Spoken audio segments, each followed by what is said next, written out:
Sir అందరికి వందనాలు sir. వందనాలండి. ఈ యొక్క ఉదయకాల సమయంలో ప్రత్యక్ష ప్రసారంలోకి వచ్చినటువంటి ప్రతి సహోదరి, సహోదరులందరికి కూడా హృదయపూర్వక వందనాలు తెలియజేస్తా ఉన్నానండి. ఈ సమయంగా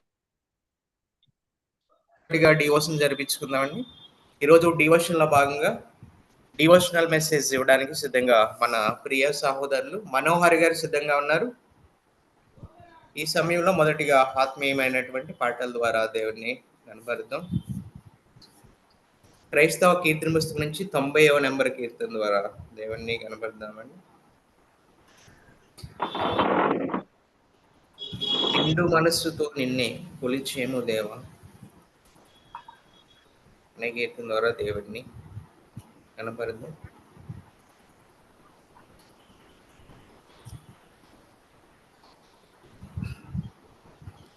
నిండు మనసుతో నిన్నే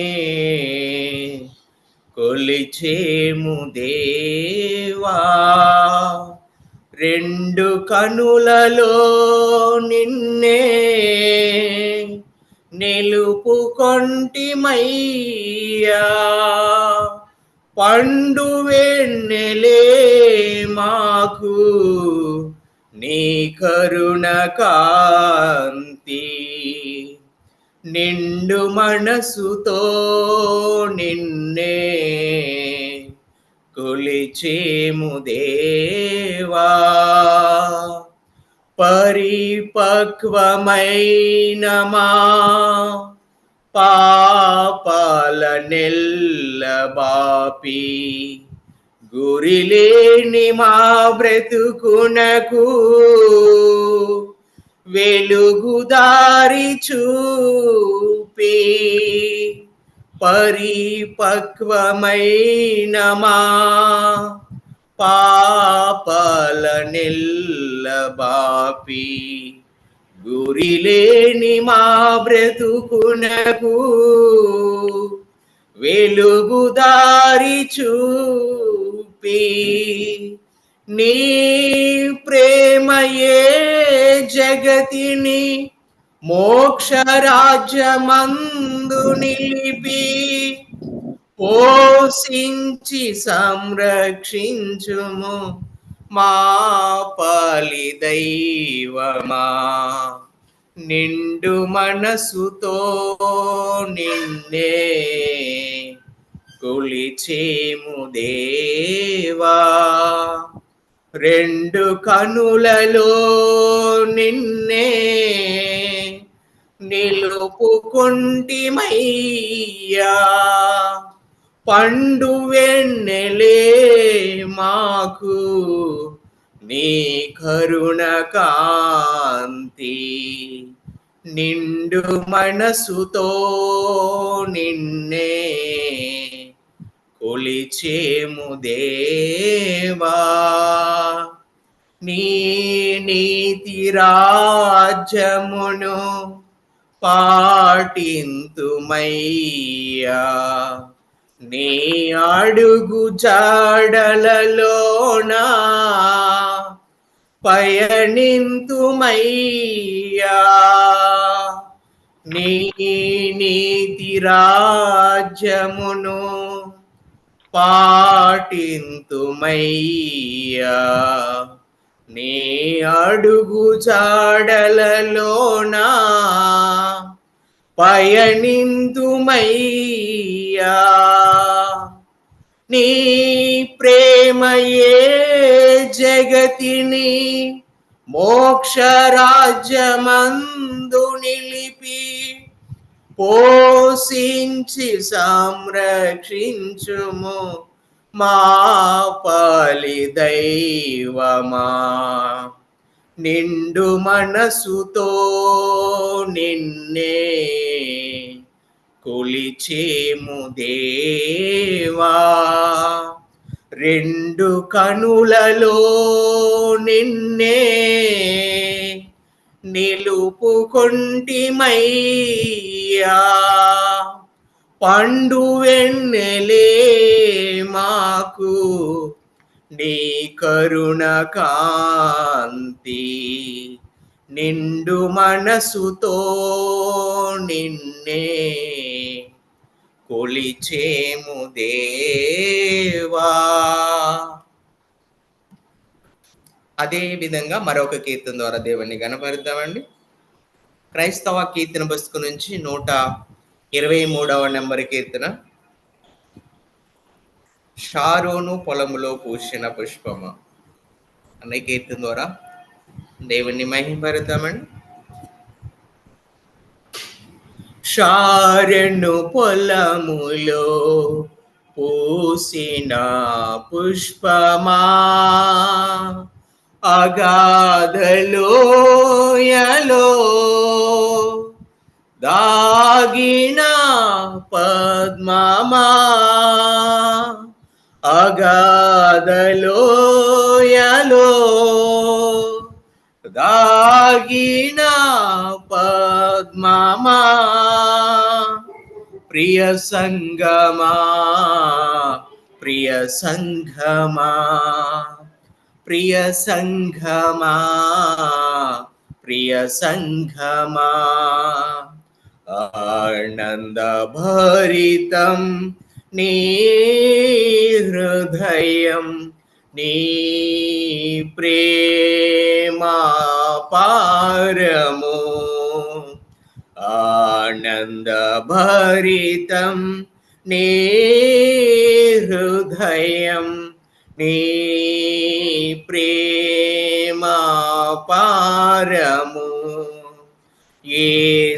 యేసునాథుడు నిన్ను పిలువగా,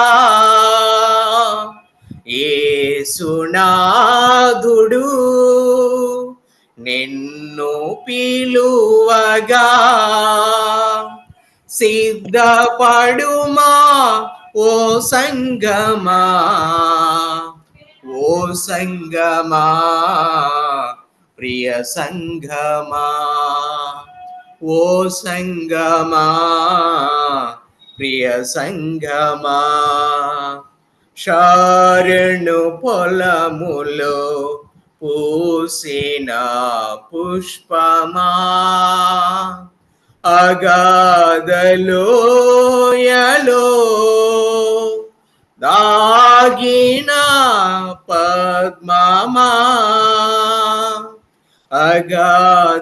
అగాధలోయలో దాగిన పద్మమా, ప్రియ సంగమా, ప్రియ సంఘమా, ప్రియ సంఘమా, ప్రియ సంఘమా, కొండలు దాటి బండలు దాటి యేసునాథుడు నిన్ను సేరగా, కొండలు దాటి బండలు దాటి యేసునాథుడు నిన్ను సేరగా, నీదు హృదయమునా నివసింపజేయుమా, నీదు హృదయమునా నివసింపజేయుమా, సిద్ధపడుమా ఓ సంఘమా, ఓ సంఘమా, ప్రియ సంఘమా, ఓ సంఘమా, ప్రియ సంఘమా, క్షారను పొలములో పూసిన పుష్పమా, అగాధలోయలో దాగిన పద్మమా, అగాధలోయలో దాగిన పద్మమా, ప్రియ సంఘమా, ప్రియ సంఘమా, ప్రియ సంఘమా, ప్రియ సంఘమా. ఇంతవరకు ఈ యొక్క ఉదయకాల సమయంలో డివోషన్‌లో భాగంగా ఆత్మ సంబంధమైనటువంటి పాటల ద్వారా దేవుణ్ణి గణపరిచి ఉన్నామండి. ఈ సమయంలో మరి షార్ట్ మెసేజ్ ఇవ్వడానికి సిద్ధంగా సహోదరులు, ప్రియులు మనోహర్ గారు సిద్ధంగా ఉన్నారండి. కర్నూలు డిస్ట్రిక్ట్ నుంచి. ఈ సమయంలో ప్రార్థన చేయవలసిందిగా ప్రియ సహోదరులు గంగులు డేవిడ్ రాజు గారిని ప్రేమతో కోరుతా ఉన్నానండి. వందనాలు బ్రదర్. వందనాలండి. వందనాలండి. వందనాలు. ప్రార్థన. సర్వోన్నతము తండ్రి, నిత్యుడవు తండ్రి, నీ ఘనమైన నామమునకు లెక్కలేని స్తోత్రాలు. దేవాన్ని పిలవటానికి మీరు ఇచ్చిన సమయాన్ని బట్టి వందనాలు. ఈ ఉదయకాలం మందు ఈ బైబిల్ తరగతులు ఏర్పాటు చేసిన రోహిణి గౌటం గారికి వారిని జ్ఞాపకం చేసుకోండి. వారి కుటుంబానికి కావాల్సిన అవసరాలు తీర్చండి. అలాగే అధ్యాపకులు ఎంతో కష్టంతో నీ యొక్క వాక్యాలు చెప్తున్నారు నాయన. వారికి కావాల్సిన జ్ఞానాన్ని తెలియని దయచేయండి. అందులో పనిచేసే స్టాఫ్ అందరినీ జ్ఞాపకం చేసుకోండి. అలాగే జూమ్లో ప్రతి వారి కుటుంబాలని జ్ఞాపకం చేసుకోండి. వారికి కావాల్సిన అవసరాలు తీర్చండి. నీ వాక్యంలో మేము ఎదిగి నీ కొరకు జీవించే భాగ్యాన్ని మాకు దయచేయండి. సత్యంలో ఉండి సత్యాన్ని విడిచిపెట్టే వరకు కాక మేలైనది చేపట్టే మార్గాన్ని మాకు దయచేయండి. ఈ యొక్క తరగతిలో ఆది నుండి చివరి వరకు మీకే మహిమార్థంగా జరిగించమని యేసుక్రీస్తు నామం పేరట ప్రార్థించున్నాం తండ్రి. ఆమేన్. చక్కగా ప్రార్థన చేసిన సహోదరులు, ప్రియులు గంగులు డేవిడ్ రాజు గారికి ప్రత్యేకమైనటువంటి వందనాలు తెలియజేస్తా ఉన్నానండి. వందనాలు. ఈ సమయంలో డివోషనల్ మెసేజ్ ఇవ్వవలసిందిగా సహోదరులు, ప్రియులు మనోహర్ గారికి ఒక సమయాన్ని అప్పగిస్తా ఉన్నానండి. మీరు 9 వరకు తీసుకొచ్చండి. సరే సరే సార్. ఆల్ ఆఫ్ యూ వందనాలు సార్. అందరికీ వందనాలు సార్. వందనాలు సార్. సహోదరులు అమ్మప్పారా సార్ గారికి వందనాలు. వందనాలు. వందనాలు. వందనాలు సార్.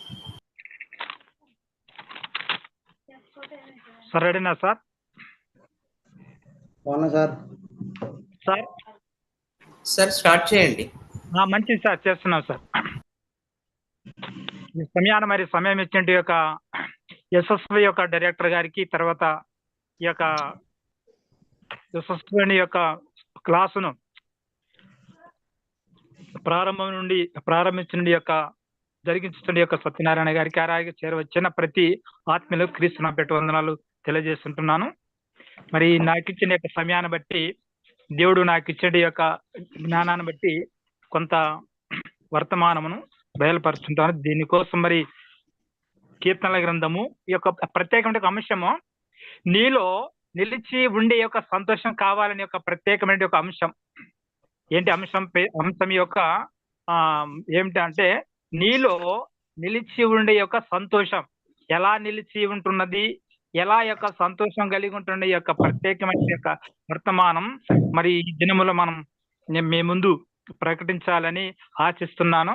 కీర్తనల గ్రంథము 16వ అధ్యాయము 11వ వచనములో ధ్యానించుకుందాం. ప్రప్రదంగా ఈ యొక్క గడిచిన యొక్క యుగాలలో ఈ యొక్క సంతోషమును బట్టి ఈ యొక్క కీర్తనలోన 16వ అధ్యాయము 11వ వచనంలో ఈ విధంగా తెలియజేస్తుంటున్నది. మార్గమును నీవు నాకు తెలియజేసేదువు, నీ సన్నిధిని సంపూర్ణ సంతోషం కలదు. కాబట్టి ఇక్కడ ఏమంటున్నది, నీ యొక్క జీవ మార్గమును నాకు తెలియజేసేదువు అని యొక్క విషయమును బట్టి ఇక్కడ వాక్యం ద్వారా మనకు అర్థమిస్తున్నది. మరలా నీ సన్నిధిని బట్టి నేను సంపూర్ణమైనటువంటి యొక్క సంతోషం నాకు కలుదని ఇక్కడ దావీదు యొక్క కీర్తనల ద్వారా మనం చూడగలుగుతున్నాం. ఏంటి, ఆయన మార్గములో నాకు తెలియజేసేదువు, ఆయన సన్నిధిని సంపూర్ణమైన యొక్క సంతోషం కలదు. ఆయన స్థానము, ఆయన యొక్క మార్గము ఎంతో సంతోషింపగలదు, ఎంతో సంతోషిస్తున్నది అని యొక్క 11వ 16వ అధ్యాయంలో 11వ వచనం మనకు ఒక సంతోషం బట్టి మార్గం బట్టి సంతోషిస్తున్నాడు, అలాగే సన్నిధిని బట్టి సంతోషిస్తున్నట్లు ఇక్కడ వాక్యం ద్వారా మరలా తెలియజేస్తుంటున్నది. మరలా ఇర్మీయా వ్రాసిన పత్రిక 15వ అధ్యాయము 16వ వచనములో ఆత్మీయులు చదవవలసిగా ప్రేమతోన కోరుచున్నాం సార్. ఇర్మీయా వ్రాసిన పత్రిక 15వ అధ్యాయము 16వ వచనమును బట్టి ఇక్కడ చూడగలుగుతున్నాం. నీ మాటలు నాకు దొరకగా నేను వాటిని భుజించి తిని, సైన్యములకు అధిపతియగు యెహోవా దేవా, నీ పేరు నాకు పెట్టబడిన గనక నీ మాటలు నాకు సంతోషమును, నా హృదయమునకు ఆనందము కలుగు చేస్తున్నది. ఇప్పుడు ఇక ముందు చదవబడిన యొక్క కీర్తనల గ్రంథములో 16వ అధ్యాయములో 11వ వచనములో ఆ మార్గమును బట్టి ఆయన సన్నిధిని బట్టి సంతోషించినట్లు ఇక్కడ చూడగలిగాం. మరలా ఇర్మీయా వ్రాసిన పత్రికలో 15వ అధ్యాయం 16వ వచనములో ఇక్కడ ఏమంటారు, నీ మాటలు నాకు దొరకక అంటే ఏమిటి? దొరకక మునుపు సంతోషం లేక ఉండదు. ఎప్పుడైతే ఆయన మాటలు దొరకగా నేను సంతోషించి తిని, ఆ మాటలు దొరికిన వెంటనే సంతోషంతో నేను ఆ మాటను ఆహారం వల్ల నేను భుజించి తిని అని ఇక్కడ ఇర్మీయా వ్రాసిన పత్రికలో మనకు తెలియజేస్తుంటున్నది. కాగా నేను వాటిని భుజించి తిని, సైన్యములకు అధిపతి యెహోవా నా దేవా, నీ పేరు నాకు పెట్టబడెను కనుక నీ మాటలు నాకు సంతోషము, నా హృదయము నాకు ఆనందమునకు కలుగుతున్నవి. ఎందుకనగా మనము రక్షణ పొందక మునుపు రక్షణ పొందక మునుపు హైందవ యొక్క సంబంధ యొక్క నామములో ఉన్నటువంటి నామకరణములు ఉన్నటువంటి వాళ్ళం. ఎప్పుడైతే దేవుని యొక్క మార్గం తెలుసుకొని, దేవుని యొక్క సత్యం తెలుసుకొని నమ్మి బాప్తిసం పొంది రక్షణ పొందిన తర్వాత నీ పేరు పెట్టబడిన తర్వాత నాకు ఎంతో సంతోషం. నీ పేరు పెట్టబడినది కనుక నీ మాటలు నాకు ఎంతో సంతోషకరమైనటువంటి విషయాన్ని బట్టి మనకు తెలియజేస్తుంటున్నది. కాబట్టి ఇర్మీయా వ్రాసిన పత్రిక ఈ విధంగా మనకు హెచ్చరిస్తున్నది. కాబట్టి క్రీస్తు యుగం వచ్చిన తర్వాత క్రీస్తుని బట్టి ఈ యొక్క ఇక్కడ సంతోషించాలని చెప్పేసి ఇక్కడ దేవుని యొక్క వాక్య ద్వారా మనకు తేటగా హెచ్చరిస్తున్నది, తేటగా వ్రాయబడి ఉన్నది, తేటగా మనం చూడగలుగుతున్నాం. ఎలా సంతోషం నిలిచి ఉండగలదంటే ప్రభువునందు నిత్యము ఆనందించే వారిలో మాత్రమే సంతోషం ఉంటుంది, కానీ మరి భౌతికంగా ఉన్నటువంటి వారిలో సంతోషం ఉండదు. కానీ ఆత్మీయంగా ఎదుగుదల వారికి, ఆధ్యాత్మిక ఉన్నటువంటి వారిలో సంతోషం ఉంటున్నదని మనం ఇక్కడ గ్రహించాలి. యోహాను సువార్త 15వ అధ్యాయములో 11వ వచనములో చూడగలుగుతాం. యోహాను సువార్త 15వ అధ్యాయం 11వ వచనములో యొక్క సంతోషం బట్టి ఇక్కడ మరి యొక్క వాక్యం ద్వారా మనకు గ్రహించుకుందాం. 15వ అధ్యాయము యోహాను 11వ వచనములో,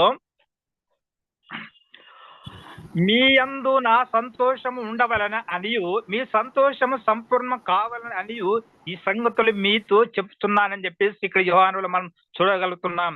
ఆ సంతోషం కలిగి ఉండాలంటే ఏ విధంగా ఇక్కడ తెలియజేస్తుంటుంది? నా సంతోషం మీలో ఉండాలంటే మీలో ఉండాలి. మీ సంతోషము పరిపూర్ణంగా కావాలని ఈ సంగతులను, ఈ మాటలను, ఈ వర్తమానము నేను బోధించుతున్నా అని చెప్పేసి యొక్క యోహాను యొక్క పత్రికలు మనం చూడగలుగుతున్నాం. కాబట్టి వాక్యములో సంతోషం ఉండాలి, మరి వినేవారి యొక్క సంతోషంలో ఉండాలి, మరి క్రియలు చేయగలిగే యొక్క దానిలో కూడా సంతోషంలో, ప్రతి విషయంలో సంతోషం కలిగి ఉండాలని దేవుని యొక్క వాక్య మనలను హెచ్చరిస్తున్నది. కాబట్టి మీ అందు నా సంతోషం ఉండవలనని, మీ సంతోషం పరిపూర్ణంగా ఉండాలి. పరిపూర్ణం అంటే సంతోషం దేని యందు సంతోషించే వారిగానే ఉండాలి, నిరుత్సాహంగా ఉండకూడదు. మరి ఈ యొక్క భౌతికంగా మరి ఎటో విధానం అంటే పరిపర విధానం యొక్క ఆలోచనలో ఉండకూడదు. ఎందుకనగా మన దేవుడు మనులను సంతోషించి మన కొరకు రక్తాన్ని చిందించినటువంటి యేసు ప్రభు ఏ విధము చేత మనలను మయ్యను సంతోషించున్నాడో అటువంటి సంతోషం కూడా మనం లోకములో సంతోషించే వారిగా ఉండాలి, సమాజంలో సంతోషించే వారిగా ఉండాలి, సంఘములో సంతోషించే వారిగా ఉండాలి, కుటుంబంలో కూడా సంతోషించే వారిగా ఉండాలని చెప్పేసి ఇక్కడ వాక్యం ద్వారా మనకు తెలియజేస్తుంటుంది.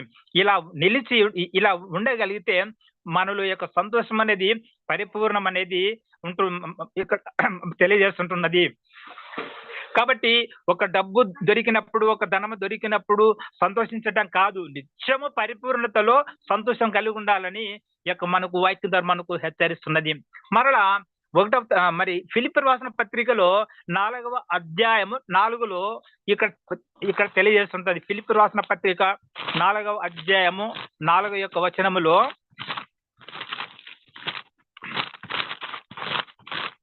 ఫిలిప్పీయులకు రాసిన పత్రిక 4వ అధ్యాయము 4వ వచనములో ఈ సంతోషాన్ని బట్టి ఇక్కడ వ్యక్తపరుస్తున్నది ఏంటి? 4వ వచనములో, ఎల్లప్పుడూ ప్రభువునందు ఆనందించుడి, మరలా చెప్పుదును ఆనందించుడి, ఎందుకనగా సంతోషమున్న వారిలో ఆనందం ఉంటున్నది, ఆనందం ఉన్నటువంటి వారిలో సంతోషం ఉంటున్నది అని చెప్పేసి భక్తుడైన పౌలు ఫిలిప్పీయులకు ఈ విధంగా తెలియజేస్తున్న సంతోషాన్ని బట్టి ప్రభునందు దుఃఖించే వారిగా ఉండకూడదని, ప్రభువును నిత్యం ఎల్లప్పుడూ ఆనందించే వారిగా ఉండాలి, నిత్యము ఆనందిస్తూ సంతోషించే వారిగా ఉండాలని పౌలు గారు ఫిలిప్పీయులకు ఈ విధంగా తెలియజేస్తున్నాడు. ఫిలిప్పీలే కాక లోకములో మానవులమైన మనము, బోధకులమైన మనము, సేవకులమైన మనము అలాగే ప్రేమ కలిగి, సంతోషం కలిగి, ఆనందం కలిగి ప్రకటించటలోను, మరి వినటలోను, గ్రహించటలోను ప్రతి దానిలో సంతోషం కలిగి ఉండమని చెప్పేసి ఇక్కడ ఫిలిప్పీ రాసిన పత్రిక మనం చూడగలుగుతున్నాం. మరలా అపొస్తల కార్యములోనే మరి అపొస్తల కార్యములు 1వ తెస్సలోనికీయులకు రాసిన పత్రికలో 5వ అధ్యాయములో 15వ వచనంలో చూడగలుగుతాం ఈ సంతోషాన్ని బట్టి. 1వ తెస్సలోనికీయులకు రాసిన పత్రికలో 5వ అధ్యాయము 19 వచనములో చూడగలుగుతున్నాం. ఎందుకనగా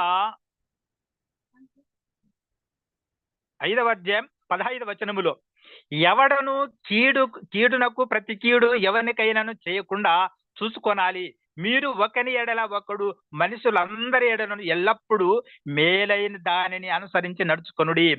ఎందుకనగా మనకు ప్రభువు ఆనందమును కలుగు చేసి ఉన్నాడు, సంతోషము కలుగు చేసి ఉన్నాడు. ఆ రెండు ఉన్నందువలన తోటి మానవునికి, తోటి సహోదరునికి సంఘంలో గాని, సమాజంలో గాని, కుటుంబంలో గాని ఎవరికి ఏమాత్రం కీడు చేయకున్నట్టు మేలు చేయుటలో ఆనందించాలి, మేలు చేయుటలో సంతోషించాలి. నువ్వు చేస్తున్న మేలు సంతోషంతో చేయగలగాలి, నువ్వు చేస్తున్న మేలును ఆనందం కలిగి చేయగలగాలి. అలా ఉండగలిగితే ప్రభు దృష్టికి, తండ్రి చిత్తానికి ఎంతో నిర్వర్తించినట్టు మనకి వాక్య ద్వారా మనకు తెలియజేస్తుంటున్నది. కాబట్టి ప్రభు నందు ఏది చేయగలిగినా, ఏది చూడగలిగినా, ఏది గ్రహించగలిగినా, ఏది వినాలన్నా సంతోషంతో, ఆనందంతో మనం ఉండాలని ఇక్కడ ప్రభు వాక్యం ద్వారా మనకు తెలియజేస్తుంటున్నది. మరలా అపొస్తల కార్యములోని 8వ అధ్యాయము 39వ వచనములో చూడగలుగుతున్నాం. అపొస్తల కార్యములో 8వ అధ్యాయము 39వ వచనం. ఇక్కడ అపొస్తల కార్యములో ఈ విధంగా తెలియజేస్తుంటున్నది సంతోషమును బట్టి. 8వ అధ్యాయము 39వ వచనములో ఈ విధంగా మనకు తెలియజేస్తుంటున్నది. కాబట్టి వారు నీళ్లలో నుండి వెడలి వచ్చినప్పుడు ప్రభువు ఆత్మ ఫిలిప్పును కొనిపోయాను. నపుంసకుడు సంతోషిస్తూ తన త్రోవను వెళ్ళాను, అతడు ఫిలిప్పును మరి ఎన్నడూను చూడలేదు. కాబట్టి ఇక్కడ ఒక నపుంసకుడు మరి సందర్భమును బట్టి బాప్తిసం తీసుకొని రక్షణ పొందుకున్నాడు. ఎప్పుడైతే ఆ ప్రభు ఆత్మ ఆ నపుంసకుడికి ప్రభావితం చేయగలిగిందో అప్పుడే సంతోషించగలిగినాడు. ఎప్పుడు ప్రభునందు రక్షింపబడి బాప్తిసం తీసుకున్నప్పుడు, ఆయన ప్రభావం పొందుకున్నప్పుడు సంతోషించగలిగినాడు, ఆనందించగలిగినాడు. ఎంతో సంతోషించి ఆనందించగలిగి తన వెళ్ళవలసిన చోటికి వెళ్ళిపోయాడు. కాబట్టి బాప్తిసం తీసుకునేటప్పుడు కూడా, రక్షణ పొందేటప్పుడు కూడా ఏదైనా ప్రభు కార్యం చేసేటప్పుడు ఆనందంతో సంతోషం చేయగలగాలని పదే పదే వాక్యం మనలను హెచ్చరిస్తున్నది, ఖండిస్తున్నది, ఘోషిస్తున్నది, గర్జిస్తున్నది కూడా. మళ్ళీ విషయంలో యాకోబు రాసిన పత్రికలో ఈ సంతోషం బట్టి ఆయా యాకోబు పత్రిక ఏ విధంగా మరలా మనకు తెలియజేస్తుంటుందని చెప్పేసి అక్కడ వివరణ ఏమిటో మనం చూడగలుగుతున్నామండి. యాకోబు రాసిన పత్రిక 1వ అధ్యాయం 2వ వచనములో, నా సహోదరులారా, మీ విశ్వాసమునకు కలుగు పరీక్ష ఓర్పును పుట్టించునని ఎరిగి మీరు నానా విధములైన శోధనలో పడినప్పుడు అది మహానందమని ఎంచుకొనుడి. కాబట్టి ఇక్కడ యాకోబు రాసిన పత్రికలో 1వ అధ్యాయములో మనకు శోధనలో ఉన్నప్పుడు కూడా, దుఃఖములు ఉన్నప్పుడు కూడా, రోదన ఉన్నప్పుడు కూడా, వేదన ఉన్నప్పుడు కూడా, ఎంతో మరి హింసలు ఉన్నప్పుడు కూడా మనం ఇక్కడ ఏమంటున్నది, అదంతయు మనకు ఆనందము కరగానే దేవుడు మనకు అనుగ్రహించినట్లు మనం చూస్తున్నాం. అటువంటి యొక్క దుఃఖముఖములుగా కాకున్నప్పుడు, అటువంటి యొక్క మరి నిరుత్సాహములు లేకున్నప్పుడు, శోధన శ్రమలు వీటన్నిటి యందు కూడా మనం ఆనందంతో సంతోషించగలిగి ప్రభు యొక్క చిత్తములు ముందుకు కొనసాగమని చెప్పేసి ఇక్కడ యాకోబు రాసిన పత్రికలో 1వ అధ్యాయములో మరి 2వ వచనం మనకు ఈ విధంగా తెలియజేస్తుంటున్నది. కాబట్టి నాకు దుఃఖం వచ్చిందని, బాధ వచ్చిందని చెప్పేసి, వేదన కలిగిందని చెప్పేసి ప్రభు కార్యాలకి దూరంగా ఉండకూడదు, స్వార్థ ప్రకటనకు దూరంగా ఉండకూడదు, ప్రభు పనికి మనం దూరస్థలుగా ఉండకూడదు. శోధన కలిగిన, వేదన కలిగిన, రోదన కలిగిన, బాధ కలిగిన, ఏది కలిగిన నిమిత్తప్పటికీ మనలో ప్రభు ఉన్నాడని సంతోషించి మనకు ప్రభు ఉన్నాడని ఆనందం కలిగి దేవునిలో మన పరిపూర్ణులుగా సంతోషించగలిగి ముందుకు సాగాలని చెప్పేసి ఈ యొక్క వాక్యం ద్వారా మనకు తెలియజేస్తుంటున్నది. కాబట్టి మరలా యోహానులో 16వ అధ్యాయం 24వ వచనములో అక్కడ ఏ విధంగా తెలియజేస్తుంటున్నది, ఈ యొక్క సంతోషమును బట్టి, ఈ యొక్క సంతోషం మనలో నిలిచి ఉండాలి. యోహాను సువార్త 16వ అధ్యాయము 24వ వచనములో ఇక్కడ ఏ విధంగా మనకు తెలియజేస్తున్నది ఇక్కడ ఒకసారి మనం గ్రహించగలుగుతున్నాం. యోహాను 16వ అధ్యాయములో 24వ వచనములో, కాబట్టి ఇది వరకు మీరేమీ నా పేరట అడగలేదు, మీ సంతోషము పరిపూర్ణమగునట్లు అడుగుడి, మీకు దొరుకును. కాబట్టి ఇక్కడ 24వ వచనములో ఇదేమంటున్నది, అడుగుడి ఇవ్వబడును. మత్తయి సువార్తలు మనం వింటున్నాం. మత్తయి సువార్తలు ఏమంటే అడుగుడి ఇవ్వబడును, తట్టుడి తెరవబడును. ఏమిటికంటే మనకు కావలసిన వాటిని అడగాలని చెప్పేసి అక్కడ వాక్యం ద్వారా మనకు తెలియజేస్తుంటున్నది. కాబట్టి ధనం కావాలని అడుగుతాము, ఆరోగ్యం కావాలని అడుగుతాము, మరి ఆయన యొక్క ఫలములు కావాలని అడుగుతాం. ఎంత దేని విషయంలో కూడా మనం అడిగే వారికి ఉంటున్నాం. ఆ మాదిరికరంగానే జ్ఞానం కొదగొండని చెప్పేసి అడగాలి. అలాగనే తెలివి తక్కువ ఉన్నదని చెప్పేసి ప్రభువును అడగాలి. ఏ విధం చేత ధనమును అడుగుతున్నావు, ఏ విధం చేత నీ ఆరోగ్యం గురించి అడుగుతున్నావు, ఏ విధం చేత నీ యొక్క వ్యక్తిగత విషయాలను నీకు మేలు కొరకు ప్రభువును అడుగుతున్నావో, అలాగునే నాకు ఆనందమును కలుగు చేయుడి, సంతోషమును కలుగు చేయుడి. నీవిచ్చిన సంతోషం నాలో పరిపూర్ణం ఉండాలి, నీవిచ్చిన నాకు సంతోషం నిలకడగా ఉండాలి, నీవిచ్చిన సంతోషం నాలో నిలిచి ఉండాలి. నాలో సంతోషం నిలిచి ఉంటే సంతోషంలో నేను నిలిచి ఉండగలను అనే యొక్క ఉద్దేశం బట్టి ఇక్కడ వాక్యం ద్వారా మనకు తెలియజేసిన, మీరు ఇదివరకు ఏది అడగలేదు, ఇప్పుడు అడగండి. ఏంటి, మీరు దుఃఖముఖులు కాకున్నట్లు మీ యొక్క సంతోషము పరిపూర్ణమగినట్లు అడుగుడు, అప్పుడు మీకు సంతోషం దొరుకును. సంతోషములో ఉన్నటువంటి ఉత్సాహములో ఉన్నటువంటి ఆనందము ఈ యొక్క కొందరికి మానవునికి తెలియదు.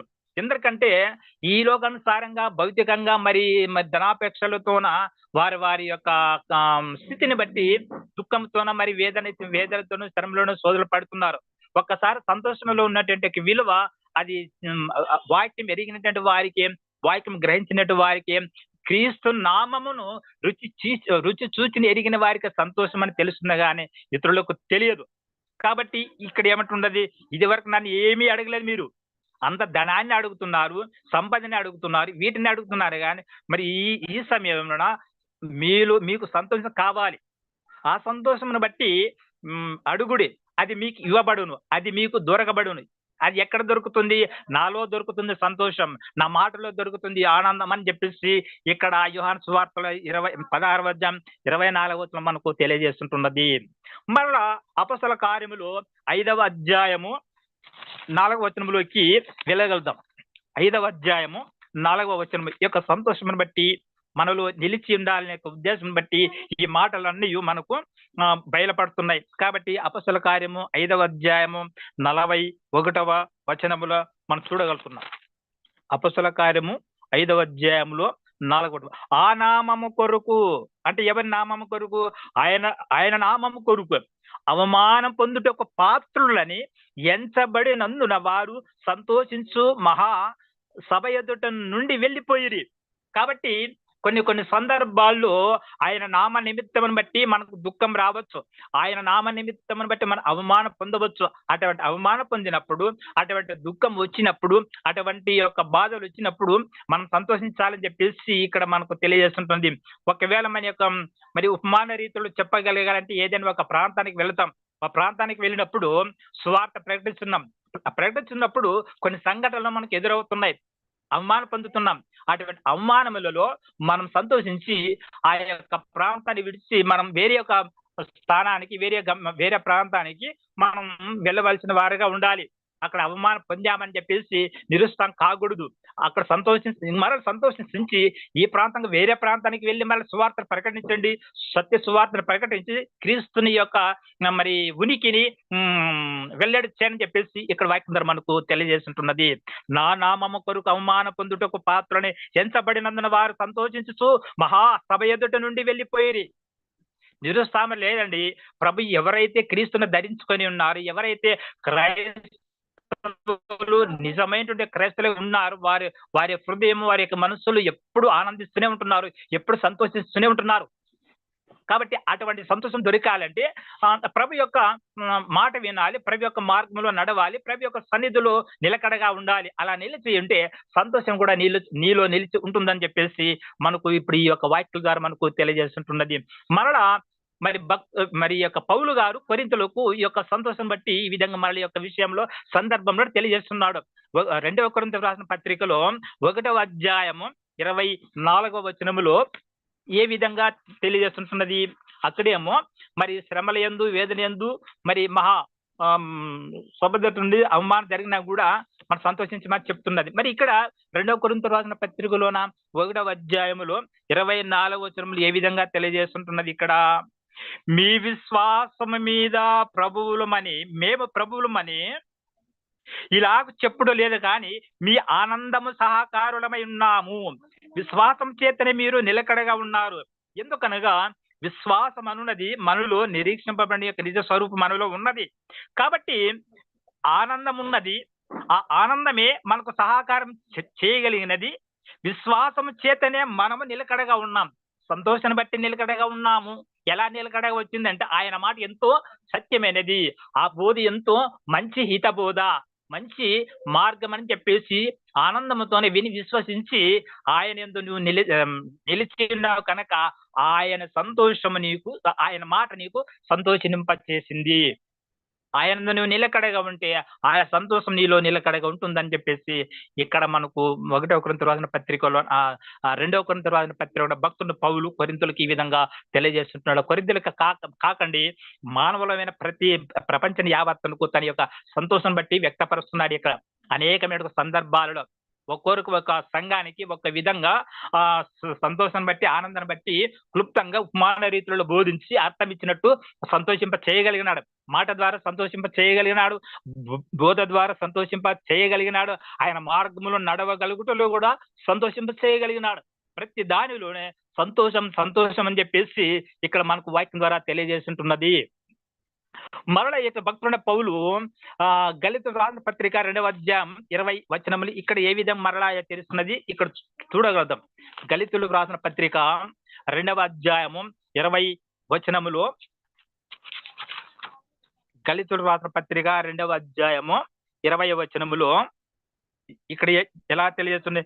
నేను క్రీస్తు కూడా సిలువ వేయబడి ఉన్నాను, ఇకను జీవించువాడు నేను కాని క్రీస్తు నాయందు జీవించుచున్నాడు. నేను ఇప్పుడు శరీరమందు జీవించుతున్న జీవితము నన్ను ప్రేమించి నా కొరకు తను తాను అప్పగించుకొనిన దేవుని కుమారుని యందలి విశ్వాసం వలన జీవించుతున్నాను. చూడండి, ఇక్కడ సిలువను గురించి ప్రభు కొరకు ఇక్కడ కొందరు వ్యక్తులు ఆయనతో పాటు సిలువ వేసినట్లు మనం చూడగలుగుతున్నాం.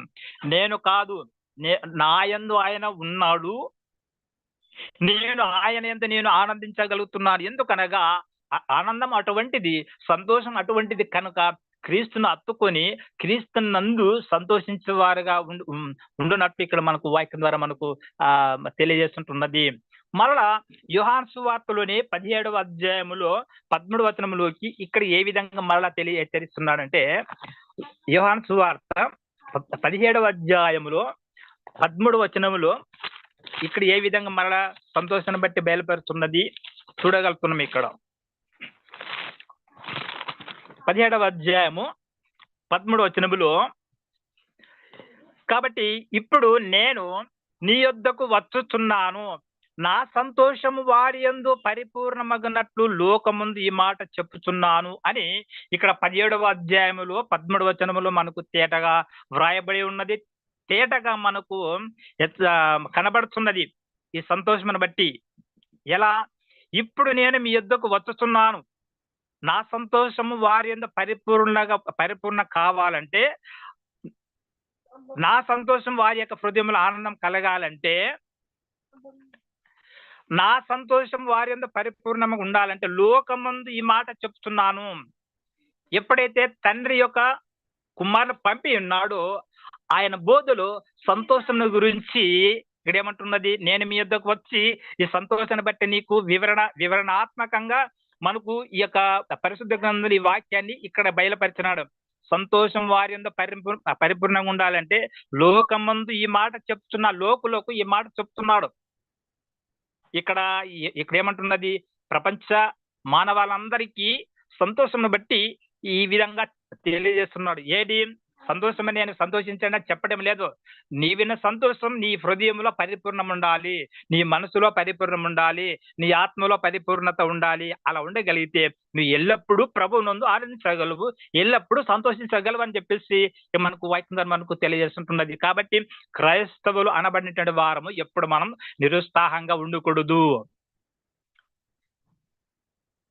ఎప్పుడు మనం కలవరం కలిగి ఉండకూడదు. నిలవరం కలిగి నిలకడ కలిగితే ప్రభునందు ఎప్పుడు మనం ఆనందిస్తున్నటువంటి వారముగా ఉంటున్నాము. కాబట్టి మరి ఒక విషయంలో, మరి యోహానులో మరి ఇది వరకు సంతోషము నీలో నిలిచి ఉండే యొక్క విధానం బట్టి చూడ ఎలా నిలిచి ఉంటుందంటే దాని కొంచెం మరలా వివరణాత్మకంగా తెలిసిన. ఎలా సంతోషం మాట ద్వారా సంతోషించాము, మరి తర్వాత ధనంతో వీటన్నిటిని అంతంత మాత్రగా సంతోషిస్తున్నాం. నీలో పరిపూర్ణంగా నిలకడగా ఉండాలంటే మరికొన్ని యొక్క విషయాలు ఇక్కడ గ్రహించగలుగుతున్నాం. నీలో నిలిచి ఉండుట, సంతోషం నీలో నిలిచి ఉండాలి, నీలో పరిపూర్ణం ఉండాలి, నీలో సంతోషం స్థిరపడాలి, నీలో ఆనందం అనేది ఎప్పుడు నిరంతరం అనేది పొంగుతూ ఉండాలి. కాబట్టి యోహాను సువార్తలు 15వ అధ్యాయములో మరి 4వ వచనం నుంచి 10వ వచనం వరకు చూడగలుగుతున్నాం. ఈ సంతోషం ఎలా నిలవబడుతుందో, ఎలా మన యొక్క మనసులో ఉంటుందో ఈ యొక్క మనం చూడగలుగుతున్నాం. యోహాను సువార్త 15వ అధ్యాయములో 4 నుంచి 10 వరకు మనం చూడగలుగుతున్నాం. ఎక్కడ ఏమంటుంటే, నా యందు నిలిచియుండి మీ యందు నేను నిలిచియుందును, తీగె ద్రాక్షవల్లిలో నిలిచి ఉంటేనే కానీ తనంతట తానే ఎలాగూ ఫలింపలేదు, అలాగే నా యందు నిలిచి ఉంటేనే కానీ మీరు ఫలింపరు.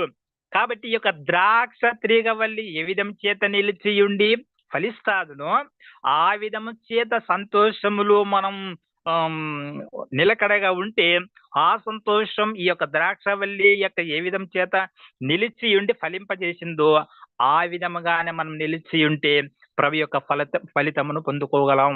అది గ్రహించాలి. మరలా ద్రాక్షవల్లిని నేను, తీగలు మీరు, ఎవడు నా యందు నిలిచియుండునో నేను ఎవని యందు నిలిచియుందునో వాడు బహుగా ఫలించును, నాకు వేరుగా ఉండి మీరేమీ చేయలేరు. కాబట్టి మీరు నా యందు సంతోషించాలి తప్ప లోకమందులో ఉన్నటువంటి వాటి వైపు సంతోషించి, భౌతికమైనటువంటి వాటి వైపు సంతోషించి, ధనాపేక్ష నుంచి సంతోషిస్తే అది నాకు అటువంటి యొక్క సంతోషంలో ఉన్నటువంటి వారు మీరు ఫలించరు. మీరు ఫలించాలంటే ఎలా ఫలించాలి? ద్రాక్షవల్లిని నేను, తీగలు మీరు, ఎవడు నా యందు నిలిచియుండునో ఎవని యందు నేను నిలిచియుందును వాడు బహుగా ఫలించను.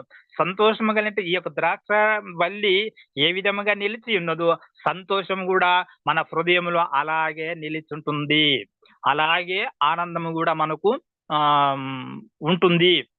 మరలా 6వ వచనములు, ఎవడైనా నా యందు నిలిచిందని ఎడల వాడు తీగ వలె బయటకు పారవేయబడిపోవును. కాబట్టి మనలో సంతోషం లేకున్నప్పుడు ఏ పని చేయలేం. ఆనందం లేకున్నప్పుడు ఏ కార్యాన్ని కూడా చూసి సంతోషించలేం. సంతోషం కలిగితే ఒక సువార్త ప్రకటించేటోళ్ళు ఆనందం, సంతోషం కలిగి ఆనందంతోన పాట పాడితే ఆనందం, ఆనందం కలిగి సంతోషం కలిగి ప్రార్థించండి. అటువంటి యొక్క ప్రార్థనలో మనం సంతోషించే వారుగా చేయాలి, ఇష్టముగా ఉండాలి, ఇష్టపడి ఆనందించి ప్రార్థన చేయాలి, ఇష్టపడి సంతోషించి సువార్తను ప్రకటించాలి, ఇష్టపడి సంతోషించి ఆ ప్రభు యొక్క మార్గములో మనం నడవాలి అని యొక్క వాక్యం ద్వారా మనకు తెలియజేస్తుంటుంది. ఒకవేళ మీలో సంతోషం లేదనుకో, మీరు క్రైస్తవులైన వ్యర్థమే, మరి యొక్క పరిశుద్ధులైన వ్యర్థమే, దేనినైనా వ్యర్థం. ఎందుక ప్రభు ప్రత్యేకంగా సంతోషం బట్టి మనకు తెలియజేసినాడు. ఇక్కడ పరిపూర్ణంగా ఉండాలి. సంతోషం లేకున్నప్పుడు నీ భార్య యందు నువ్వు ఎలా సంతోషిస్తున్నావు, నీ కుటుంబాన్ని బట్టి ఎలా సంతోషిస్తున్నావు, ధనాన్ని గురించి ఎలా సంతోషిస్తున్నావు, ధనాపేక్ష గురించి ఎలా సంతోషిస్తున్నావు, లోకాన్ని గురించి ఎలా సంతోషిస్తున్నావు, ఆ మాదిరికరంగానే నా యందు కూడా మీరు సంతోషించుడి, నా మాటను కూడా మీరు సంతోషించి ఆనందము ఉండు అని చెప్పేసి ఇక్కడ మనకు వాక్యం ద్వారా మనకు తెలియజేస్తున్నారు. ఒకవేళ సంతోషం లేదనుకో, ఒకవేళ ఆనందం లేనుకో, మీరు చేసిన మేలంతయు అది నిరర్ధకం అవుతుంది. సంతోషించి పని చేయగలగాలి, ఇష్టపడి సంతోషించి పని చేయగలిగితే ఆ పని నిలకడగా ఉంటుంది. ఆ సంతోషం మన యొక్క హృదయంలో, మనకు ఆత్మలో పరిపూర్ణంగా మనకి ఎప్పుడు ఉంది. కాబట్టి మనం ఎల్లప్పుడూ నిరంతరం ప్రభువు నందు సంతోషించే వారుగా ఉండగలమని చెప్పేసి చూడగలుగుతున్నాం. కాబట్టి మరి యొక్క విషయంలో యోహానులో 16వ అధ్యాయంలోనే 22వ వచనములో ఇక్కడ మరి యొక్క విధానంలో మనకు తెలియజేస్తుంటున్నది. నేను 16వ అధ్యాయం 22వ వచనం, అటువలే మీరు ఇప్పుడు దుఃఖపడుతున్నారు కానీ మిమ్మల్ని మరలా చూసేదను, అప్పుడు మీ హృదయం సంతోషించును. కాబట్టి ఎప్పుడైతే దుఃఖంలో ఉన్నప్పుడు, వేదనలో ఉన్నప్పుడు, మరి బాధలో ఉన్నప్పుడు మన వైపు ఆయన యొక్క కనుదృష్టి చూడగలడు. అటువంటప్పుడు మన హృదయం అనేది సంతోషిస్తున్నది. ఓహో, నా వైపు ప్రభు చూడగలిగినాడు, నా వైపు క్రీస్తు రాగలిగినాడు అనే యొక్క ఉద్దేశం బట్టి మన దుఃఖమునంతా నిరర్ధకం చేసి నీలో మరి ఆనందాన్ని కలుగజేస్తున్నాడు. ఎందుకు? నీ సన్నిధికి, నీ దగ్గరికి రాగలిగినాడు. ఎవరు? ప్రభులు వారు. నీ దుఃఖాన్ని చూడగలిగి నీ దగ్గరకు రాగలిగినాడు. అప్పుడు మనం సంతోషిస్తున్నాం. ఓహో, యేసు క్రీస్తు ప్రభులు వారు నా దగ్గరకు రాగలిగినాడు, నన్ను ఆదరించినాడు, నన్ను కరుణించినాడు, నన్ను చూడగలిగినాడు, నన్ను ముట్టినాడు, నన్ను స్వస్థత పరిచినాడు, నాలో ఉన్న దుఃఖాన్ని తీసివేసినాడు అని చెప్పేసి మనం ఆనందిస్తున్నాము, మనం సంతోషిస్తున్నాము, ఎంతో ఉప్పొంగుతున్నాం. మరి చివరి విషయంలో మరి ఇంకా ఒక 5 నిమిషాలు మాత్రమే ఉన్నది. నేను ఒక 2 మాటలు చెప్పి త్వరగా ముగిస్తానండి. మరి ఈ విధంగా మనకు తెలియజేస్తుంటున్నది. మరలా లూకా సువార్తలో 10వ అధ్యాయం 20వ వచనములో చూడగలుగుతున్నాం. అక్కడ ఏ విధంగా మరలా తెలుస్తున్నది? లూకా సువార్త 16వ అధ్యాయం 25వ వచనములో, అందుకు లూకా 10వ అధ్యాయము 20వ వచనములో,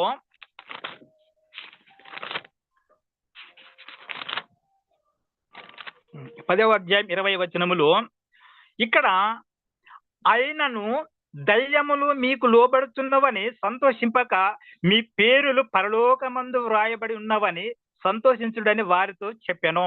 ఇక్కడ కొందరు ఇక్కడ సంతోషింపలేక ప్రభు నందు నిరుత్సాహంగా ఉన్నట్టు మనం అక్కడ చూడగలుగుతున్నాం. కాబట్టి నిరుత్సాహం ఉన్నటువంటి వారికి ఏం చేయగలిగినాడంటే, అయినను దయ్యములు మీకు లోబడినట్లు సంతోషింపక, ఏంటంటే మనం చేసిన ప్రార్థనకు దయ్యములు వెడలిపోయినాయి. దయ్యములు వెలిగొట్టే అధికారం శిష్యులకు ఇచ్చినారు. కాబట్టి అటువంటి శక్తిని, అటువంటి ప్రభావమును మీకు ఇచ్చాను. కాబట్టి మీ పేరు కూడా పరలోకమందు జీవ గ్రంథం వ్రాయబడి ఉన్నవి కనుక దానిని బట్టి మీరు సంతోషించాలి. అంతేకాని ఇప్పుడు సంపద కావాలి, ఇప్పుడు ధనం కావాలి, ఇప్పుడు మనకు చెప్పలేనని అంత నేను రాజునైపోవాలి, పెద్ద కోటీశ్వరునైపోవాలని చెప్పేసి ఆ సంతోషం కాదు. ఇక్కడ ఏమంటున్నది? మన యొక్క ప్రార్థనకు మరి ఎంతో అద్భుతములు జరుగుతున్నాయి, అది సంతోషించాలి. మన ప్రార్థనకు దయ్యములు కూడా వెడలిపోతున్నాయి, అది సంతోషించాలి. మన ప్రార్థనకు ఎంతో అద్భుతములు జరుగుతున్నాయి, దాన్ని బట్టి సంతోషించాలి అని చెప్పేసి ఇక్కడ లూకా సువార్తల 10వ అధ్యాయం 20వ వచనంలో చూడగలుగుతాం. చివరి యొక్క విషయంలో అపొస్తలుల కార్యం 16వ అధ్యాయం 25వ వచనంలో నేను ముగించేస్తాను. ఇంకా అపొస్తలుల కార్యము 16వ అధ్యాయం 25వ వచనములో చూడగలుగుతున్నాం. మరల ఇక్కడ ఏమంటున్నది సంతోషమును బట్టి 16వ అధ్యాయం 25వ వచనములో అపొస్తలుల కార్యములో చూడగలుగుతాం. 16:25లో అయితే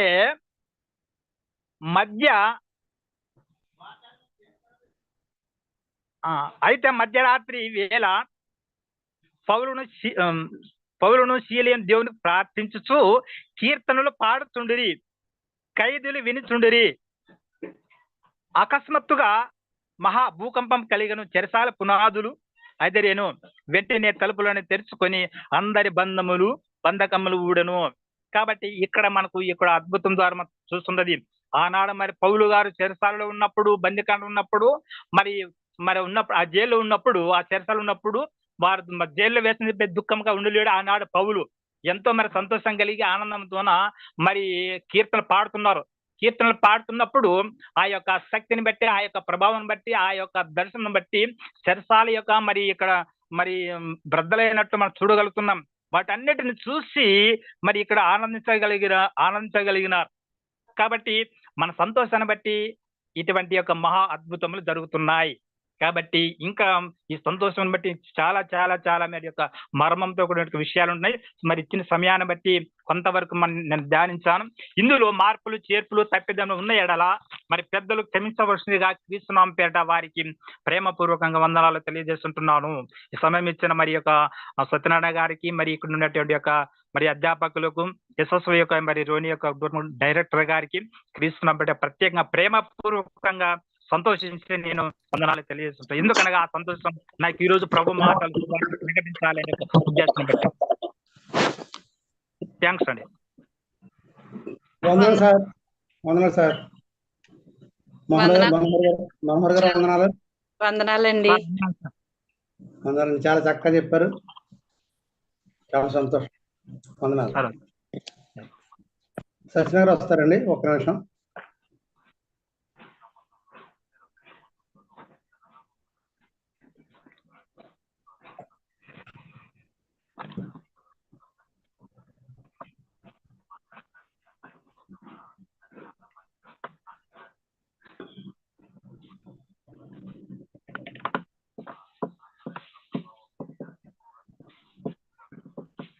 సత్యనారాయణ గారు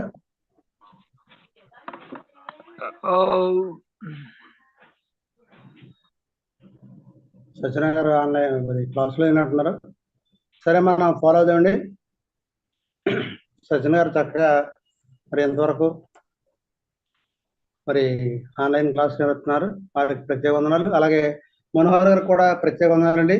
SSOE తరఫున మరి చాలా చక్కగా షార్ట్ మెసేజ్ ఇచ్చారు.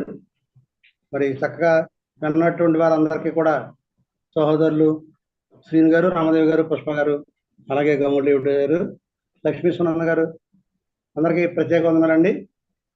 మనం మరి 9:30కి జెర్రీ గారు వస్తారు. 9:30కి అంతవరకు మనం క్లాస్ తీసుకుందాం. అంటే ముగింపుకి వచ్చేసామండి మనం. మరి క్రీస్తు యొక్క సువార్త అనే పాఠాలు 13 పాఠాలు ఉన్నాయి. వీటిలో నిన్న దినాన్ని మనం కొంత భాగాన్ని తెలుసుకున్నాం. 10 నిమిషాలు బ్రేక్ ఇవ్వండి సార్. బ్రేక్ అండి, 10 minutes break sir. Okay sir, okay. ఒక 5 మినిట్స్ బ్రేక్ ఇస్తామండి. ఈ లోపల 2 పాటలు పాడుకుందాం. ఓకే, 2 పాటలు పాడుకుందాం.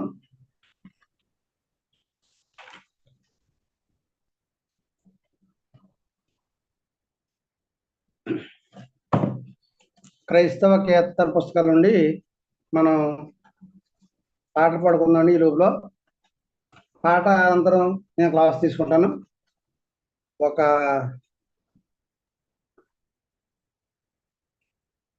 126 పాట పాడుకుందాం. 126 పాట పాడుకుందాం. 126 పాట చాలాసార్లు మనం నేర్చుకున్నాం. ఇది మరలా ఒకసారి పాడుకుందాం అండి. కీర్తన పుస్తకం నుంచి 126. అడవి వృక్షములలో జల్దరు వృక్షమేలున్నదో, పరిశుద్ధుల మధ్యలో అతి శ్రేష్ఠుడైన ప్రభుని పాడేదా నాదు ప్రియుని జీవితకాలమెల్లారణ్యయాత్రలు కృతజ్ఞతతో పాడేదను, కృతజ్ఞతతో పాడేదను. నింద దూషణ ఇరుకులలో నన్ను సుగంధముగా మార్చెను, నింద దూషణ ఇరుకులలో నన్ను సుగంధముగా మార్చెను. నీ కృపలో నన్ను నడిపి నూతన జీవమునిచ్చెను, నీ కృపలో నన్ను నడిపి నూతన జీవమునిచ్చెను. పాడేదా నాదు ప్రియుని జీవితకాలమెల్లారణ్యయాత్రలు కృతజ్ఞతతో పాడేదను, కృతజ్ఞతతో పాడేదను. నా కష్టతరంగములో దుఃఖ సాగరములో యుండగా, నా కష్టతరంగములో దుఃఖ సాగరములో యుండగా, నీ కుడి హస్తము చాపి భయపడకని పలికితివి, నీ కుడి హస్తము చాపి భయపడకని పలికితివి. పాడేదా నాదు ప్రియుని జీవితకాలమెల్లారణ్యయాత్రలు కృతజ్ఞతతో పాడేదను, కృతజ్ఞతతో పాడేదను. ఆనందభరితుడై నేను నీ ప్రేమలో నుండుటకు, ఆనందభరితుడై నేను నీ ప్రేమలో నుండుటకు, నీ స్వరమునకతి మధురం, నీ ముఖము మనోహరము, నీ స్వరమునకతి మధురం, నీ ముఖము మనోహరము. పాడేదా నాదు ప్రియుని జీవితకాలమెల్లారణ్యయాత్రలు కృతజ్ఞతతో పాడేదను, కృతజ్ఞతతో పాడేదను. నీ చిత్తము చేయుటకు నన్ను నీకు సమర్పించెదన్, నీ చిత్తము చేయుటకు నన్ను నీకు సమర్పించెదన్. నా పరుగును తుద ముట్టించి నీ సన్నిధిలో నిలిచెదన్, నీ పరుగును తుద ముట్టించి నీ సన్నిధిలో నిలిచెదన్.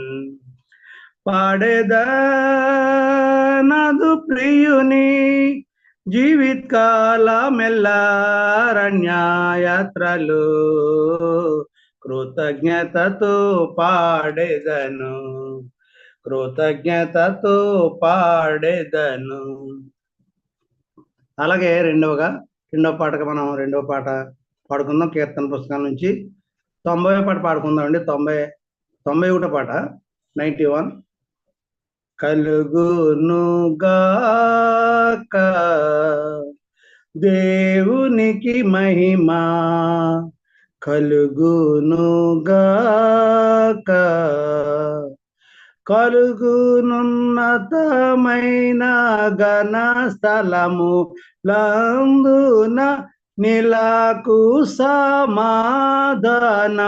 నరులకాయన దయ. కలుగునుగాక దేవునికి మహిమ, కలుగునుగాక, ప్రభువైన దేవా పరమారాజా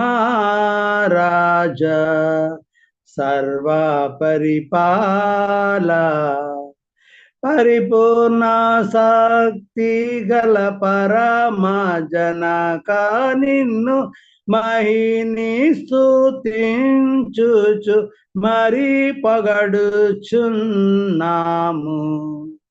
కలుగునుగాక దేవునికి మహిమ కలుగునుగాక. మహిమ పర్చుచు ఆరాధించు చున్నాము నిన్ను. మహిమాతిశయమును మదిదలంచియు నీకు మహిని మా స్తుతి కృతజ్ఞతనిచ్చు చున్నాము. కలుగునుగాక దేవునికి మహిమ కలుగునుగాక.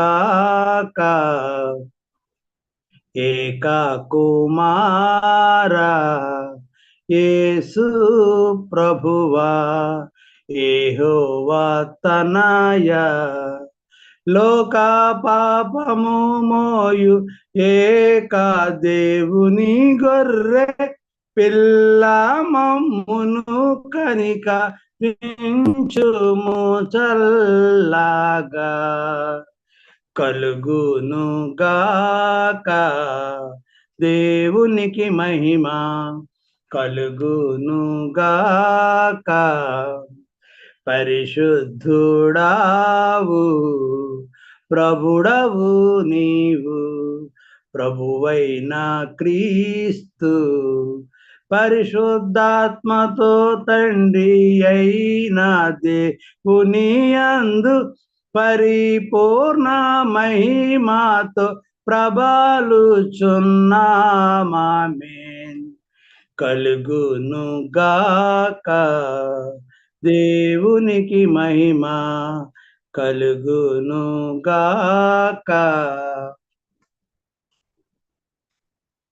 మనోహర్ చాలండి. మనోహర్ గారు ఆయన బ్రేక్ అడిగారు కదండి, టిఫిన్ చేస్తాకి వెళ్ళినట్టున్నారు. ఓకే అమ్మా, మరి ఇంకో పాట పాడుకుందాం లేకపోతే పాడుకుందామండి. ఇంకో పాట పాడుకుందాం అండి. క్రైస్తవ పుస్తకం నుంచి, కీర్తన పుస్తకం నుంచి మనం ఇంకో పాట పాడుకుందాం.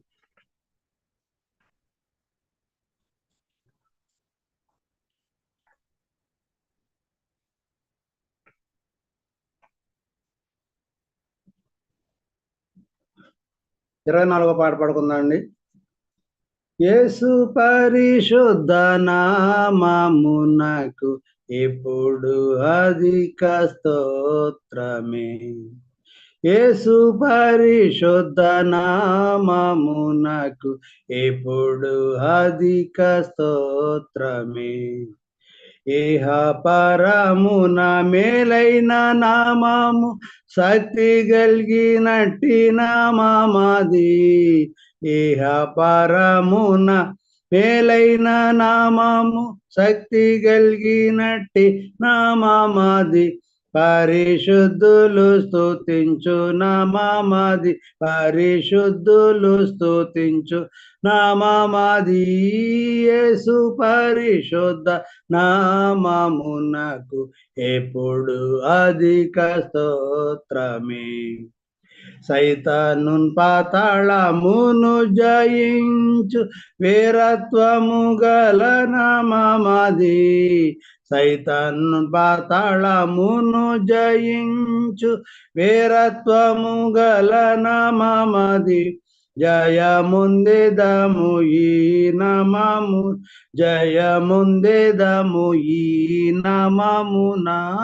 యేసు పరిశుద్ధ నామమునకు ఎప్పుడు అధిక స్తోత్రమే.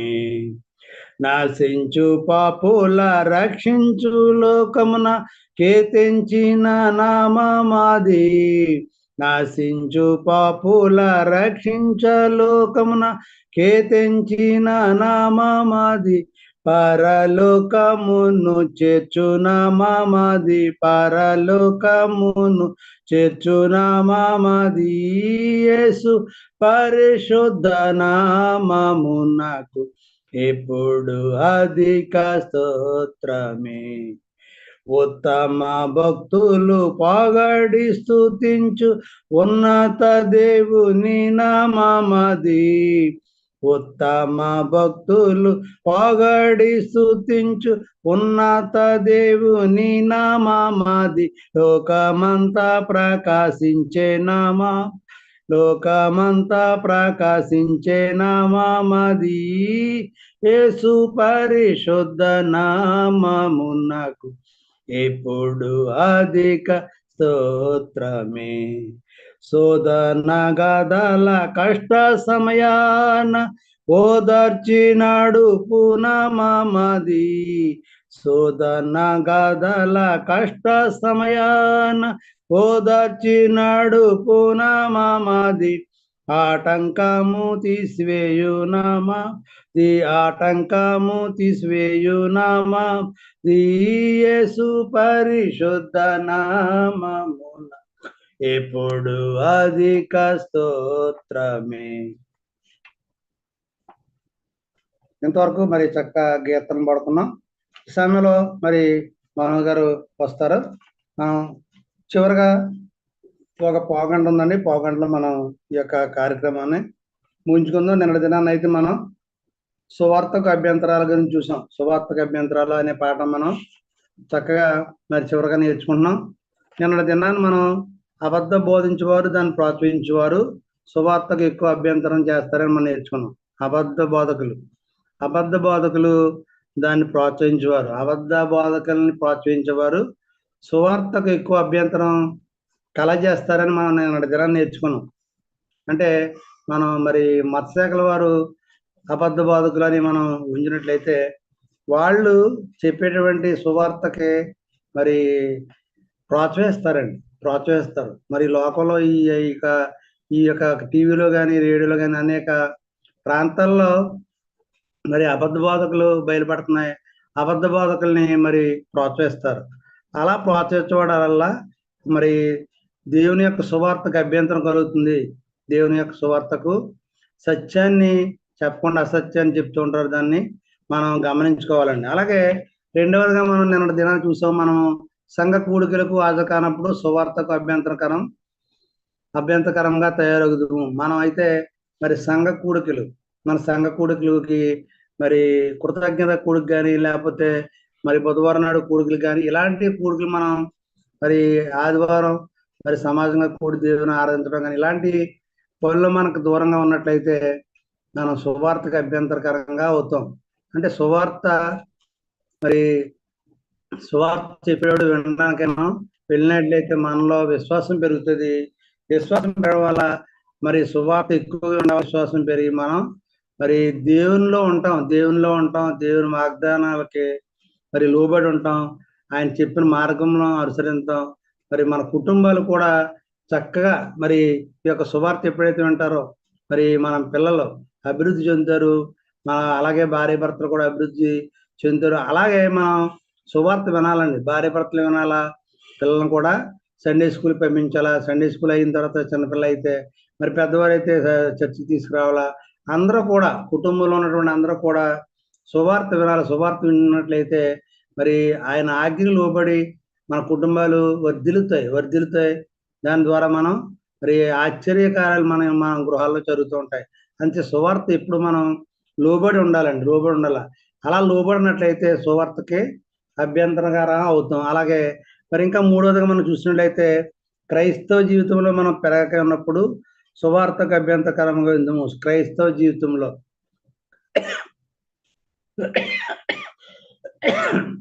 జీవితంలో మనం పెరగకపోతే అంటే క్రైస్తవ జీవితంలో మనం పెరగకపోతే సువార్తకు అభ్యంతరంగా ఉంటామని మనకి ఇక్కడ తెలియపరుస్తుందండి. అంటే మరి సువార్త వినకుండా సువార్తకు దూరంగా ఉన్నట్లయితే, దేవుని దూరంగా ఉన్నట్లయితే మనకి మన క్రైస్తవ జీవితం బాగోదండి. క్రైస్తవ జీవితం ఎప్పుడు సువార్త వినాలి. క్రైస్తవ జీవితంలో ఉన్నప్పుడు మనం సువార్త వినాలి.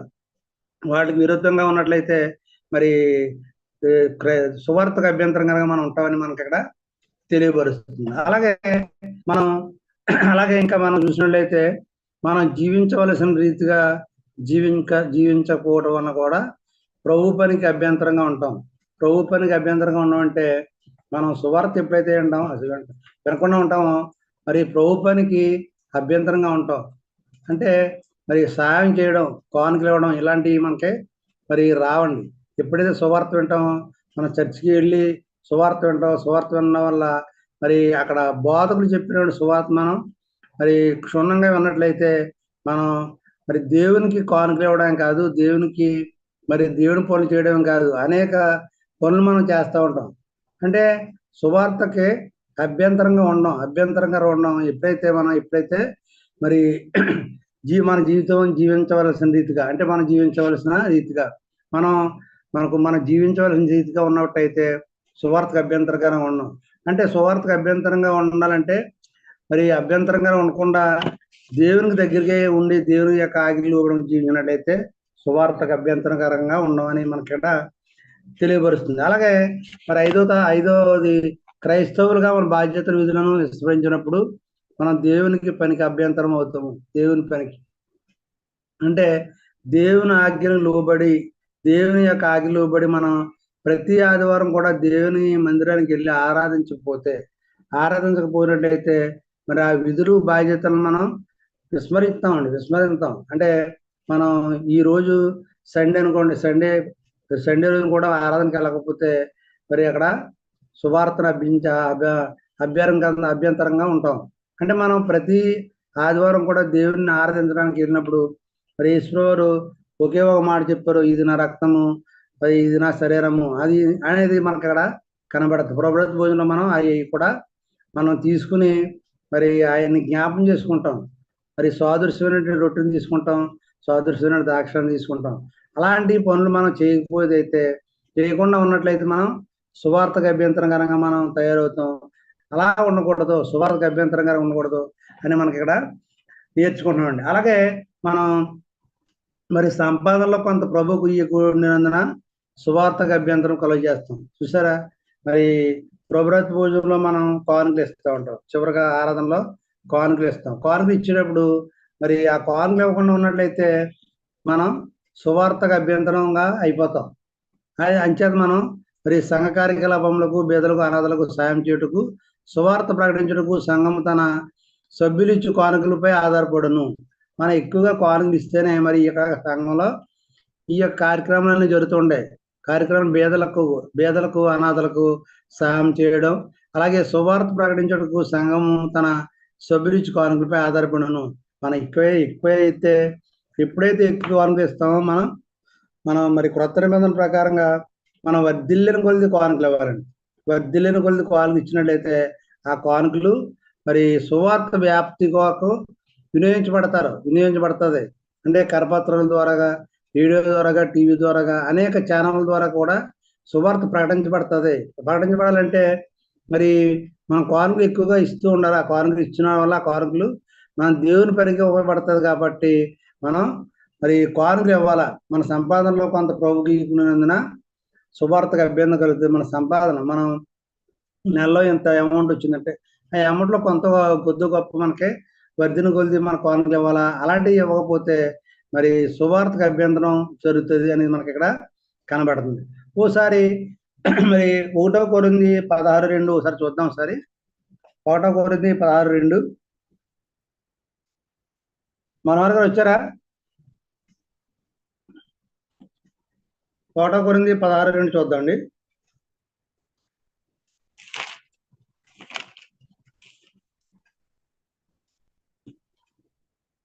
నా మాట వినబడుతుందండి? 16:2 ఓకే. ఓకే. మనం ఇక్కడ చివరగా ఒక లేఖనం చదువుకుందాం. మరి సమయం అవుతుంది, జరిగి వస్తారు.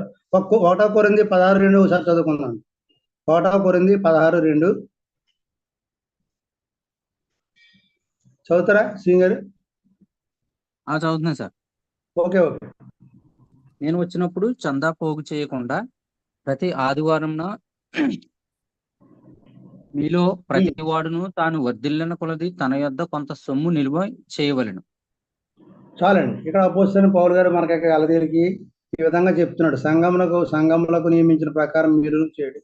నేను వచ్చినప్పుడు చందా పోగు చేయకుండా, అంటే మరి అపోస్తలుడైన పౌలు మరి యొక్క సంఘాలకు వెళ్ళేటప్పుడు మరి వాళ్ళు ప్రతి ఆదివారం కూడా మరి వర్ధిన కొలది కానులు ఇచ్చి కొంత అమౌంట్ మరి వాళ్ళు జమ చేసేవారు. ఆ జమ చేసినప్పుడు అవి పేదలకు విధవరాలకు మరి అనేక మందికి మరి సహాయం చేస్తూ ఉండేవారు అనేది మనకి ఇక్కడ కనబడుతుంది. అంచేత మనం మరి ప్రభు పని జరగాలన్నా, ప్రభు కార్యక్రమం జరగాలన్నా, మరి పేదలకు మనం మరి సహాయం చేయాలన్నా, విధవరాలకు సహాయం చేయాలన్నా ఈ మనం వర్ధిన కొలది మనం ప్రతి ఆదివారం ఇవ్వాలండి. ప్రతి ఆదివారం ఇవ్వాలని మనకి ఇక్కడ కనబడుతుంది. అంటే మనం క్రొత్త నిబంధన ప్రకారంగా అయితే వర్ధిన కొలది మనం ఇవ్వాలండి. అంటే మనం ఎంత ఇచ్చినా దేవునికి మరి ధన్యత, మన ధన్యత అనేది కనబడుతుంది. అంటే మరి పాత నిబంధనలు అయితే 10% ఇచ్చేవారు తప్ప, మరి కొత్త నిబంధనలు వచ్చినప్పటికి వర్ధిన కొలది మన యొక్క గృహాల్లో మన కుటుంబాలు ఏ విధంగా వర్ధిల్లుతున్నాయో వర్ధిల్లిన కొలది సహాయం మనం ఇవ్వాలి అనేది ఇక్కడ స్పష్టంగా కనబడుతుంది. అంటే ఇక్కడ నేను వచ్చినప్పుడు చందా పోగు చేయకుండా ప్రతి ఆదివారం మీలో ప్రతి వాడును తాను వర్ధిన కొలది తన యొద్ద కొంత సొమ్మును నిలువ చేయవలెనని మనకి ఇక్కడ అపోస్తలుడైన పౌలు మరి చెప్పడం చూస్తున్నాం. అలాగే పై సంగతులను గమనించిన తర్వాత మనము మతశాఖలను నిందించవచ్చునేమో, కానీ సువార్తను బోధించడం మనము విఫలమైనందున ఆ దోషం మన పాదముల యొద్దనే ఉండవచ్చును. పవిత్ర క్రీస్తు క్రొత్త నిబంధన క్రైస్తవ విస్తరణను డినామినేషన్ అభ్యంతరంగా ఉన్నట్టుగా విదితమే. కానీ ప్రభువు కోరినట్లు మనం పనిచేసి ఆయన చెప్పు రీతిగా చేస్తున్న ఎడల ప్రభు చిత్తమును జరిగించడానికి మనము ఎవడు ఆపజాలడు. మనకి పరిశుద్ధ గ్రంథం ఏం చెప్తుందో, లేఖనాలు ఏం చెప్తున్నాయో దాని ప్రకారంగా మనం నడుచుకోవనట్టయితే మన దేవుడు మనల్ని ఆశీర్వదిస్తాడు. అదే మనకి పరిశుద్ధ గ్రంథంలో మరి చక్కగా లేఖనాలు ఉన్నాయి. లేఖనాల ప్రకారంగా మనం చూసినట్లయితే మరి యేసుప్రభువు స్థాపించిన సంఘంలోనే మనం ఉండాలి. యేసుప్రభువు స్థాపించిన సంఘం క్రీస్తు సంఘంలోనే మనం ఉండాలి. ఈ క్రీస్తు సంఘంలోనే మనం ఆయన్ని మరి ఆరాధించి ఆయన్ని గణపరచాలి, మహింపరచాలి. అంతే తప్ప మరి వేరే పేర్లు పెట్టుకుని వేరే సంఘాలు ఉంటే వాళ్ళు మరి యేసుక్రీస్తుకు దోషులు కాదు, కడుపుకే దోషులని మనం గత పాఠాల్లో నేర్చుకున్నాం. కాబట్టి మనం అందరం కూడా మరి క్రీస్తు సంఘంలో ఉండి, క్రీస్తు స్థాపించిన సంఘంలో ఉండి మనం మరి సువార్త చక్కగా విందాం. మన కుటుంబాలు చక్కగా మరి ఆశీర్వదించబడతాయి అనేది మనకి ఇక్కడ స్పష్టంగా కనబడుతుంది. అంటే మనం చివరిగా ఈ రోజు నిన్న సువార్తకు అభ్యంతరం కాకుండా మనం ఉండాలంటే మరి సువార్త వినాలి. అభ్యంతరం కాకుండా ఉండాలంటే సువార్త వినాలి. సువార్త ప్రకారంగా పరిశుద్ధ గ్రంథం ఏం చెప్తుందో ఆ ప్రకారంగా మనం మరి లోబడి జీవించాలని మనం మరి చూసుకుందాం. అలాగే మనం పరలోకానికి వెళ్ళాలంటే క్రీస్తు సంఘం తప్ప వేరే మార్గం లేదు. ఆయన చెప్తున్నాడు, నేనే మార్గమును అని ఆయన చెప్తున్నాడు యేసుప్రభువు. అంతే తప్ప మన ఏ సంఘంలో ఉన్న పరలోకానికి చేరం. మరి క్రీస్తు ప్రభువు స్థాపించిన సంఘంలో ఉంటుంది. మనం మరి క్రీస్తు సంఘంలో ఉన్నట్టయితే పరలోకానికి వెళ్తామని మన ఇక్కడ స్పష్టం అవుతుంది. ఈ యొక్క క్రీస్తు యొక్క సువార్త అనే పుస్తకంలో మరి 13 పాఠాలు మనం మొదటి నుంచి నేర్చుకున్నాం. క్రీస్తు యొక్క సువార్త, క్రీస్తు సువార్త యొక్క వాస్తవాలు, సువార్త యొక్క పిలుపు, సువార్తకు లోబడుట, సువార్త వినుట, దేవుని యందు విశ్వాసము, పాపములు విషయమైన మారు మనస్సు, క్రీస్తును ఒప్పుకొనుట, పాపక్షమాపణ నిమిత్తం బాప్తిసము, సువార్త యొక్క ఆశీర్వాదాలు, సువార్తను ప్రకటించుట, ఇతర సువార్తను ప్రకటించుట, అలాగే చివరిగా మనం సువార్తకు అభ్యంతకరం కలుగ చేయుట. అంటే మనం ఈ యొక్క పాఠాలని మనం చక్కగా నేర్చుకున్నాం. మరి ఇదే కాకుండా మరి హితబోధ అనే పుస్తకంలో కొన్ని పాఠాలు మరి ఈ బ్యాచ్లో నేర్చుకున్నాం.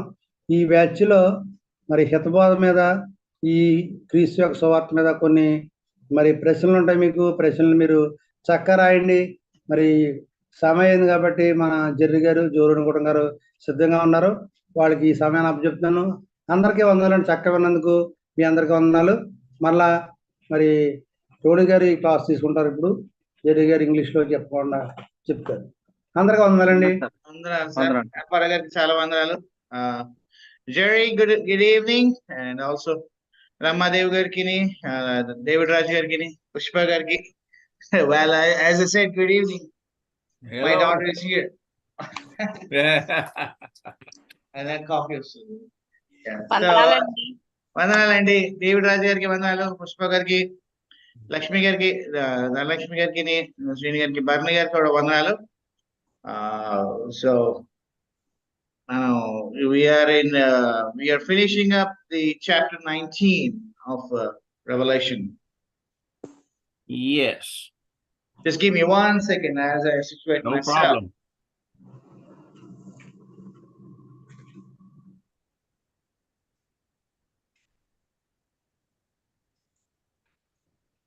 All right, sir. Can you hear me? Yes, I got you. All right.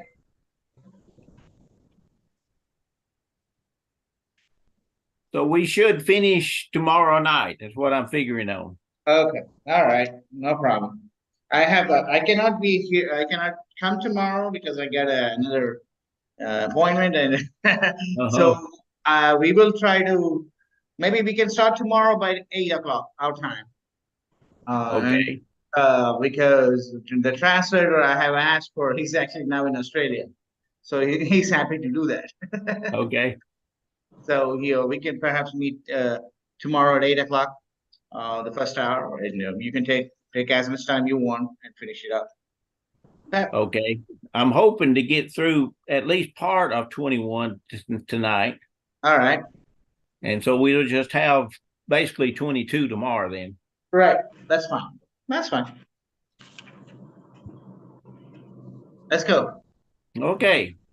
Right. We're down to verse 17 of chapter 19. నిన్న వరకు మనం చూసుకున్నప్పుడు 17వ వచనం వరకు వచ్చాము, 19వ అధ్యాయంలో 17వ వచనం వరకు వచ్చాము మనము. So let's read verses 17 and 18. Okay. 17వ అధ్యాయంలో 18 19 19వ అధ్యాయంలో you said 17 and 18? Yes. All right. 17 18 వచనాలు చదువుకుందాం. మరియు ఒక దూత సూర్యబింబంలో నిలిచి ఉండుట చూచితిని. అతడు గొప్ప శబ్దంతో ఆర్భాటించి, రండి, రాజులు మాంసమును, సహస్రపతులు మాంసమును, బలిష్ఠుల మాంసమును, గుర్రముల మాంసమును, వాటి మీద కూర్చుని వారి మాంసమును, స్వతంత్రులదేమి, దాసులదేమి, కొద్దివారిదేమి, గొప్పవారిదేమి, అందరి యొక్క మాంసమును తినుటకై దేవుని గొప్ప విందుకు కూడి రండని ఆకాశ మధ్యమందు ఎగురుచున్న సమస్త పక్షులను పిలిచెను.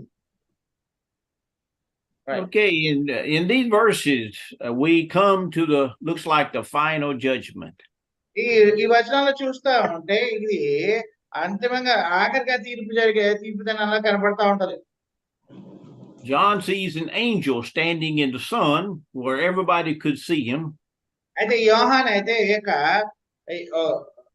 ఒక దేవదూతను చూస్తున్నాడు, అక్కడ అందరికి కూడా కనపరిచేటట్టు ఉన్నాడు అతను. And he cries with a loud voice to all the birds of heaven. అయితే అతడు ఇక తన గొప్ప స్వరముతో, ఒక గొప్ప ఆర్భాటంతో ఏం చేస్తున్నాడంటే, గొప్ప శబ్దంతో ఏం చేస్తున్నాడంటే పక్షులను అన్నింటినీ పిలుస్తున్నాడు. He invites them to the great supper of God. అక్కడ ఎక్కడ పిలుస్తున్నాడు అంటే దేవుని దగ్గర ఉన్న ఒక భోజన బల్ల దగ్గరికి పిలుస్తున్నాడు మనం చూస్తున్నాం, విందు దగ్గరికి పిలుస్తున్నాడు. The meal the birds would be eating would be the flesh of the army of the beast and his horses. అయితే ఈ యొక్క పక్షులు ఏం తింటాయి, ఏం భోజిస్తున్నాయి అంటే ఈ ఓడిపోయిన ఈ యొక్క సైన్యం యొక్క వాటి శవాలు, వాటి యొక్క ఎన్ని కూడా మాంసం అన్ని కూడా తినడానికి రమ్మని చెప్పి పిలుస్తున్నాడు. This shows that their destruction is complete. ఏమి తెలుస్తుంది అంటే వీటితో వారి యొక్క ఏమంటారంటే వారి యొక్క నాశనము సమాప్తమైనది అని మనకి తెలుస్తా ఉంది. For this is a gruesome picture to think about. ఇది ఒకసారి ఆలోచిస్తే ఇది చాలా భయంకరమైన చిత్రీకరణ మనకు కనపడుతుంది ఇక్కడ. Because you have the whole army and men just lying everywhere, and the birds and animals just coming and eating on them. అంటే ఇంత మహా సైన్యాన్ని యొక్క అందరూ కూడా నశించిపోయి పడిపోయి ఉన్నారు. అయితే అప్పుడు వారి మీద వచ్చి ఈ యొక్క రాబందులు ఇటువంటి పక్షులు ఇవన్నీ కూడా వచ్చి తింటా ఉన్నాయి వారిని. To remain unburied and eaten by birds was considered to be the most shameful of all faiths. అయితే ఒక విషయం గమనించుకోండి, ఈ లోకంలో పురాతన నుంచి వచ్చే భావన ఏంటి అంటే ఇలాగా చనిపోయి వారి యొక్క శవంగా పక్షులు తినడం అనేది అటువంటి హీనమైన స్థితి, అది ఒక హీనమైన స్థితిలో భావిస్తూ ఉండేవారు. So this is a scene of universal dishonor and destruction. ఇది లోకం అంతా కూడా ఇది చూస్తా ఉంటే ఇది సార్వత్రికంగా ఒక అవమానంగా భావిస్తా ఉండేవారు. And everyone, both the small and the great, would be destroyed. చిన్నవారేమి పెద్ద గొప్పవారేమి అందరూ కూడా నాశనం అయిపోతున్నారు అని మనకి కనబడుతుంది. And then let's read verse 19. 19వ వచనం చూడండి. మరియు ఆ గుర్రముల మీద కూర్చున్న వారితోనూ ఆయన సేనతోనూ యుద్ధము చేయుటకై ఆ క్రూర మృగమును భూరాజులను వారి సేనలను కూడి ఉండగా చూచితిని. So the armies of Satan is now spread out against the armies of God. ఇప్పుడు చూస్తుంటే ఈ సాతాను యొక్క సైన్యము చుట్టుముట్టేసిన దేవుని యొక్క సైన్యం. This pictures the spiritual constant war taking place between the devil and God. మనకి ఏం కనిపిస్తుంది అంటే ఈ ఆత్మీయ యుద్ధం ఒకటి దేవునికి ఇటు సాతానికి మధ్యన జరుగుతూ ఉంటుంది అని మనకి అర్థమవుతుంది. So notice verse 20 then. Let's read 20 and 21. అప్పుడు ఆ మృగమును దాని ఎదుట సూచక్రియలు చేసి దాని ముద్రను వేయించుకుని వారిని, ఆ మృగపు ప్రతిమకు నమస్కరించిన వారిని మోసపరచిన ఆ అబద్ధ ప్రవక్తయు పట్టబడి వారిద్దరూ గంధకముతో మండు అగ్నిగుండంలో ప్రాణంతోనే వేయబడి కడమవారు గుర్రముల మీద కూర్చున్న వాని నోట నుండి వచ్చిన ఖడ్గము చేత వధింపబడిది. వారి మాంసమును పక్షులనియు కడుపార తినింది. Notice that in verse 19, the armies is all spread out like a battle is fixing to take place. అయితే ఈ 19వ వచనం చూసినప్పుడు ఇక్కడ భూరాజులు వారి సేనలు కూడా కూడి చూస్తాం ఇక్కడ మనం చూసేసరికి. But then in verse 20, it simply says the beasts were captured with the false prophet. అయితే కానీ 20వ వచనం చూస్తే ఈ మృగం ఏం చేసిందంట, దాని ఎదుట సూచక్రియలు చేసి దాని ముద్రలు వేయించుకున్న వారిని మృగపు ప్రతిమకు నమస్కరించి వారిని మోసపరిచిన అబద్ధ ప్రజలు పట్టబడి తిరిగి చూస్తున్నాం. You see, Revelation never described the battle itself. అయితే మీరు ఒకసారి గమనించుకోండి, ఈ యొక్క ప్రకటన గ్రంథంలో ఎక్కడో కూడా ఈ యొక్క యుద్ధం ఎలా జరుగుతుందో మనకి దాని ఎక్కడ కూడా రాయబడలేదు. And I think it shows that even though the forces of evil appear to be very powerful, they are really helpless when confronted by God. అయితే ఇక మనం చూస్తుంటే ఇక్కడికి ఇక్కడ చూస్తుంటే ఈ యొక్క మృగం యొక్క లేదంటే సాతాను యొక్క సైన్యం చూడడానికి వాళ్ళు అంత గొప్పగా ఉన్నట్టు కనిపిస్తుంది, కానీ ఓ రకంగా వాళ్ళు ఏమీ లేదు. దేవుని యొక్క సైన్యం మీద దేవుని శక్తి ఎదురుకుండా వారు పడిపోయి ఉన్నారు. So the beast and the false prophets are captured.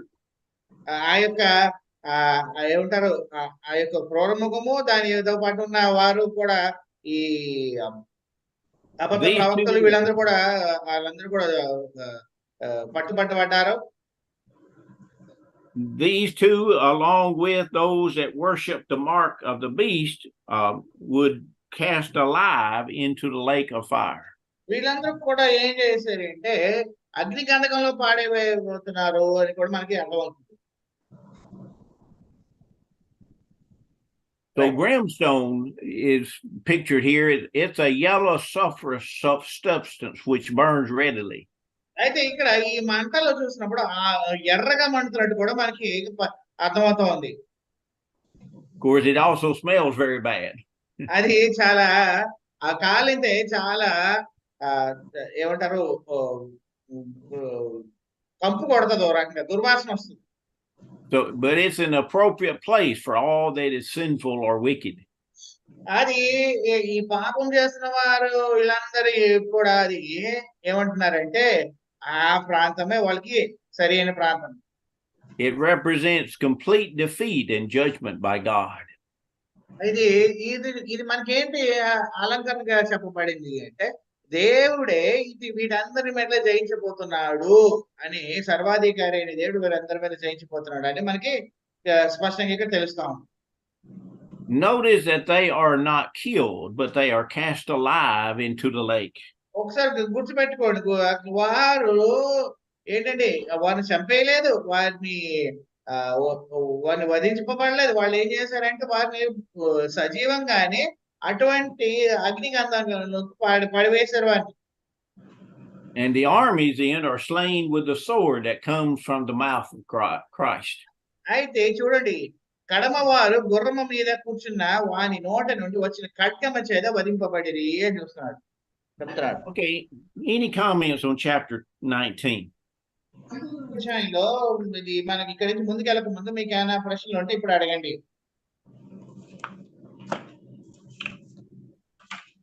ఏమీ లేదు sir. All right, sir. Okay. Let's go on to 20th chapter.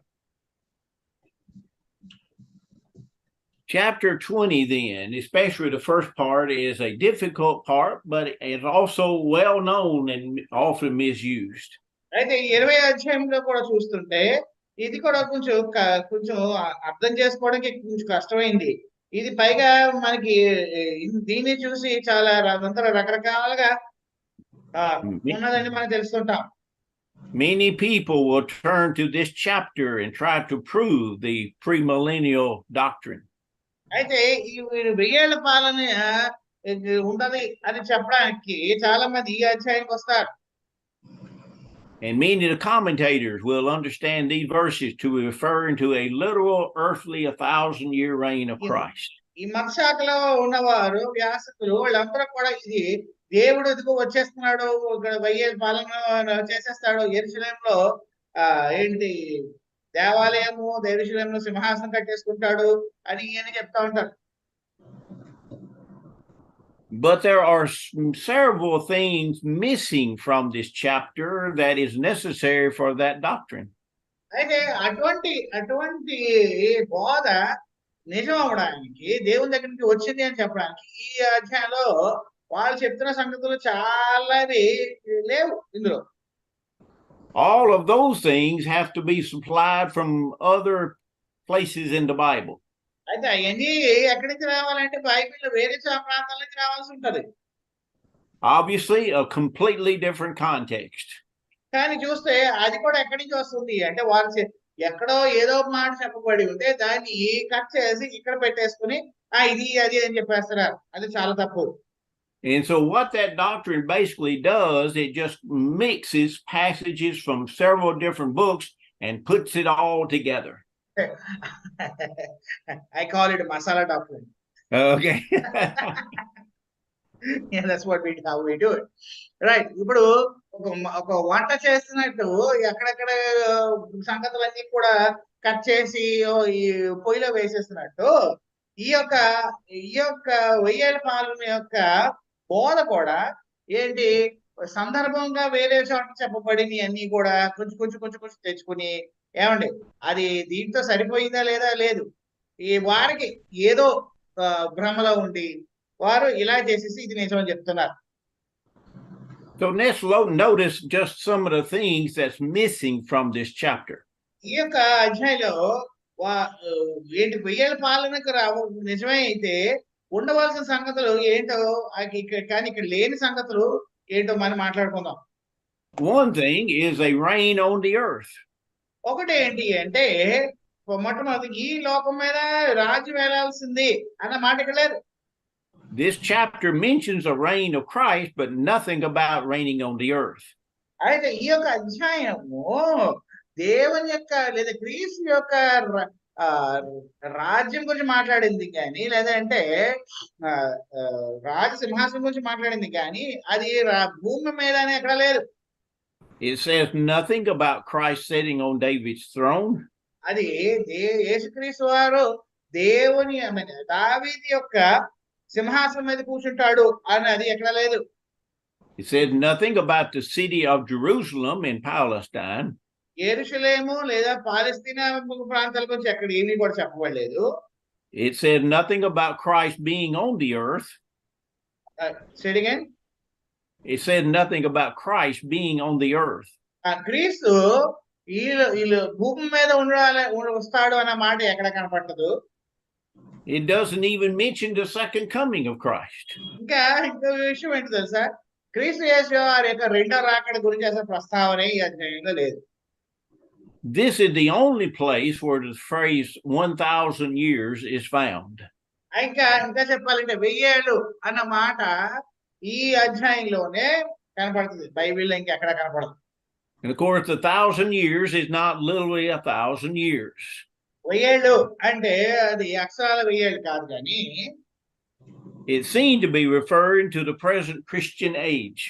అది మనకి దేనికి సూచనగా ఉన్నది అంటే అలంకార విషయం మాటలో అది ఈ కాలపు క్రైస్తవ కాలం అని మనం చేసుకోవచ్చు.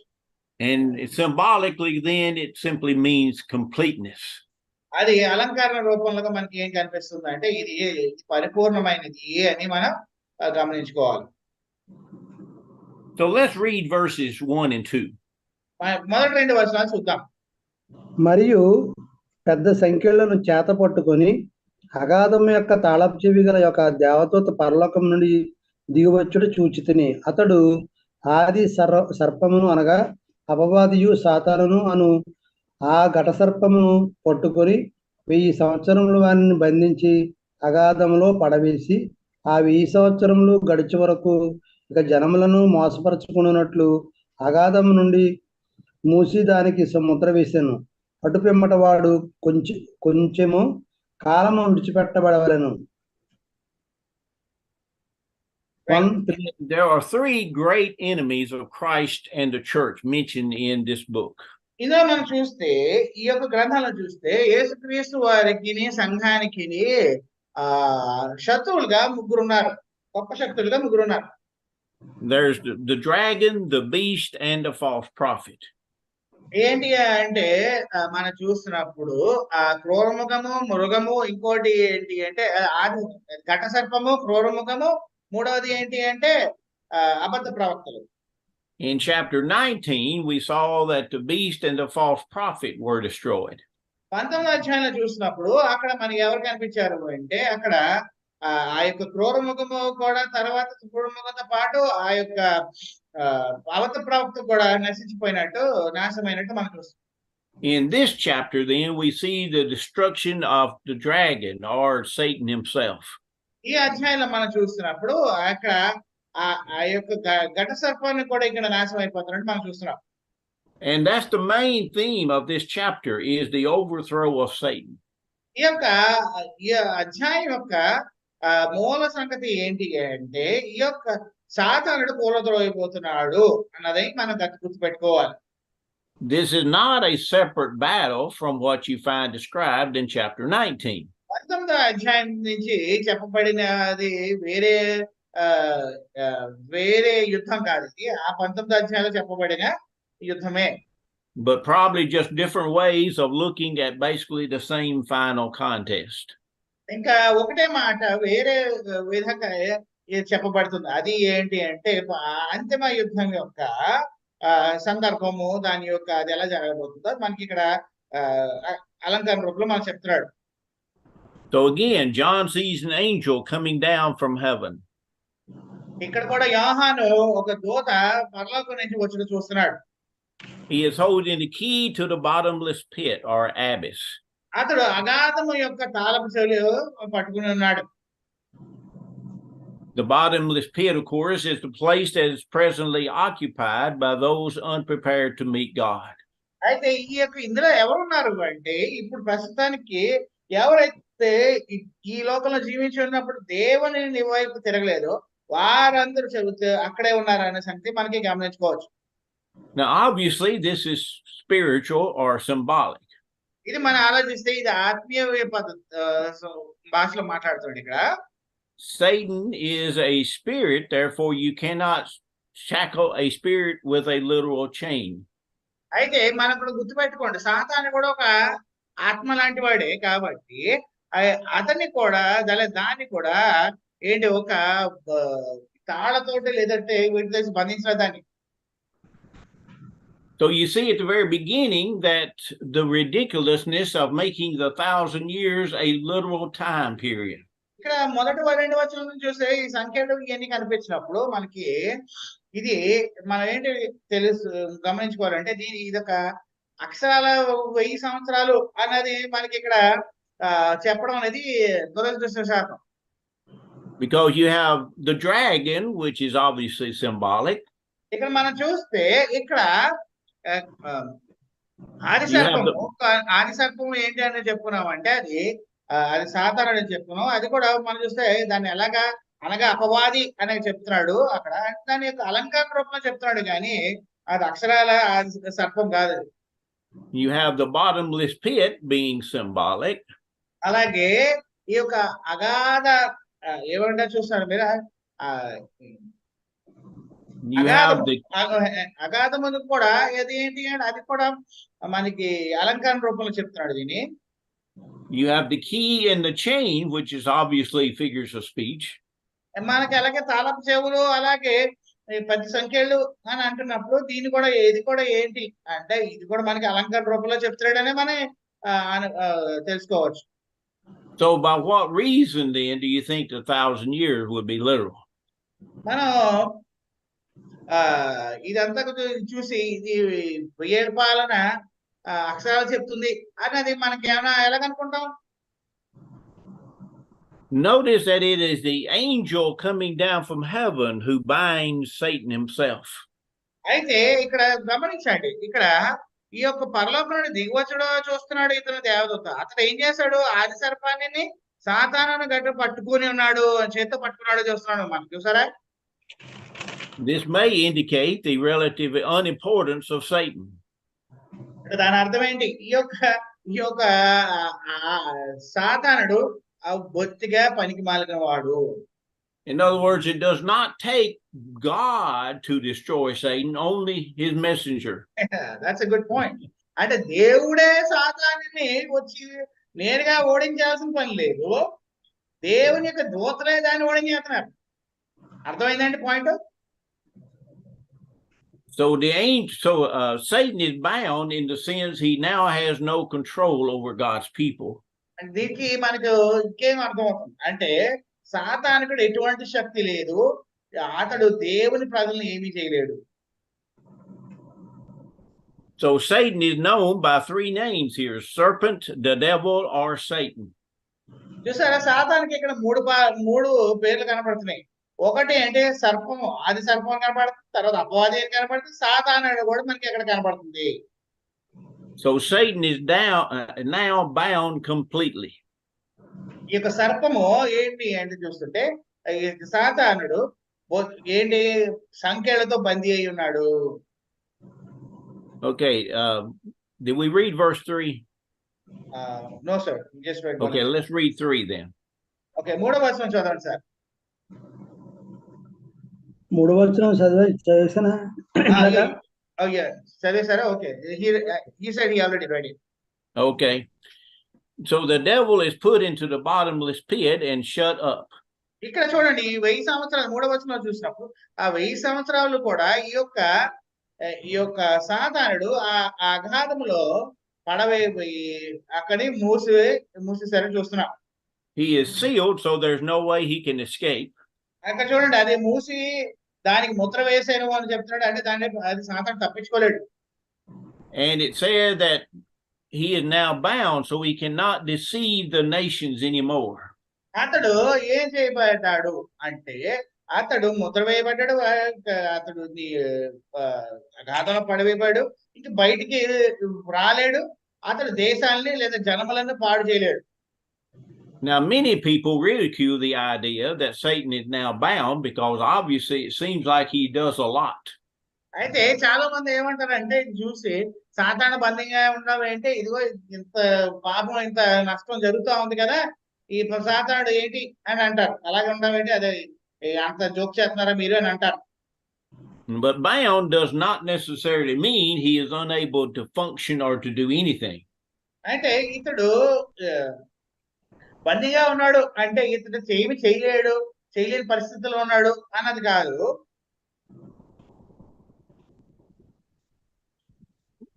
But the Bible says he is now bound. కానీ బైబిల్ అయితే ఇక్కడ ఇతడు బందీగా ఉన్నాడు అని చెప్తున్నాడు. And it's used figuratively in other passages simply of restricting a person's activities. అంటే దాని అర్థం ఏంటి అంటే, అతడు బందీగా ఉన్నాడు అంటే కొద్ది సంగతులు అతని చేత చేయకుండా, బైబిల్ చాలా సార్లు అలాగే చెప్పబడింది, అతడు ఎవడైతే బందీగా ఉన్నాడో వాడు కొన్ని సంగతి చేయకుండా అతడు నిషేధించబడ్డాడు అని మనకి అర్థం వస్తుంది. So John here said that he is bound in the sense he cannot deceive the nations anymore. అంటే ఇతడు ఎలాగ బందీగా ఉన్నాడు అంటే జనములు మోసపరచలేని సంగతి దాని మీద అతడు బందీ అయి ఉన్నాడు, వాడికి ఇంకా అధికారం లేదు అని చెప్తున్నారు. He is not able to do like he did before. అతడు ఇదివరకు చేసినంతగా కార్యాలు చేయటలేదు అని మనకి అర్థమవుతుంది. Now, most premillennialists would say that believe this refers to a period when Satan is completely inactive. అంటే ఇక్కడ ఏమంటారంటే, ఈ 1000 పాలన చెప్తున్న మతశాఖ వాళ్ళు ఏమంటారంటే, ఇది ఈ సాతానుడు బొత్తిగా ఏమీ చేయలేని పరిస్థితిలో ఉండే కొంత కాలంలో గురించి సూచిస్తున్నది అని చెప్తారు. But he is still active. He just cannot work through Rome against the church anymore. అప్పుడే మనం ఒకసారి గుర్తుపెట్టుకోండి, ఈ సాతానుడు ఇంకా ఆ సమయంలో రోమ పక్షాన ఉన్నాడు కానీ సంఘానికి ఏమి చేయలేని పరిస్థితిలో వాడున్నాడు. So the 1000-year reign of Christ and the 1000-year binding of Satan, of course, is the same time period.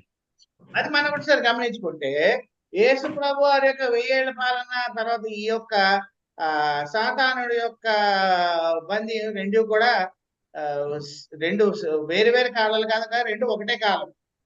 They're just looking at it from opposite viewpoints. అంటే వారు ఎక్కడి నుంచి వస్తున్నారు అంటే ఏం చూస్తున్నారు అంటే, ఒకరు ఇటు నుంచే చెప్తున్నారు, ఇంకో మాటలో అటు నుంచి కూడా వస్తుంది, రెండు ఒకటి గురించి మాట్లాడుతున్నారు. Now John says here that after the period 1000 years is over, Satan will be loose for a short time. అయితే మనం చూడండి, ఆ 1000 సంవత్సరాలు గడుచు వరకు ఇక జనములను మోసపుచ్చుకుంటున్నట్లు అగాధమును మోసి దానికి ముద్ర వేశాను, అటుపైమంటే వాడు కొంచెం కాలం పెట్టబడేను రాయబడి ఉంది.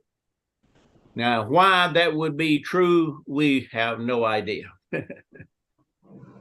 అతను కొంచెం కాలం ఎందుకు విడిచిపెట్టబడవాలనో మనకి దాని గురించి ఎవరికి కూడా సరి అయిన అవగాహన లేదు.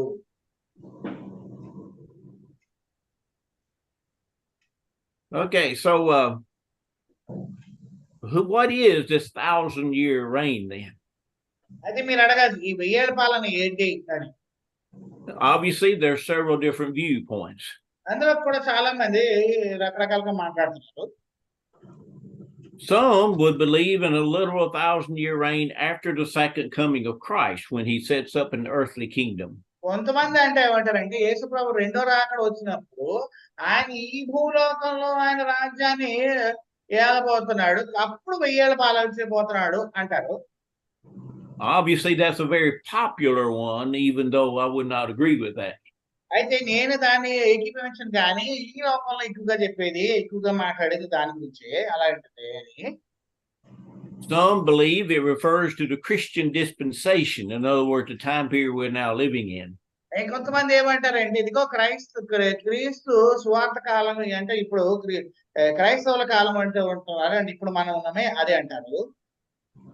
The problem with that would be the short period of time in which Satan is loosed after the 1,000 years are over. అది కానీ దాంట్లో కూడా చిన్న వచ్చిన లోసుక ఏంటి అంటే ఆ సాతానుడు ఎక్కడ మరి విడిచిపెట్టబడుతున్నాడు అనేది మనకి కొద్దిగా కొంచెం కష్టమై ఉంటది. Another viewpoint is that it does not speak of a time period at all. మూడవది ఏంటి అంటే ఇది అసలు కాల సమయం ఏమి చెప్పనే లేదు దీని గురించి అంటున్నాడు. It simply speaks of a state of affairs or the condition of things. అయితే ఇది ఆ సమయంలో జరుగుతున్న ఆ పరిస్థితులే గురించే మాట్లాడుతుంది కానీ ఇంకేమి కాదు అంటారు. As applied to the binding of Satan, it simply means that he is completely bound. ఇక సాతానుడు బంధంగా ఉన్నట్టు అతడు ఇప్పుడు కూడా బందీలోనే ఉన్నాడు అని చెప్తారు. For instance, in Psalm 50 and verse 10, it said that God owns all the cattle on 1,000 hills. ఇక్కడ చూడండి మనకి కీర్తన 50వ కీర్తన what verse 15 did you say? Psalm 50 and verse 10. 10వ వచనం చూస్తే దేవుడు గురించి మాట్లాడుతాడు. యెహోవా ఏంటంట 1000 కొండల మీద ఉన్న ఏమంటారు ఆ పశువులన్నీ కూడా ఆయనవి అని చెప్తాడు. In other words, it simply shows that God's ownership is total and complete of the whole world. కానీ అక్కడ మనకి 1000 అక్కడ ఎలాగ ఉపయోగించబడింది ఏంటంటే ఎలాగంటే దేవుడు సమస్తము ఆయనదే, సర్వస్వము ఆయనే అధిపతి అని మనకి అర్థమవుతుంది. In Deuteronomy 7 and verse 9, it said that God keeps his covenant to 1,000 generations. అయితే ద్వితీయోపదేశకాండం 7వ అధ్యాయం 9వ వచనం కూడా అక్కడ 1000 సంవత్సరాలు అనేది 1000 అనే మాట అక్కడ కూడా ఉపయోగించబడింది. అక్కడ కూడా 1000 జనరేషన్స్ అంటే తరముల వరకు అని అక్కడ ఉంటది అక్కడ. Now, obviously, that does not mean that God only keeps his covenant to the 1,000 generation. If you have been 1,001, you're out of luck. అక్కడ కూడా 1000 అనేది అక్షరాల 1000 కాదు. అంటే ఏంటి 1001 తరం వచ్చేసరికి దేవుడు నిన్ను పట్టించుకోడా అని అర్థం కాదు కదా అని అంటున్నాడు. It simply means God's faithfulness knows no limits. అంటే దాని అర్థం ఏంటి అంటే దేవుని దగ్గర ఉన్న విశ్వాసముకి ఎటువంటి బంధకాలు లేవు. దేవుడు నిరంతరము స్తోత్రార్హుడు, దేవుడు నిరంతరం ఉండే దేవుడై ఉన్నాడు అని మనకి అర్థం చేసుకుంటున్నాం. And so in this context, then, the binding of Satan shows that God will continue to protect the church against all other oppressors. ఏంటి మనం అర్థం చేసుకోవాలి అంటే దేవుడు మనకి ఎటువంటి శోధనలు వచ్చినాయి కదా దేవుడు మనల్ని అందరినీ కాపాడగలే శక్తి ఉన్నది అని చెప్తున్నాడు. Okay, does anyone have any questions then on the first 3 verses? ఈ 3 వచనాల్లో మీకు ఎవరికైనా ఏమైనా ప్రశ్నలు ఉన్నాయో చెప్పండి.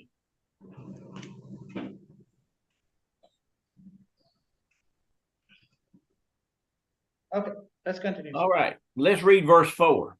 4వ వచనం చూడండి.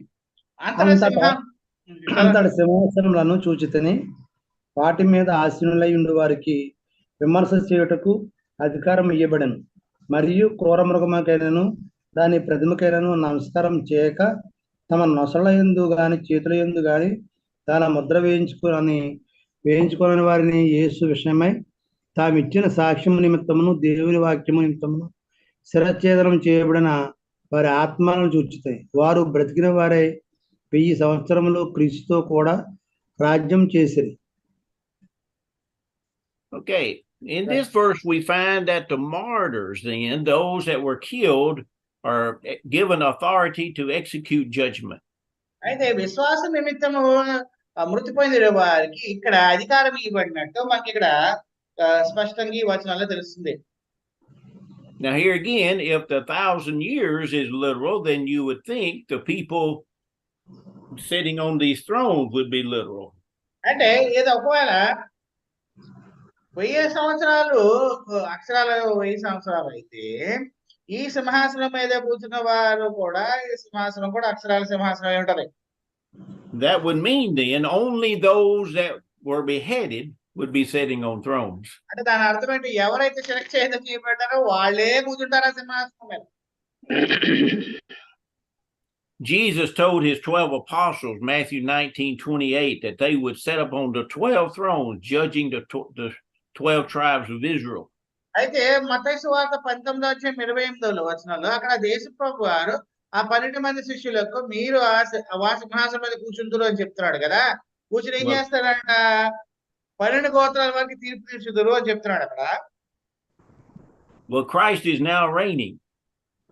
అయితే క్రీస్తు So ఇప్పుడు so these people they are reigning as well. అంటే ఆ 12 మంది అపోస్తులు కూడా ఇప్పుడు అధికారంలో ఉన్నారు. Beheading was the preferred Roman method of execution when Revelation was written. ఈ యొక్క ఒకటి గుర్తుపెట్టుకోండి, ఏంటి అంటే ఈ ప్రకటన గ్రంథం రాసినప్పుడు శిరచ్ఛేద చేయబడడం అనేది రోమా సామ్రాజ్యం వారు చేస్తా ఉండేవారు. So this would refer to anyone who had given up their life and not worshiped the beast. అంటే ఇక్కడ ఇది ఎవరి గురించి మాట్లాడుతుంది అంటే ఎవరెవరైతే శిరచ్ఛేద చేయబడ్డారో ఏంటి ఆ యొక్క మృగానికి లేదంటే నమస్కరించకుండా చేయవారు వారందరికీ కూడా ఉన్న వారికి అది వర్తిస్తుంది అని చెప్తున్నాను. But this would include everyone who were faithful Christians, even though they might not have been actually killed for their faith. అయితే ఇదంతా కూడా ఎవరైతే విశ్వాసంలో క్రైస్తవ పట్టణ వైపు ఉన్నారో వారందరినీ కూడా సూచిస్తుందని మనం జ్ఞాపకం చేసుకోవాలి. వారు క్రీస్తు కొరకు చనిపోకపోయినాను దేవుని యందు విశ్వాసంగా ఉన్నారు కాబట్టి వారిని కూడా ఇది సూచిస్తున్నదని మనం గమనించుకోవాలి. So Satan has been completely bound. సాతానుడైతే సంపూర్ణంగా బంధకంలో ఉన్నాడు. And now the saints are in a state of perfect and glorious victory. కానీ ఇక్కడ అయితే విశ్వాసులు మటుకు ఏం చేస్తున్నారంటే విజయోత్సాహంలో ఉన్నారు. That is the simple concept that we need to keep in mind. అటువంటిది ఆ యొక్క సింపుల్ థింగ్ మనం అర్థం చేసుకోవడం సులభమైనది మనం అర్థం చేసుకోవడానికి మనం జ్ఞాపకం చేసుకోవాలి, గుర్తుపెట్టుకోవాలి. Now let's look at verses 5 and 6. Right. 5-6 వచనం చదవండి. ఆ 1000 సంవత్సరములు గడుచు వరకు కడమ మృతులు బ్రతుకలేదు. ఇదియే మొదటి పునరుద్ధానము. ఈ మొదటి పునరుద్ధానములో పాలుగలవారు ధన్యులను పరిశుద్ధులనై ఉందురు. ఇట్టి వారి మీద రెండవ మరణములకు అధికారం లేదు. వీరు దేవునికి క్రీస్తుకును యాజకులై క్రీస్తుతో కూడా 1000 సంవత్సరములు రాజ్యం చేయుదురు.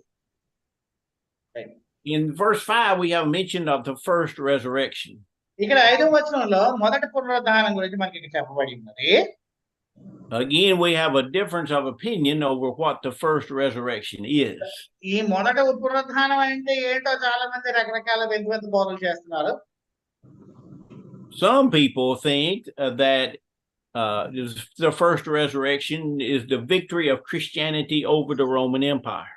కొంతమంది ఏమంటారంటే మొదటి పునరుద్ధానం అంటే క్రైస్తవత్వం ఈ యొక్క రోమా సామ్రాజ్యం మీద జయించినది యొక్క అది అంటారు. Others think that it refers to baptism. కొంతమంది ఏమంటారు అంటే మొదటి పునరుద్ధానం అంటే బాప్తిస్మము అంటారు. But baptism is more of a new birth rather than a resurrection. బాప్తిస్మం ఏంటి అంటే కొత్త జన్మ, అది కానీ పునరుద్ధానం కాకపోవచ్చు. Furthermore, it said that if you've been the first resurrection will have no part in the second death.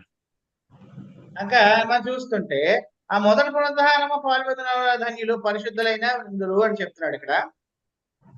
But if you happen to be unfaithful, then you might have been baptized but still suffered the second death. అయితే ఎప్పుడైతే మనము అక్కడ అందులో రెండో భాగం కూడా చూడండి, ఇటు వారి మీద రెండవ మరణము అధికారం లేదని కూడా రాయబడింది.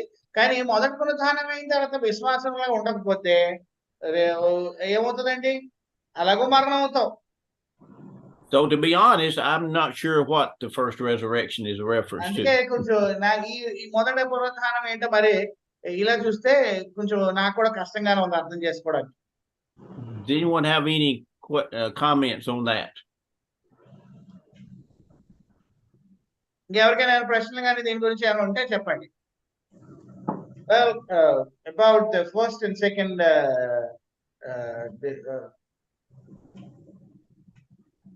Oh, I know you in the chapter, in verse number 6, we have the another beatitude, right?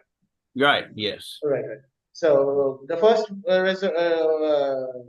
resurrection, you said it is more of a new birth.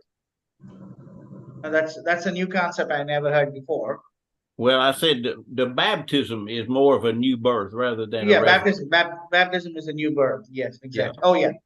So, but I've always verse number 5 and 6. I always interpreted as your death to you died to the sin, which is the first death, and then you raise up, according to Romans 6, 3 and 4. Yeah. You're right. So I always saw that as the first resurrection. The second one may be true. Yeah. The second one is the physical resurrection at the end of your life, at the end of the judgment. That's how I always interpreted that. And that may well be true. And I'm going with it. That's my story, and I'm going with it. Anyway, verse 6 is another beatitude. ఇక్కడ 6వ వచనంలో చూస్తే మనకి ఇంకొక ధన్యత కనబడుతుంది. The ones who take part of the first resurrection are blessed for 3 reasons. అక్కడ చూడండి, మొదటి పునరుత్థానంలో పాల్పొందిన వారికి 3 కారణాలు చొప్పున వారు ధన్యులు. The first reason is because the second death has no power over them. అంటే ఏంటి అంటే బయట వారి మీద రెండవ మరణం అధికారం లేదని తెలుస్తున్నది. This means being cast into the fire that burns with fire and brimstone. అంటే దాని అర్థం ఏంటి? ఇదిగో రెండవ మరణం అంటే ఇదిగో ఆ యొక్క అగాధములో మండుచున్న అగాధంలో పడవేయబడ్డాడు, అది రెండవ మరణం. This of course would be the fate of the devil, the beast, and the false prophet. అక్కడ ఎవరెవరు ఉన్నారంటే నేను చెప్పుకున్నాం. ఎవరున్నారు అంటే సాతానుడు ఉన్నాడు, అటువంటి క్రూరముగా ఉంది, మూడవదిగా అబద్ధ ప్రవక్తలు ఉన్నారు. Now, if that's the second death, then obviously that implies the first death would be physical death. అయితే ఒకవేళ అది కనుక రెండో మరణం అయితే మొదటి పునరుత్థానం కూడా అది కూడా ఇది ఏమంటారు భౌతిక మరణమే. Then it said we're blessed because we will be priests for God. తర్వాత వీరు రెండవ కారణంగా ఏంటో గమనించుకో, ధన్యులతో ఏంటి అని చూస్తే వీరు దేవునికి క్రీస్తునికి యాజకులై ఉందరు అని చెప్తున్నాడు. And we shall reign with Christ for 1,000 years. ఇంకా మూడో కారణం ఏంటి అంటే క్రీస్తుతో కూడా ఏం చేయబోతున్నారంటే 1000 సంవత్సరాలు పాలించబోతున్నారు. Okay, then verses 7 and 8. 7-8 వచనాలు చూడండి సార్ అప్పారావు గారు. 1000 సంవత్సరములు గడిచిన తర్వాత సాతాను తనున్న చెరలో నుండి విడిపింపబడును. భూమి నలుదశల యందుండు జనములను లెక్కకు సముద్రపు ఇసుకవలె ఉన్న గోగు మాగోగు అను వారిని మోసపరచి వారిని యుద్ధమునకు పోగు చేయుటకై వాడు బయలుదేరును. Okay, after the 1,000 years are finished, Satan will be loosed for a short period of time. చూడండి ఒకసారి 1000 సంవత్సరాలు గడిచిన సాతాను తాను చాలా విడిపించబడుతున్నాడు. Now again, why that has to be, we don't know. అది ఇందాక చెప్పినట్టు వీళ్ళు ఈ సాతానుడు ఎందుకు బంధకాల నుంచి విడిపించబడుతున్నాడో మనకైతే తెలియదు. And it's useless to speculate. అది తెలియదు కాబట్టి మనం దాని గురించి ఏంటంటే వింత భావాలు తెలుసుకోవడం అనవసరం. If Satan is now hindered by the gospel, then it seems that John is saying just before the second coming, there will be a short time when Satan is not bound. ఒకవేళ ఇప్పుడు కనుక మనం అనుకున్నట్టు చెప్పుకుంటున్నట్టు సాతానుడు బంధకాలు అంటే దేవుడు రాకముందు సాతానుడు విడిచిపెట్టడంలో సంబంధం లేదు, ఏమంటారు అర్థం లేదు. It seems to refer to a time when the world will become so evil that sin will dominate and no one will be interested in obeying the gospel.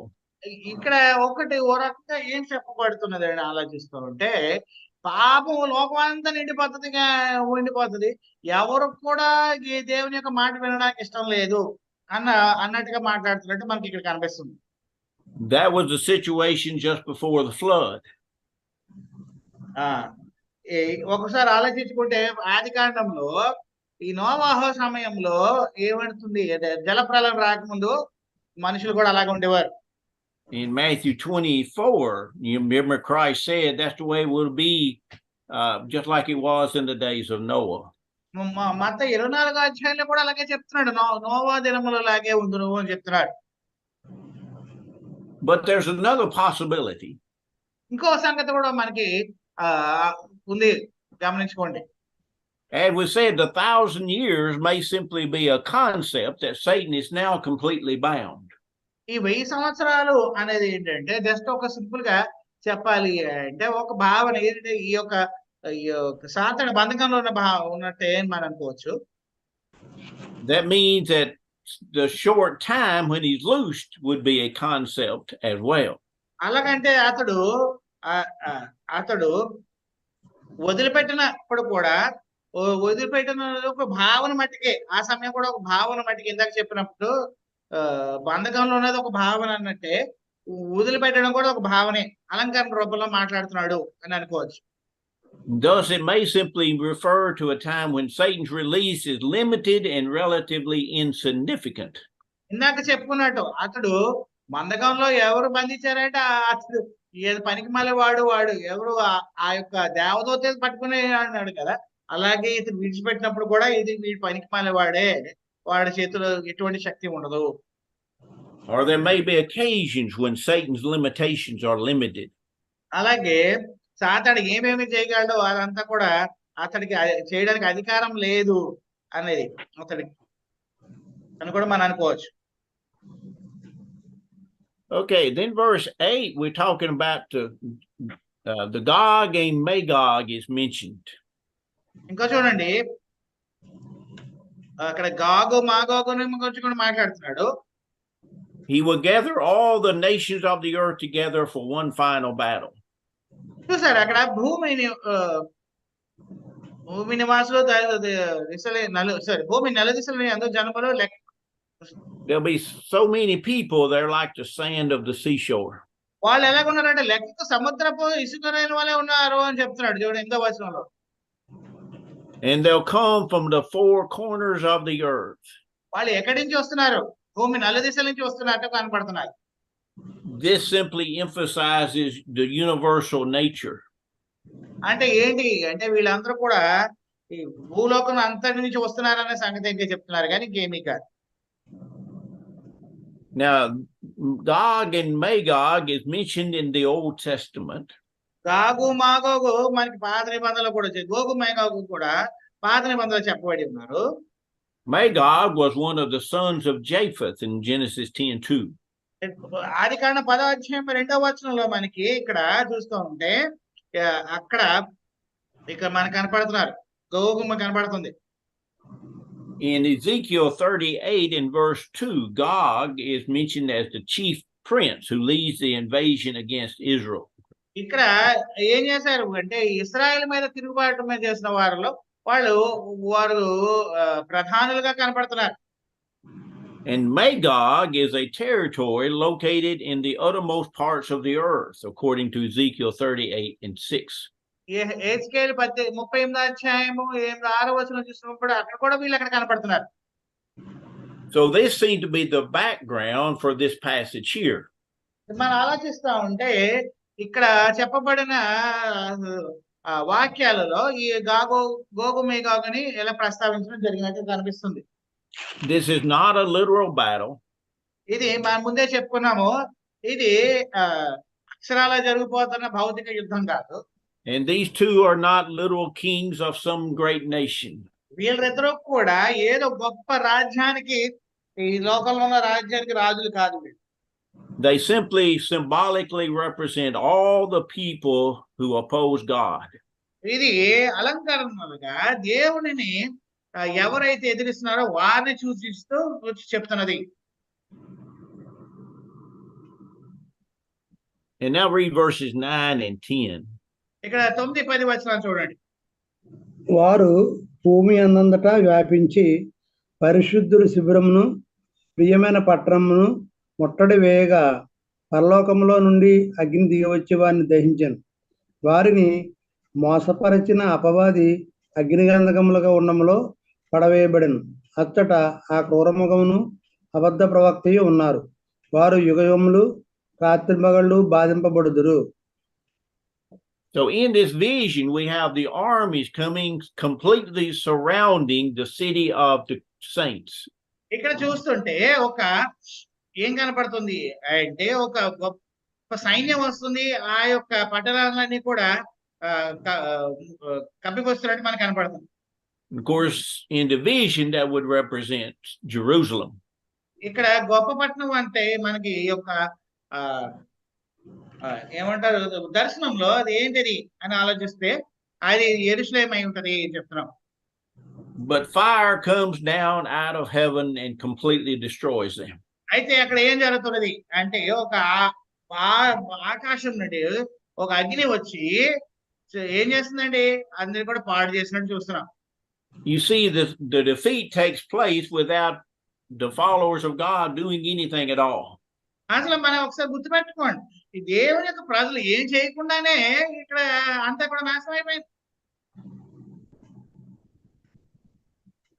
So the fire completely destroys Satan and his followers.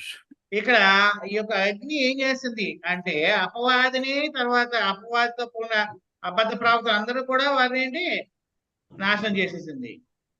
Now, the premillennialists believe that the battle in Ezekiel and the battle picture here are two different battles. ఇక్కడ హెచ్కేల్ గ్రంథంలో 38వ అధ్యాయంలో చెప్పబడినట్టు ఆ యొక్క యుద్ధము ఈ యొక్క యుద్ధము రెండు యుద్ధాలు అని చెప్తా ఉంటారు. They say there are two different battles separated by 1,000 years. వాళ్ళు ఏమంటారు అంటే ఈ 1000 సంవత్సరాలు ఇవి రెండు యుద్ధాల మధ్యలో 1000 సంవత్సరాలు ఉంటాయి అని చెప్తున్నారు. But notice what they say happens. కానీ వాళ్ళు ఏమంటారు తెలుసా? At the beginning of the tribulation, we remember all the living faithful are raptured. వాళ్ళు ఏమంటారు అంటే ఈ యొక్క శ్రమ దినాలు రాకముందు వీళ్ళందరూ పరిశుద్ధంగా ఉన్నవారు వీళ్ళందరూ ఎత్తపడిపోయి వెళ్ళిపోతారు అంటారు. So there is no righteous on the earth at all. ఈ లోకం మీద భూలోకం మీద ఏమంటారు పరిశుద్ధుడు ఎవడు లేడు అంటారు. The Holy Spirit does nothing to estrange sin. And yet at the end of 7 years, 144,000 Jews are converted. పరిశుద్ధాత్మ మటుకు పాపం నాపడానికి ఏమి చేయడంట, కానీ 7 సంవత్సరాలు అయిపోగానే 144,000 మంది యూదులు దేవుళ్ళలోకి వచ్చేస్తారని చెప్తున్నారు. Those in turn would convert an innumerable host of people. వాళ్ళు ఎంతో గొప్ప మందిని మార్చేస్తారు అని చెప్తున్నారు. That doesn't make sense. కానీ అదంతా ఆలోచిస్తే ఏమన్నా But then let's go further. అర్థమయ్యే మాటలాగా ఉందని చూస్తే కాదు, అదంతా కాదు. After the tribulation, all the evil people are then destroyed. పాపం చేసిన వారు అందరూ కూడా హతమవుతారని చెప్తున్నారు. The 1,000 years began with no one but saved people on the earth. Well, it's more comic than how it is. ఈ 1000 సంవత్సరాల పాలన ఎవరితో మొదలవుతుంది అంటే ఎవరు ఉంటారంటే ఓన్లీ రక్షింపబడిన వారే 1000 సంవత్సరాలు ఉంటారండి. And these saved people cannot fall away. కానీ ఈ యొక్క రక్షింపబడిన వారు దేవునికి దూరంగా వెళ్ళలేరు అని చెప్తున్నారు. Satan is completely inactive. He's completely bound. Everything is perfect. సాతానుడు అయితే అసలు ఏమీ చేయలేడు, బంధకంలో ఉన్నాడు, అతడు నిస్సహాయ స్థితిలో ఉన్నాడని చెప్తారు. Jesus puts to death anyone who opposes him. యేసుక్రీస్తు వారు అయితే తనని వ్యతిరేకించిన ప్రతి వారిని కూడా మరణదండం వేసేస్తాడని చెప్తున్నాడు. And yet at the end of 1,000 years, Satan rounds up this huge host of people who does battle against God. అయినా కూడా 1000 సంవత్సరాలు అయిపోయేసరికి సాతానుడికి ఎంత గొప్ప జనాహ్నమో వచ్చేసి యేసు ప్రభు వారి మీద ఏంటి యుద్ధం చేసేస్తుంది అని చెప్తారు. You see, it just simply doesn't make sense. ఇది ఒకసారి ఆలోచిస్తే అదంతా కట్టు కదా అని మనకి క్లియర్ గా అర్థమవుతుంది. వాళ్ళ బోధ అంతా కదా మోసపుచ్చడానికి చెప్పే కట్టు కదే అని మనకి అర్థమవుతుంది. So the devil, the beast, and the false prophet, and all who follow them are thrown into the lake of fire. మనం ఒకసారి ఆలోచిస్తే ఇక్కడ ఏం జరుగుతుంది అంటే ఆ యొక్క సాతానుడు, ఆ మృగము, ఆ యొక్క అబద్ధ ప్రవక్త వీళ్ళందరూ కూడా ఏమైపోతున్నారు అంటే ఇదిగోండి ఎక్కడ త్రోయబోతున్నారు అంటే అగ్ని గంధకంలో త్రోయబోతున్నారు. They will be tormented continuously for eternity. వారు అందులోనే యుగ యుగములు బాధింపబడదురు అని చెప్తున్నాడు. Okay, any comments then so far? ఇప్పటి వరకు చెప్పమన్న వాటిలో మీకు ఏమైనా ప్రశ్నలు ఉంటే అడగండి. ఇది మీరు ఒకవేళ ఈ లోకంలో వింత బోధలు విని ఉంటారు. ఈ 1000 ఏళ్ల పాలన ఉంది, క్రీస్తు వారి యొక్క రెండవ రాకడ ఉన్నది అంటూ విని ఉంటారు. దానికి కొంచెం ఇది విరుద్ధంగా ఉంటుంది. ఎందుకు అంటే ఇక్కడ సత్యం మాట్లాడుకుంటున్నాం. 1000 ఏళ్ల పాలన అనేది లేదు అనేది మనం గుర్తుపెట్టుకోవాలి. సో ఇది కొంచెం మీకు కష్టంగా ఉంటే మాకు ఇప్పుడు అడగండి, చెప్తాం. దీని గురించి ఇంకా క్లారిఫికేషన్ కావాలనుకుంటే ఇవ్వచ్చు. All right, let's continue. Okay, let's read verse 11 then. 11వ వచనం చూడండి. మరియు ధవలమైన మహాసింహాసనమును దాని యందు ఆసీనుడై ఉన్న ఒకనిని చూచితిని. భూమి ఆకాశములు ఆయన సముఖము నుండి పారిపోయెను, వాటికి నిలువ చోటు కనబడకపోయెను అని రాయబడి ఉంది. This seems to be the scene of the final judgment. ఇది మనం ఆలోచిస్తే ఇది ఆఖరిగా జరిగే తీర్పు దినం గురించి చెప్తున్నట్టు మనకి కనబడుతుంది. He sees a great white throne. ఇక్కడ ఏం కనబడుతుంది అంటే తెల్లని ఆసనం కనబడేది. ధవలమైనది అంటే తెల్లని అని అర్థం. Its size conveys grandeur and reflects the glory and purity of God. ఇది చాలా మహాసింహాసనము. అది ఏం అర్థం పడుతుంది అంటే దేవుని యొక్క మహిమను, దేవుని యొక్క ఐశ్వర్యము మనకి కనిపిస్తుంది. So God is sitting on the throne. దేవుడు ఆ యొక్క సింహాసనం మీద కూర్చుని ఆసీనుడై ఉన్నాడు అని చెప్తున్నాడు. Now some might wonder, well, is this God or is it Jesus? కొంతమంది అంటారు ఇది దేవుడా యేసుక్రీస్తు అని అడుగుతారు. It is useless to speculate because they are both one, according to John 10 verse 30. యోహాను 10:30 వచనాలు చూస్తే నేను ఆయన యందు ఆయన అని అంటాడు కాబట్టి ఇది ఎవరు అనేది మనం తలబాదుకోవాల్సిన అవసరం లేదు. According to other places in the New Testament, both are sitting on the throne. అలాగే వేరే చోట్ల కూడా మనం చూస్తున్నప్పుడు క్రీస్తు వారు కూడా సింహాసనం మీద, దేవుడు కూడా సింహాసనం మీద కూర్చున్నట్టు మనకి కనిపిస్తా ఉంటాం. But earth and heaven flee from the presence of God. భూమిలో తర్వాత మిగతా వారు అందరూ కూడా దేవుని దగ్గర నుంచి పారిపోతున్నారు.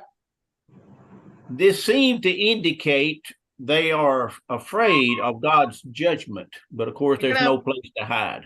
అయితే మనకి ఏమని అర్థమవుతుందంటే దేవుని యొక్క ఉగ్రత, దేవుని యొక్క తీర్పును వీరికి భయపడి వీరు పారిపోవడానికి చూస్తున్నారు, కానీ దాక్కోవడానికి లేదంటే దాగిపోవడానికి ఎటువంటి ఎక్కడ కూడా ఏ స్థానము లేదు వారికి. Now let's read verse 12. 12వ వచనం చూడండి. మరియు గొప్పవారేమి కొద్దివారేమి మృతులైన వారందరూ ఆ సింహాసనం ఎదుట నిలబడి ఉండేది చూసితిని. అప్పుడు గ్రంథములు విప్పబడేను, మరియు జీవ గ్రంథము వేరొక గ్రంథము విప్పబడేను. ఆ గ్రంథముల యందు వ్రాయబడిన వాటిని తమ క్రియల చొప్పున మృతులు తీర్పు పొందితిరి. So the dead, all the dead, small and great, is now standing before God. ఏంటి అంటే మనం చూస్తుంటే అక్కడ ఏంటి చనిపోయిన వారు అందరూ కూడా, మృతులైన వారు అందరూ కూడా అక్కడ ఏం చేస్తున్నారు? దేవుని ఎదురుగా నిలబడి ఉన్నారు. Again, it is emphasized that no one can escape from this judgment. ఏంటి మనకి కనిపిస్తుంది అంటే ఎవరు కూడా దేవుని దగ్గర నుంచి తప్పించుకోలేరు, దేవుని యొక్క తీర్పుని తప్పించుకోలేరు. We have two books mentioned. ఇక్కడ 2 గ్రంథాలు విప్పబడుతున్నట్టు కనపడుతుంది. There's the book of life, జీవ గ్రంథం కనపడుతుంది, and then another book which contains our actual works. రెండవది ఏంటంటే మనం క్రియలన్నీ కూడా అక్కడ లెక్కించబడి ఉన్నవి. Both the Old Testament and New Testament contain the idea of we're being judged according to our works. అయితే కొత్త నిబంధన పాత నిబంధన కూడా మనం చేసిన క్రియలు బట్టి మన యొక్క తీర్పు ఉండబోతున్నది అని మనకి హెచ్చరికలు ఇస్తున్నాయి. The book of life, of course, would be contain the idea of a register.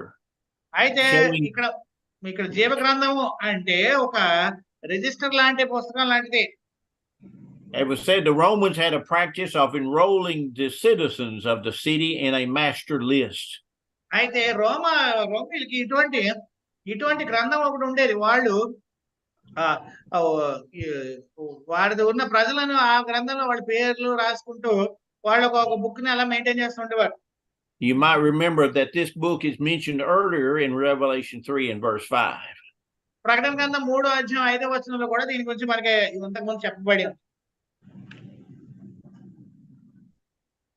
And so we're judged then based on whether our name is in the book of life and what kind of works have we done. మన తీర్పు ఎలాగ ఉండబోతుంది అంటే జీవ గ్రంథంలో మన పేరు ఉండాలి. రెండవది మన క్రియలు ఎలాగ ఉన్నాయో దాన్ని బట్టి కూడా మనకి ఇక్కడ కనపడుతుంది. దానిని బట్టి మన తీర్పు ఉండబోతుంది, మన మీదకి తీర్పు ఉండబోతుంది. Now some people have a problem with the idea of the book of our works. కొంతమందికి ఇదిగోండి ఈ యొక్క మన క్రియలు అనే పుస్తకం మీద ఉన్న క్రియలనే పుస్తకం మీద వారికి కొంచెం కష్టంగా ఉంటది. Because this seems to indicate salvation by works. వీళ్ళకి ఏంటి అంటే వాళ్ళకి ఎటువంటి వారంటే విశ్వాసం ఉంటే చాలు, క్రియలతో సంబంధం లేదు అన్న మాట మీద వాళ్ళకి అర్థం చేసుకోవడానికి ఇది కష్టంగా ఉంటది. And of course, the rest of the New Testament clearly teaches that we're saved by our faith, not by our works. కానీ వాళ్ళు ఏమంటారంటే ఇదిగోండి మిగతా కొత్త నిబంధన అంతా మన విశ్వాసంతో మనం రక్షింపబడతాము, క్రియలు అక్కర్లేదని చెప్తుంది అంటారు.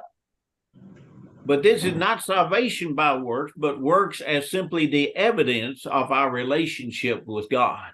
కానీ మరొకసారి గుర్తుపెట్టుకోండి, ఈ యొక్క గ్రంథం ఏంటి అంటే జీవ గ్రంథంలో మన పేర్లు ఉండాలంటే మన క్రియలు మంచిగా ఉండాలి.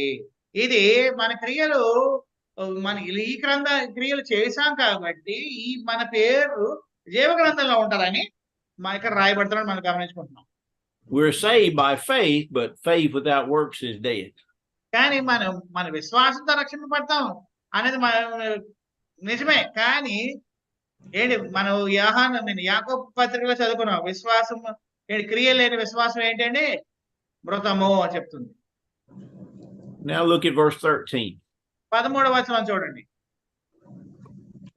సముద్రము తనలో ఉన్న మృతులను అప్పగించెను, మరణమును పాతాళ లోకమును వాటి వశమును మృతుల అప్పగించెను, వారిలో ప్రతివాడు తన క్రియల చొప్పున తీర్పు పొందెను. మరణమును మృతుల లోకమును అగ్నిగుండములను పడవేయబడెను. ఈ అగ్నిగుండము రెండవ మరణం. ఎవని పేరైనను జీవగ్రంథంలో రాయబడినట్టు కనపడని ఎడల వాడు అగ్నిగుండములో పడవేయబడును. I read to the end of the chapter. Okay. So verse 13 indicates verse 13 emphasizes the universal scope of this death. ఇక 13వ వచనం చూస్తే ఈ మృతము అందరికీ కూడా వస్తది అని చెప్పేసి మనకు చెప్తుంది. No one is going to escape this judgment. ఎవరు కూడా దేవుడిచ్చిన ఈ తీర్పును, దేవుని యొక్క తీర్పుని దాటవేయలేడు, తప్పించుకోలేడు. Everyone will be raised. అందరూ కూడా అందరికీ కూడా పునరుద్ధానం అవుతుంది. Now, the common ancient concept was that a proper burial would be vitally important to one's existence after this life. అయితే పాత కాలపులో పురాతన నుంచి వచ్చేది ఏంటి అంటే ఎవడైతే మృతికి చెందుతాడో వాడికి సరిగ్గా సమాధి చేయబడితేనే వాడు మృతి పొందిన తర్వాత కూడా జీవిస్తాడని చెప్పబడి ఉన్నది, చెప్తారు. And I think many people today would continue to have a similar concept. ఇప్పుడు కూడా ఏంటి, ఎవరైనా మృతి చెందితే వారికి గొప్ప ఆర్భాటంతో వారికి ఏంటి సమాధి చేయాలి లేదా అంతిమ క్రియలు చేయాలి అంటారు. But this simply seems to indicate that God can raise up all the dead regardless of where they died. అయితే ఈ వచనాలు చూస్తుంటే మనకి ఏంటి అర్థం పడుతుంది అంటే దేవుడు మనుషులు ఏ కార్యాలు చేసినా వాడిని మృతుల నుంచి లేపుతున్నాడు అనే సంగతి మనకు అర్థమవుతుంది. Death and Hades are two terms which go together. పాతాళమును మరణము కూడా చూస్తే రెండు కూడా ఒకదాన్ని ఒకటి కలుపుకొని వెళ్తా ఉంటాయి. Together they denote the place of all the soul during the intermediate state. వాళ్ళు ఏంటి సూచిస్తున్నది అంటే మరణం పొందిన తర్వాత మనం ఎక్కడ ఉంటామో ఆ ప్రాంతాన్ని మనం సూచిస్తున్నట్టు కనిపిస్తా ఉంది. And so again it is stated that our works is the basis of judgment. మళ్ళీ ఇక్కడ కూడా దాని అర్థమానికి ఏం కనపడుతుంది అంటే మనం చేసిన క్రియలే మన యొక్క మనం క్రియలు బట్టి మనకు తీర్పు ఉండబోతుందని తెలుస్తుంది. Now in chapter 6 in verse 8, death and Hades is personified as those following Satan. ఇక్కడ 6వ అధ్యాయం 8వ వచనం చూసినప్పుడు అక్కడ మరణమును అలాగే పాతాళమును కూడా ఒక రకంగా ఒక జీవంగా ఉన్నట్టు మనకు అక్కడ కనపడతాం తెలుస్తుంది. And it says that death and Hades are cast into the lake of fire. అక్కడ వ్యక్తులుగా వాటిని అలంకరణ రూపంగా చెప్తూ వారి మరణమును పాతాళము కూడా పడద్రోయి పెట్టారని అక్కడ రాయబడి ఉంటుంది. So it may be then that this resurrection or this judgment is pictures only against those that are against God. ఇంకేంటి అంటే ఇది తీర్పు ఎవరి మీద పడుతుంది అంటే ఎవరైతే దేవునికి విరుద్ధంగా ఉన్నారో వారి మీద ఈ కఠిన తీర్పు వస్తుంది అనేది ఇక్కడ మనకి అర్థమవుతుంది. Now that's not saying that we will not be judged if you're following God. It's just this picture here is only against the unrighteous.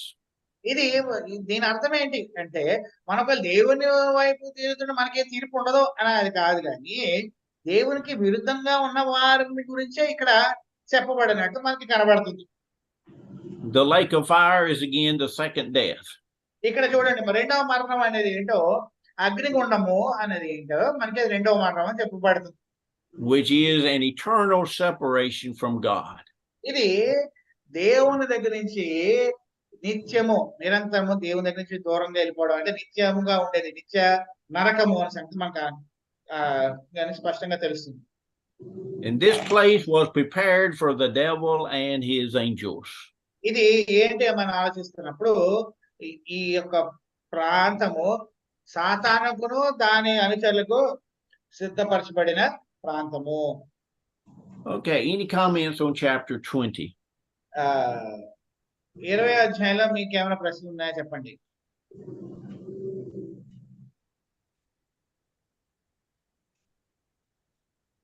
All right, let's go. All right, chapter 21 then. 21వ అధ్యాయం చూద్దాం. Now, before we start, I might mention that there's two different views of chapters 20 and 21 and 22.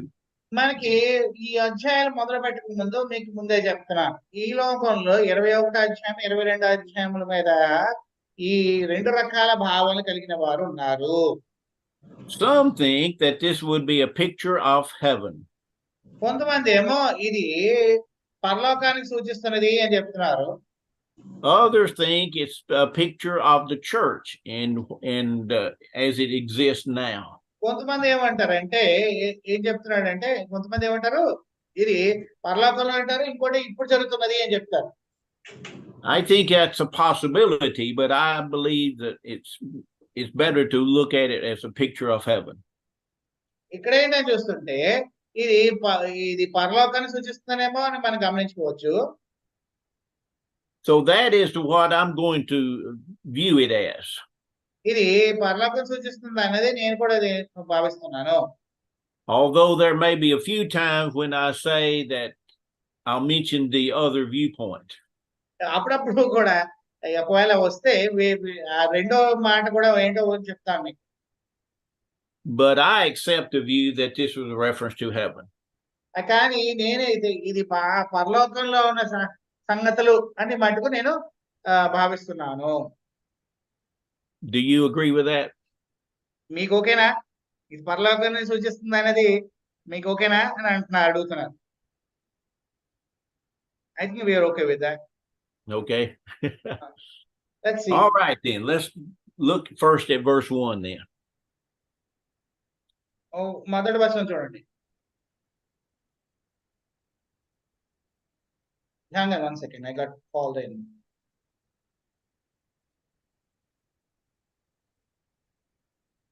All right. అంతటా నేను క్రొత్త ఆకాశమును క్రొత్త భూమిని చూచితిని. మొదటి ఆకాశమును మొదటి భూమి గతించిపోయిను, సముద్రమును ఇక లేదు అని రాయబడి ఉంది. So in verse 1, John sees a new heaven and a new earth. మొదటి వచనంలో అక్కడ కొత్త ఆకాశము కొత్త భూమిని చూస్తున్నాము. Well, of course, a lot of people have a problem with this. ఇక్కడ మనకి ఏం కనిపిస్తుంది అంటే చాలా మందికి చాలా ఇది అలజడిగా ఉంటది. Because they look at a new heaven and a new earth, well, that means the same place we're living now. కొంతమంది ఏమంటారంటే కొత్త ఆకాశం కొత్త భూమి అంటే మన ఇక్కడ ఎక్కడ ఉంటున్నామో అదే అంటారు. They call it a renovated place. కొంతమంది ఏంటి దీన్ని ఒక కొత్తగా రీమోడల్ చేసే ప్రాంతం అంటారు. But when it calls it a new heaven and a new earth, all it means is a new place for us to live. ఇక్కడ దాని అర్థం ఏంటి అంటే కొత్త ఆకాశం కొత్త భూమి అంటే మనం జీవించడానికి జీవంగా ఉండడానికి వేరే ప్రాంతం అనే కానీ దాని అర్థం. It doesn't mean there's going to be another little earth with the stars and the moons and everything just like it is now. అంటే దాని అర్థము ఇదిగో ఇప్పుడు కొంత ఆకాశం చూడగానే మనకి నక్షత్రాలు ఇవన్నీ కనిపిస్తాయి కదా అలాంటిది అని అంటారు అనే భావన కాదు. Remember, this whole picture is symbolic. మనోడు అసలు ఆరాధించుకోండి ఇదంతా కూడా అలంకరణ రూపంలో చెప్పబడింది. John is trying to describe something to us that he really cannot describe. యోహాన్ అయితే మనకి ఏదో ఒక సంగతి తను చూసినది మనకి అలంకరణ రూపంలో చెప్పాలనుకుంటున్నాడు కానీ చెప్పలేడు. But the only way he can even get us to have any idea of what it is to use a terminology that we are familiar with. అతడు మనం వాడుకగా చెప్పుకునే మాటలు తన దగ్గర ఉన్న భాషలోనే వాటిలో చెప్పగలడు కానీ అంతకని ఇంకెక్కువ చెప్పలేడు అతను. Thus he uses the terminology a new heaven and a new earth. అందుకే అతడు ఏమంటాడు అంటే కొత్త ఆకాశము కొత్త భూమి అంటాడు.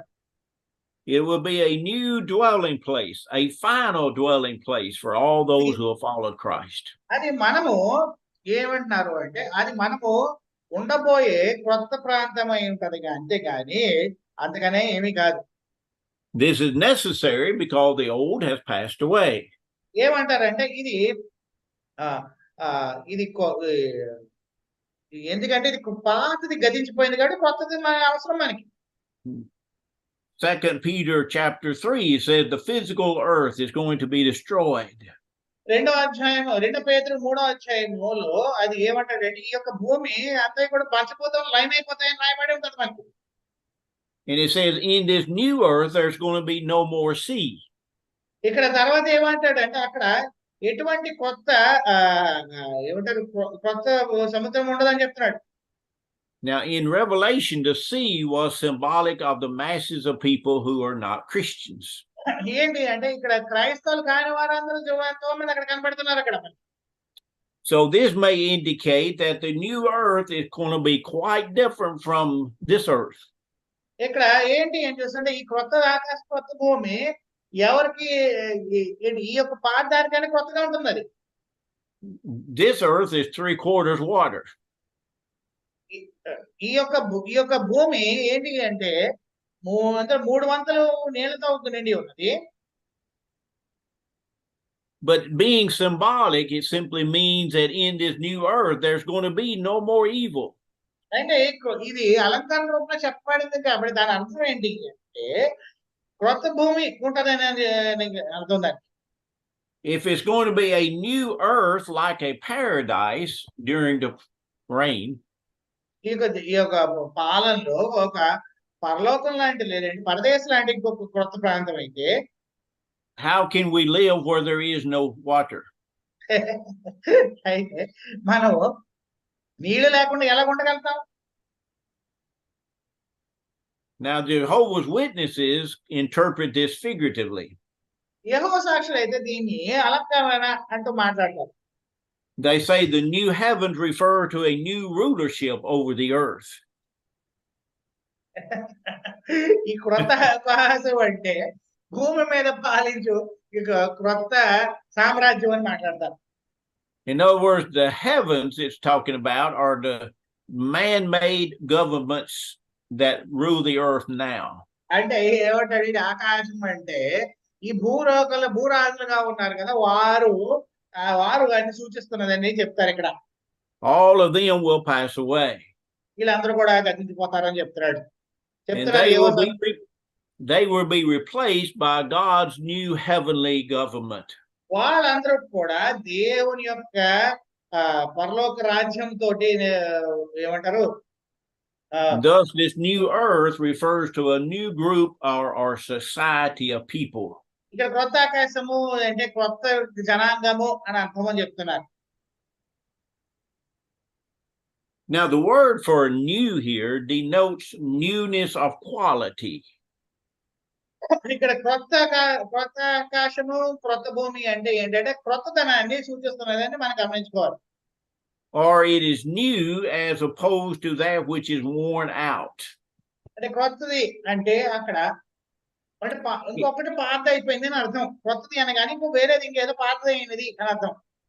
It is not new in the sense that it's just newly created. ఈ క్రొత్తది అంటే అప్పుడే సృష్టింపబడినది అని అర్థం కాదు కానీ Thus, like we said, the new heaven and a new earth represents a new sphere of existence. ఏంటి అంటే ఈ క్రొత్తది అని అంటే కొత్తగా వచ్చినట్టు కాదు కానీ మనకి క్రొత్త ప్రాంతం అది. We sometimes use the word new in the same sense even now. ఇప్పుడు కూడా మన క్రొత్తదము అనేసి ఇప్పుడు కూడా కొన్ని మాటలు మనం మాట్లాడుతూ ఉంటాం. For instance, sometimes we buy a new car. మనం కొత్తగా ఒక వాహనాన్ని మనం కొనుక్కుంటాము. And we say, "Did you buy a new car?" మనం కొత్త కారు కొన్నావా అని అంటాము. And you will say, "Yes, my car is 5 years old." అని అంటే అవునండి కొత్తగా కొన్నాను అది 5 సంవత్సరాలది అంటాం. Now, obviously, the car is not brand new in the sense it's just now been made. అది మనకి అది కారు కొత్తది కాదు అది పాతదే 5 సంవత్సరాల పాతది. కానీ The car is an old car. Car actual పాతది ఎందుకంటే అది 5 సంవత్సరాల క్రితం నుంచి మరి వాడబడుతుంది. But it's new to you, so you say, "I have bought a new car." మనకి క్రొత్తది కాబట్టి మనం ఏమంటామంటే ఇది క్రొత్తది అని అంటాం. And so that's what we have here. అదే ఉన్నది ఇప్పుడు కూడా. We have a new heaven and a new earth, but they're not new in the sense they just now come into existence. అది కొత్తది అంటే ఇది నిజంగా కొత్తది కాదు ఎందుకంటే ఇదేదో కొత్తగా సృష్టించబడింది అని కాదు కానీ మనకు అది కొత్తది. But they will be new as opposed to what we now have. అంటే అది కొత్తది ఏంటి అంటే మనకి ఇది ఉన్నది గతించిపోతుంది కాబట్టి మనకి ఆ క్రొత్త ఆకాశం క్రొత్త భూమి క్రొత్తది అని అంటున్నాడు. Jesus said he left the earth in John 14 to prepare a place for us. అంటే ఏంటి అంటాడంటే యేసు ప్రభు వారు ఏం చెప్తున్నారు మనకి వరకు ఒక ప్రాంతాన్ని తయారు ఒక ప్రదేశాన్ని చేయబోతున్నాడు అని చెప్తున్నాడు. So that place is prepared for us now. ఆ యొక్క ప్రదేశం ఇప్పుడు మన కొరకు అది సిద్ధంగా ఉన్నది. And that is heaven where God is. అది ఏంటి అంటే అది పరలోకము అక్కడే దేవుడు ఉన్నారు. So any questions on verse 1 and the new heaven? వచనంలో మీకు ఏమైనా ప్రశ్నలు ఉన్నాయి? క్రొత్త ఆకాశం క్రొత్త భూమి అంటే ఏమైనా ఉందా?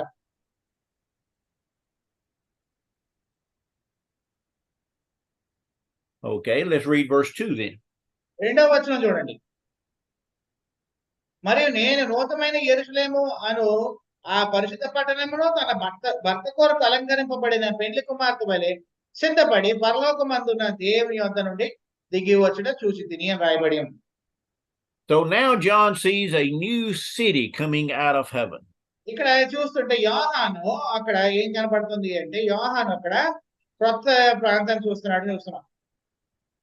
Now, this is one reason why some people think this is not a reference to heaven, but refers to the church. ఇక్కడ కొంతమంది ఏమంటారంటే ఇది పరలోకాన్ని సూచించట్లేదు కానీ ఏమని సూచిస్తున్నది అంటే ఏమని సూచిస్తున్నది అంటే because it said that a new city is coming out of heaven. ఇది పరలోకం నుంచి వస్తున్న ఒక భూలం మీద ఒక ప్రాంతమే అంటున్నారు. And so if it refers to heaven, then how could heaven come out of heaven? అయితే ఇక్కడ పరలోకాన్ని సూచిస్తుంటే పరలోకం నుంచి ఇంకోటి ఏమవుతుంది అని అంటారు. But remember, this is symbolic language. ఇదంతా గుర్తుపెట్టుకోండి, ఇదంతా అలంకార రూపంలో చెప్పబడుతుంది. And so when it comes out of heaven, it simply indicates the divine origin, not the destination.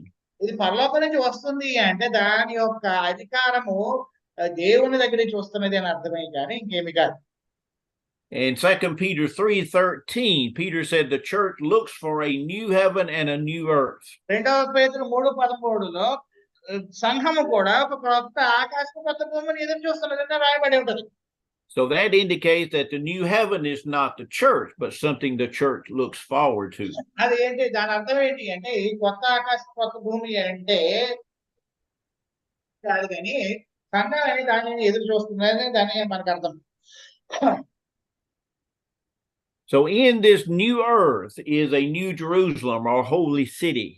ఈ యొక్క కొత్త భూమిలో అక్కడ కొత్త యెరూషలేము కూడా మనకి కనిపిస్తుంది, లేదా కొత్త పరిశుద్ధ పట్టణం కనపడుతుంది. And it is compared to a bride being dressed for her husband. అది ఎలాగ అలంకరించబడింది అంటే అక్కడ ఒక తన వరుడు కొరకు ఎదురు చూస్తున్న వధువులాగా అలంకరింపబడిన వధువులాగా కనిపిస్తాను. Remember, the two beasts came up from the earth and the sea, which stresses their human origin. అయితే రెండు మృగాలు కూడా వచ్చినట్టు మనం చూసుకున్నాము, వాటి కూడా వచ్చి అందరిని మోసపరిచినట్టు మనం గమనించుకున్నాము. ఎందుకంటే this comes down of heaven, stressing the divine origin. ఇదైతే పరలోకం నుంచి వస్తున్నది అంటే దేవుని సన్నిధానం నుంచి వస్తున్నది అని మనం గమనించుకుంటున్నాం. But this is not a literal city, but it simply symbolizes the church in its perfected state. ఏంటి ఇది, ఏదో కొత్త పట్టణం కాదు, ఇది సంఘము, దాని యొక్క అది మడతైనలో కలంకము లేని సంఘము అక్కడి నుంచి వస్తున్నట్టు మనం గమనించుకుంటున్నాం. So John now pictures the church dressed as a bride for her husband. ఇక్కడ మనకి యోహాను ఏం చెప్తున్నాడు అంటే ఇక్కడ ఒక ఈ యొక్క సంఘము ఈ వధువులాగా అలంకరింపబడినట్టు మనకి కనిపిస్తుంది. Now look at verse 3. 3వ వచనం చూడండి. అప్పుడు ఇదిగో దేవుని నివాసము మనుషులతో కూడా ఉన్నది, ఆయన వారితో కాపురం ఉండెను వారు ఆయన ప్రజలై ఉండును, దేవుడు తానే వారికి దేవుడై ఉండి వారికి తోడై ఉండను అని రాయబడింది. John now hears a loud voice announcing that God will dwell with his people. ఇక్కడ యోహాను అయితే ఒక గొప్ప చేస్తున్నాడు, ఆర్భాటం చేస్తున్నాడు. ఏమేమి చేస్తున్నాడు చూసారా? This is, of course, an eternal dwelling. ఇది మనకు గుర్తుపెట్టుకోండి, ఇది మనం నిరంతరం ఉండే ప్రదేశము అని చెప్తున్నాడు. And the word people here is plural. ఇక్కడ చూడండి, ప్రజలై ఉందరు అంటున్నాడు, అది అంటే బహువచనం అయితే వాడబడి ఉన్నది, which is an unusual occurrence. ఇక్కడ కూడా చూస్తుంటే ఇప్పటివరకు అలాంటి చెప్పనే లేదు. Apparently this has reference to the many peoples of mankind which will dwell with God. అంటే మనుషుల నుండి రకరకాల జాతుల నుండి వచ్చిన వారు ఇక్కడ ఉన్నట్టు మనకు అనిపిస్తుంది. And in this verse it said that God will wipe away all tears. ఇక్కడ నెక్స్ట్ వచనంలో చూస్తే ఆయన వారి కన్నులు ప్రతి బాష్ప బిందును తుడిచివేయును, మరణం ఇక్కడ ఉండదు, దుఃఖమైనను ఏడుపైనను వేదన ఇక్కడ ఉండదు, మొదటి సంగతులు గతించిపోయినని సింహాసనములో నుండి వచ్చిన గొప్ప స్వరము చెప్పడం వింటిని 4వ వచనంలో కూడా చెప్పబడి ఉన్నది. Okay, let's read verse 4. I just read it. Oh, you did? Okay. In this verse, this new place we're going to be living at is described by using 5 negatives. ఇక్కడ చూస్తుంటే ఆ 4వ వచనంలో అక్కడ మనం ఏ ప్రాంతంలో ఉండబోతున్నామో అది దాని గురించి 5 ప్రతికూల మాటలతో చెప్పబడి ఉన్నది. In other words, he mentions 5 things that's not going to be there. అక్కడ లేని 5 సంగతులు మన గురించి ఇక్కడ ప్రస్తావించడం కనపడుతుంది. Obviously, all 5 of these things are things that's just very common now. అయితే ఈ 5 సంగతులు కూడా భూలోకంలో ఉన్న మనకి అది మనకి సంభవిస్తున్న సంగతులే, అక్కడ ఉండవని చెప్తున్నాడు. There will be no tears, no mourning, no death, no pain. అక్కడ చూడండి, or sickness. ప్రతి బాష్ప బిందువు ఉండదు, మరణం ఉండదు, దుఃఖం ఉండదు, వేదన ఉండదు, ఇవన్నీ కూడా ఇది అని ఉండవని చెప్తున్నాడు. All of those things are passed away. ఇంకా అదే మొదటి సంగతులు కూడా ఉండవు ఏం చెప్తాడు, ఇవన్నీ కూడా గతించిపోయినా చెప్తాడు. All of those things are the result of sin. అవి అనేసి కూడా పాపం వలన వస్తున్నవి ఈ సంగతులు ఇవన్నీ కూడా. If there is no sin, then of course everything associated with sin automatically is gone. పరలోకంలో పాపం ఉండదు కాబట్టి ఆ పాపంతో పాటు వచ్చే ఈ సంగతులన్నీ కూడా అక్కడ ఉండవు. God does not just wipe away the tears, he takes away the things that causes the tears. ఆ దేవుడు బాష్ప బిందువులే తీయడమే కాకుండా ఏంటంటే ఏ సంగతులు అయితే ఇవన్నీ తీసుకొస్తాయో అవన్నీ కూడా తుడిచి వేయబోతున్నాడు. He said the former things have passed away. ఇక్కడ ఏం చెప్తున్నాడు అంటే గతించిపోయిన సంగతులు వెళ్ళిపోతున్నాయి అని చెప్తున్నాడు. పాత సంగతులు గతించిపోతున్నాయి అని చెప్తాడు. మొదటి సంగతులు గతించిపోయినాయి అని చెప్తున్నాడు. This would refer to everything in this life. ఈ లోకంలో చేస్తున్న సంగతులు అన్నిటిని కూడా దీన్ని సూచిస్తున్నది అని చెప్తున్నాం. In other words, everything that causes so much problem now is gone. ఈ లోకంలో వస్తూ మనకి ఏంది కలుగజేసే కష్టాలన్నీ కూడా పోతాయి అని మనకి చెప్తున్నాడు. Now, if this is a reference to the church, you might ask, what are the former things then? అయితే మరి ఇది సంఘాన్ని సూచిస్తుంది అంటే మరి మొదటి సంగతులు గతించుకోవడం అంటే ఏంటి మరి అని అర్థం చేసుకోవాలి. In that case, the former things would have to be the law of Moses. ఇది సంఘాన్ని సూచిస్తుంది అంటే దాని అర్థం ఏంటి అంటే ఈ పాత సంగతి మొదటి సంగతులు అంటే పాత నిబంధన అయి ఉండాలి. Because under the law, people still experienced the pain and sorrow of sin because it could not really provide forgiveness. మొదటిగా అది అంటే దాని అర్థం వస్తుంటే పాత నిబంధనలో ఉన్నవారు ఈ పాపం నిమిత్తము నుంచి రక్షణ పొందలేరు అని ఆల్రెడీ మనకి రోమా పత్రికలో ఇవన్నీ చెప్పబడింది. అయితే ఇవన్నీ కూడా వారికి ఉంటాయి కదా, మిగతా ఇవన్నీ కూడా పాపం తోసేవారు పాత నిబంధన చేసేవారు ఇవన్నీ కూడా ఇవన్నీ ఉంటాయి. But of course, today we do have forgiveness, and therefore all those things associated with sin is gone. అయితే ఈ కొత్త నిబంధన వచ్చేసరికి మనకి పాప క్షమాపణ కలుగుతుంది కాబట్టి ఏమవుతుంది అంటే ఇవన్నీ కూడా పాపంతో వచ్చే ఇవన్నీ సంగతులన్నీ కూడా గతించిపోతాయి, తుడిచివేయబడతాయి. Okay, read verse 5 then. 5వ వచనం చూడండి. అప్పుడు సింహాసీనుడై ఉండేవాడు ఇదిగో సమస్తమును నూతనమైనవిగా చేయుచున్నది చెప్పాను, మరియు ఈ మాటలు నమ్మకమును నిజమైనవని కనుక రాయమని ఆయన నాతో చెప్పాను. In this verse, we find that it is God himself who is speaking. ఇక్కడ దేవుడే మాట్లాడుతున్నట్టు మనకి ఈ వచనంలో కనబడుతుంది. This is the first time in the book that God is said to speak. ఇక్కడ మొదటిసారిగా ఈ గ్రంథంలో దేవుడే తండ్రి అయిన దేవుడే మాట్లాడుతున్నాడు. ఇక్కడ మనకి మొదటిసారిగా ఇక్కడ రాయబడి ఉంది. And John is told to write these things down because they're true and faithful. యోహాను అయితే ఈ సంగతులని రాయి అని చెప్పబడినట్టు మనం చూస్తున్నాం. ఇవన్నీ కూడా ఎందుకు అంటే సత్యమైనవి, ఇవన్నీ కూడా నమ్మకమైనవి అని చెప్తున్నాడు మనం చూస్తున్నాం. And he said that all things have been made new. ఇంకేం చెప్తున్నాడు అంటే అన్ని సంగతులు కూడా క్రొత్తమైనవి అని మనకు చెప్తున్నాడు మనం చూస్తున్నాం. Now let's go to verse 6. 6వ వచనం చూసినప్పుడు మరియు ఆయన నాతో నేను సమాప్తమైనది నేను ఆల్ఫయు ఒమేగయు అనగా ఆదియును అంతమైన ఉన్నవాడను దప్పికొను వానికి జీవజలమును బుగ్గలో నీ జలమును నేను ఉచితంగా అనుగ్రహించుతును అని చెప్తున్నాడు.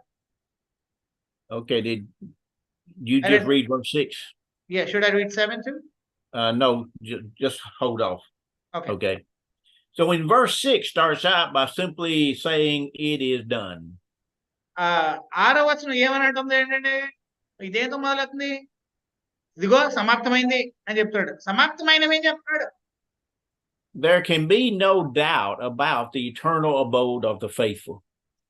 ఏం చెప్తాడంటే మనం ఆలోచించుకోవాలి, ఎటువంటి సందేహం లేదు, విశ్వాసంగా ఉన్నవాడు ప్రతి వాడి యొక్క పని ఎక్కడో ఏదో ఒక సమయంలో సమాప్తం అవుతుంది.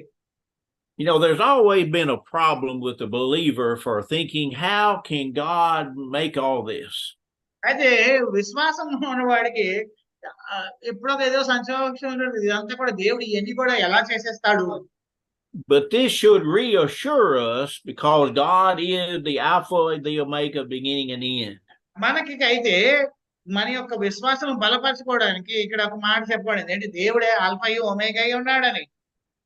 This is another way of saying that God is the source and the origin of all things.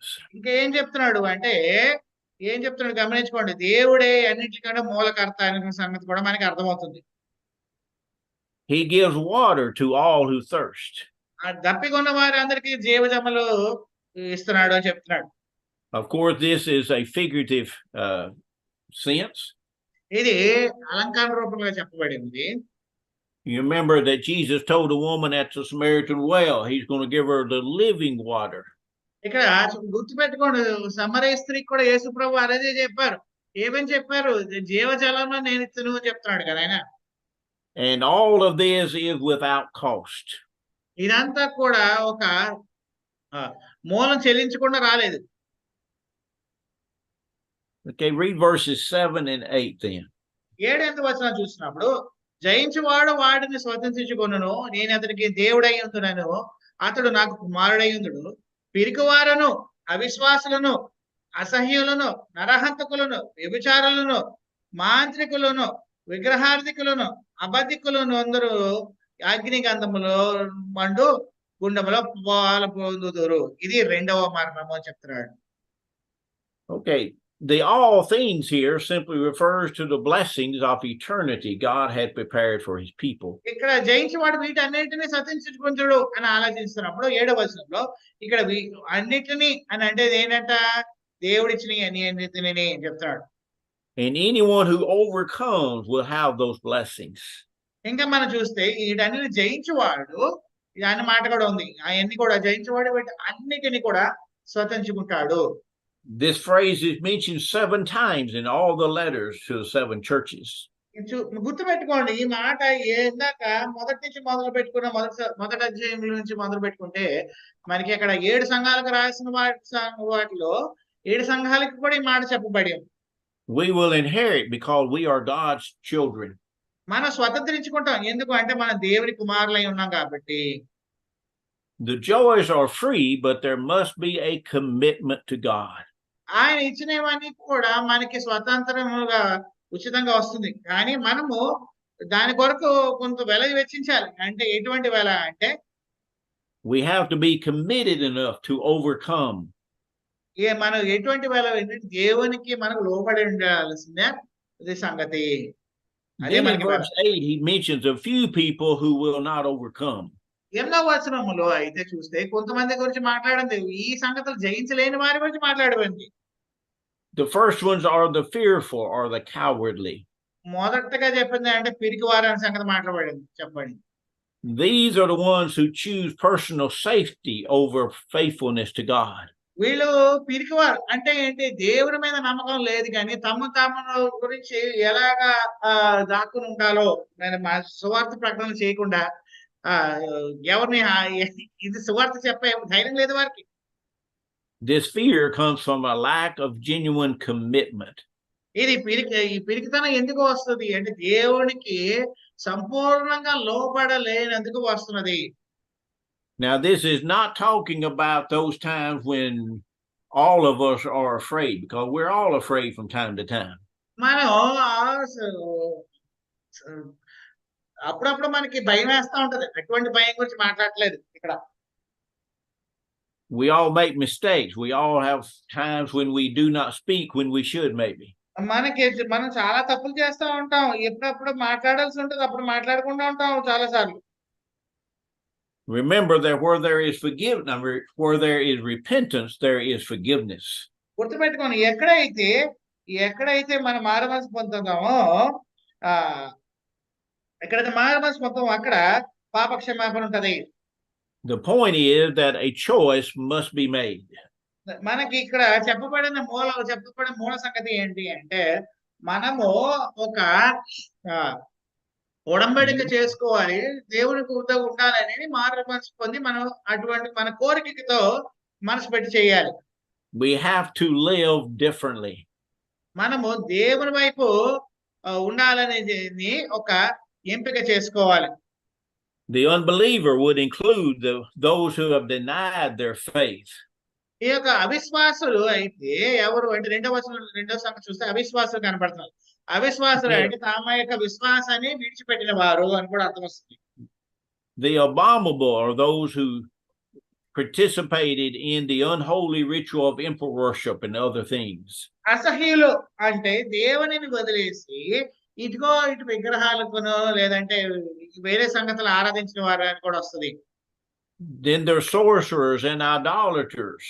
ఇంకా చూడండి, మాంత్రికులు కనపడుతున్నారు, వ్యభిచారులు కనపడుతున్నారు, నరహంతకులు కూడా కనపడుతున్నారు. They're murderers and sexually immoral. ఇంకా చూస్తే వ్యభిచారులు కనపడుతున్నారు, అబద్ధికులు కూడా కనపడుతున్నారు.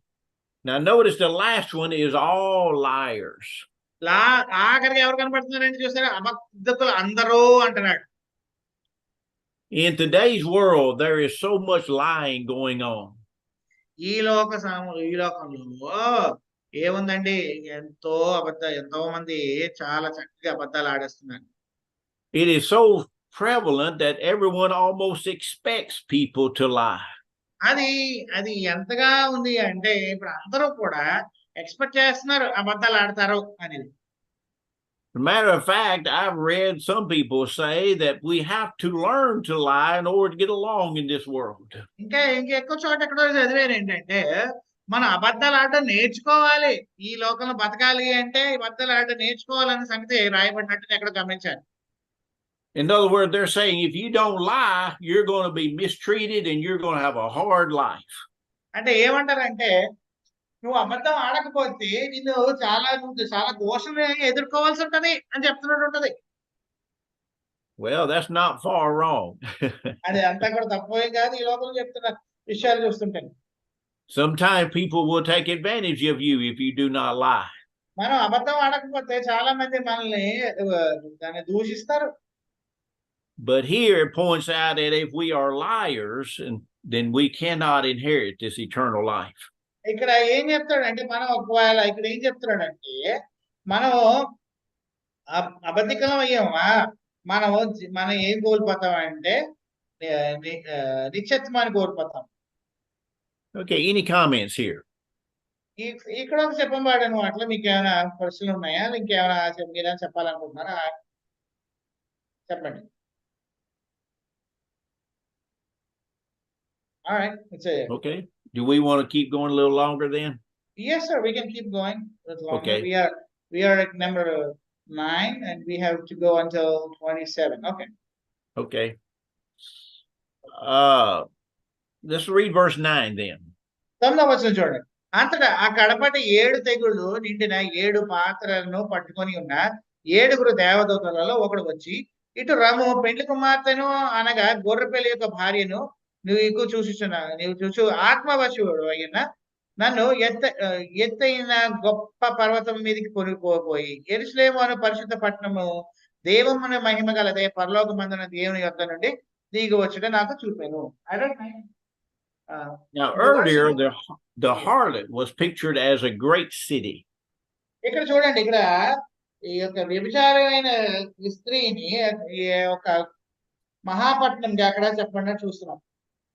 Here we find the bride being pictured as a holy city. ఇక్కడైతే ఆ యొక్క పెండ్లి కుమార్తె ఒక ఎలాగంటే ఒక పరిశుద్ధ పట్టణంగా మనం చూస్తున్నట్టు మనకు కనబడుతుంది. And so an angel now commands John to come and see the bride. ఎక్కడైతే ఒక దేవదూత వచ్చి ఒక ఆజ్ఞిస్తున్నాడు, యోహాను నీవు వచ్చి ఈ యొక్క పెండ్లి కుమార్తె చూడమని ఒక ఆజ్ఞిస్తున్నాడు. This, of course, would be the church. ఈ యొక్క పెళ్లి కుమార్తె ఏంటి ఎవరంటే సంఘము, దేవుని యొక్క సంఘము. And the church then is described for us in the next few verses. ఆ యొక్క సంఘాన్ని గురించి మనకి మిగతా రాబోతున్న కొన్ని వచనాలు చెప్పబడి ఉంది. Okay, read verse 10. I also read number 10. Oh, okay. So John was carried away to a high mountain. అక్కడ 10వ వచనం చూసినప్పుడు యోహాను ఆత్మవశుడై వెళ్తున్నాడు చూస్తున్నా. He sees this new Jerusalem coming out of heaven. అక్కడ ఏం చూస్తున్నాడంటే యెరూషలేము అనే పరిశుద్ధ పట్టణము పరలోకం నుంచి రావడం చూస్తున్నాడు అతను. Obviously, this mountain is not a literal mountain. ఈ యొక్క పర్వతము అక్షరాలు ఉండే పర్వతం కాదు. This new Jerusalem is a reference to the church. ఈ యొక్క నూతన యెరూషలేము అంటే దాని అలంకరణ రూపంలో సంఘాన్ని వర్ణిస్తున్నట్టు మనం గమనించుకోవాలి. It is pictured as a holy city. అది పరిశుద్ధ పట్టణం కింద మనం చెప్పబడి ఉన్నట్టు చూస్తున్నాము. Okay, did you read verse 11? No, I'm going to read it now. Okay, read 11 then. దాని యందలి వెలుగు ధగధగ మెరియు సూర్యకాంతము వంటి అమూల్యమైన రత్నముతో పోలి ఉన్నది అని చెప్తాడు. So this city reflects the glory of God. ఈ యొక్క పట్టణము దేవుని యొక్క మహిమను కనబరుచున్నది. Her light was like a precious jasper stone. అక్కడ చూసారా దగదగ మెరుస్తున్నది దాని యొక్క కాంతము సూర్యకాంతం అని చెప్తున్నాడు. It is clear as crystal. అది ఎలాగున్నది అంటే అమూల్యమైన రత్నము పోలి ఉన్నది అని చెప్తున్నాడు చూస్తున్నాం. Now this does not mean you can see through it like you would glass. అది దాని అర్థం అంటే అది ఒక గ్లాస్ లోంచి చూసే క్లియర్ గా ఉన్నట్టు కాదు దాని అర్థము. But it probably talks about the brilliance and the sparkle of the gem. అది ఏంటి అంటే ఈ దగదగ మెరుస్తున్నది అనేది కాబట్టి అది ఈ రత్నాలు ఎలా మెరుస్తాయి అలాంటివి వర్ణిస్తుందని మనం గమనించుకోవచ్చు. It may also indicate its purity. దాని యొక్క పవిత్రతను కూడా చెప్తున్నదని మనం గమనించుకోవచ్చు. Now let's read verses 12 and 13. 12-13 చూసినప్పుడు ఆ పట్టణముకు ఎత్తైన గొప్ప ప్రాకారము 12 గుమ్మములను ఉండేది. ఆ గుమ్మముల యొద్ద సన్నది 12 దేవదూతలుంటిరి. ఇశ్రాయేలీలో 12 గోత్రములు నామములు ఆ గుమ్మముల మీద రాయబడి ఉన్నది. తూర్పు వైపులను 3 గుమ్మములను, ఉత్తర వైపును 3 గుమ్మములను, దక్షిణ వైపున 3 గుమ్మములను, పశ్చిమ వైపున 3 గుమ్మములున్నవి. He begins to describe for us now what this city looked like. ఇక్కడ ఈ యొక్క పట్టణం అలంకరణ రూపంలో మనకి వర్ణిస్తున్నాడు. He said the city had a high wall with 12 gates. ఏం చెప్తున్నాడు? పట్టణానికి ఏమున్నాయంటే గొప్ప ప్రాకారం ఉన్నది, 12 గుమ్మాలు ఉన్నాయని చెప్తున్నాడు. Now, when the tabernacle was built in the wilderness, the people of Israel camped all around the tabernacle, 3 tribes on each side. అయితే మనం ఇప్పుడు గుర్తుపెట్టుకోండి, ఇక పాత నిబంధనలో మోషే ధర్మశాస్త్రంలో ఈ గుడారం కట్టినప్పుడు ఆ గుడారం చుట్టూ ఈ 12 గోత్రాల వారు ముగ్గురేసి ఉన్నారు. అలా చుట్టూరు ముగ్గురేసి ఉన్నారు. The 12 tribes of Israel is sometimes used as a reference for the church. ఈ సంఘాన్ని సూచిస్తూ ఈ యొక్క 12 గోత్రాలను కూడా అలాగా అలంకరణ రూపంలో బైబిల్ చాలా చోట్ల కనపడతాయి. So this city has 12 gates. ఈ యొక్క పట్టణానికి 12 గుమ్మాలు ఉన్నాయి. Each gate would be named after the 12 tribes of Israel. ఈ యొక్క 12 గోత్రాలకి వారి పేర్లు ఆ యొక్క గుమ్మాల మీద రాయబడి ఉన్నవి. These gates are entrances for the people whose names are written in the book of life. దీని మీద ఏముంటది అంటే ఎవరి పేర్లైతే జీవగ్రంథంలో రాయబడి ఉందో వారికి ఈ గుమ్మములోంచి రావడానికి రాయబడి చెప్పబడుతున్నది. There's an angel at each one of the gates. ఈ పట్టణ గుమ్మాల దగ్గర ఒక్కొక్క దగ్గర ఒక్కొక్క దేవదూత ఉన్నాడు.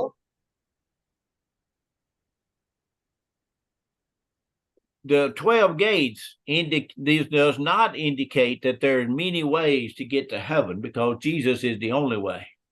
ఈ 12 గుమ్మాలు ఉన్నాయంటే పరలోకానికి వెళ్ళడానికి 12 దారులు ఉన్నాయని అర్థం కాదు. దేవుడు ఒక్కడే, యేసుక్రీస్తు ఒక్కడే దారి అనే సంగతి మనం గమనించుకోవాలి. Now, some people might wonder, why do you need a wall? కొంతమంది అంటారు దీనికి ఒక గోడ ఎందుకు ఉండాలి అంటారు. Because after all, you don't need the wall for protection because God protects the city.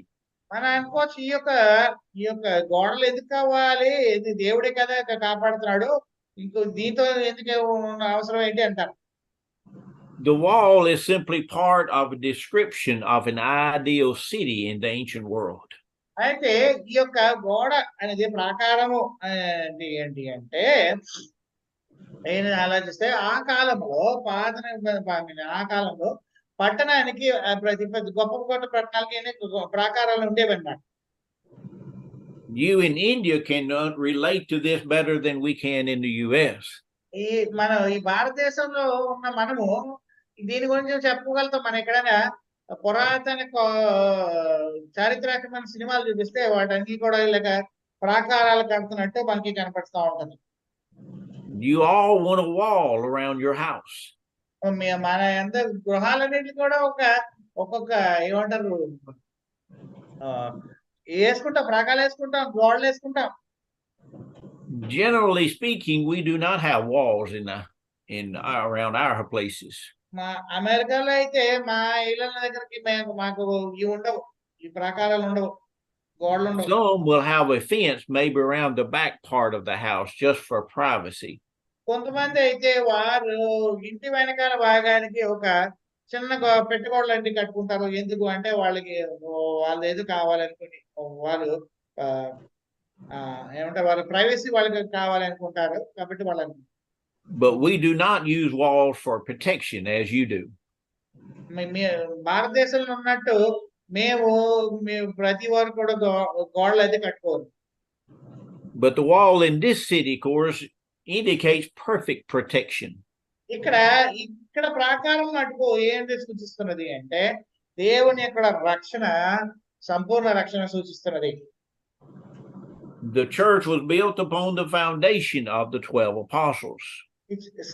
సంఘం అయితే అపోస్తలులు వేసిన పునాదుల మీద కట్టబడి ఉన్నది అనే సంగతి మనకు తెలిసిందే. Note, but there are 12, but some people might say, well, there's actually 13 apostles. కొంతమంది ఏమంటారు అంటే 13 మంది అపోస్తలులు అంటారు కదా అని అంటారు. Because after all, Paul was also an apostle. పౌలు కూడా అపోస్తలుడే కదా అని చెప్పేసి 13 అపోస్తలులు అంటారు. This again shows that numbers are symbolically used in Revelation. మనకి దీన్ని బట్టి మనం అర్థం చేసుకోవాలి ఏంటి అంటే ఈ సంఖ్యలు అనేవి ప్రకటన గ్రంథంలో అలంకరణగానే ఉపయోగించబడింది. So John simply says there are 12 apostles. యోహాను ఏం చెప్తున్నాడంటే క్లుప్తంగా 12 మంది అపోస్తలులు ఉన్నట్టే మాట్లాడుతారు. Now let's read verse 14.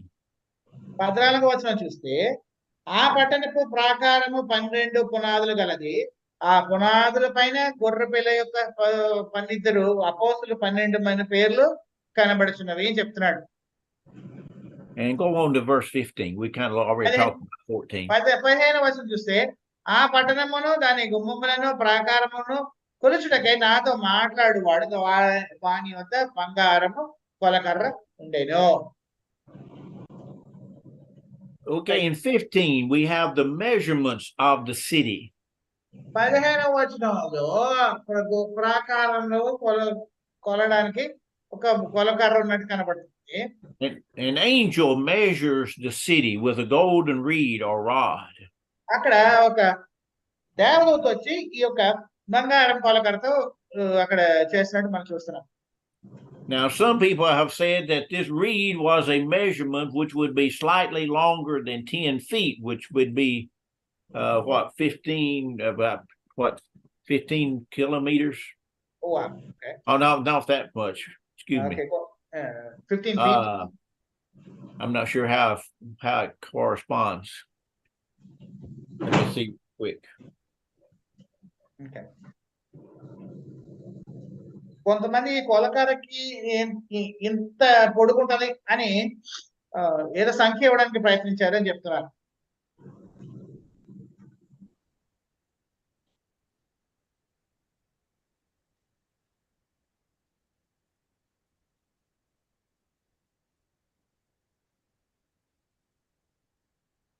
Are you saying that right, go ahead. One is about 3 foot to a meter. So let's put it so. Okay. So that would be 3 meters or so. Right. అది ఆ కొలకర్ర కొంతమంది ఏమంటారంటే ఇది ఒక 3 మీటర్ల పొడుగుంటది అంటారు. This is a figurative so the gospel then determines who is in the temple and who is outside of the temple. అంటే వీళ్ళు ఏమంటారండి ఈ కొలకర్ర వల్లనే I think this is that can you repeat that? Is it the gospel or the are we talking about the scale, right? I'm getting ahead of myself here. Oh, okay. That's why okay. It makes sense. Yeah. Many people think the reed would be a figurative representation of the gospel. కొంతమంది ఏమంటారంటే ఈ కొలకర్ర సువార్తను సూచిస్తుంది అంటారు. But the measuring doesn't, it simply portrayed the enormous size of the city. ఇక కొలకర్ర ఏంటి సూచిస్తుంది అంటే ఈ మహాపట్నం యొక్క గొప్పతనాన్ని సూచిస్తుంది కానీ అంతగానే ఏం కాదు. Here, Jerry, somebody came to say hi to you. Oh, okay, I see that. Yes. Hello. Hi. Okay, let's go to 16 then. వచనం 16వ వచనం చూద్దాం. ఆ పట్టణము చచ్చపుకమైనది. I never read that word in Telugu before. దాని పొడుగు దాని వెడల్పు సమానము. అతడు ఆ కొలకరతో పట్టణమును కొలువగా దాని కొలత 750 కోసులైనది. దాని పొడుగు ఎత్తును వెడల్పు సమానముగా ఉన్నది. So the city is laid out as a cube. Okay. I never knew what that word is for cube in Telugu. Which means it's an equal distance on each side as well as up. Right. ఇది ఒక cube అన్నమాట. ఆ cube లాగా ఉంటది అని చెప్తున్నారు. అది cube అంటే ఏంటంటే దాని యొక్క కొలతలన్నీ కూడా ఒకే రకంగా ఉంటది. పొడుగు ఎత్తు ఎని వెడల్పైన కూడా సమానంగా ఉంటది. In 1 Kings chapter 6 and verse 20, we find that the inner sanctuary of the temple was a perfect cube. మొదట రాజులు 6వ అధ్యాయంలో కూడా అక్కడ దేవుని మందిరం లోపల ఉన్న అది కూడా ప్రాంతం కూడా ఎలా ఉంటది అంటే పరిశుద్ధ ప్రాంతం కూడా ఇలాగే ఈ క్యూబ్ లాగా చేసినట్టు. Each side was 20 cubits. అక్కడ చూస్తుంటే ప్రతి పొడగు ఎడల్పు ఎంత కూడా 20 మూరలు కలది అని చెప్పబడతారు. In this case, we find that it said that each side of the city was 12,000 furlongs. ఇక్కడ అయితే మనకి ఇక్కడ ఎంత కనపడుతుందండి చూస్తే దాని కొలత 750 కోసులైనది అని చెప్తున్నాడు. అంటే ఫర్లాంగ్ అన్నమాట.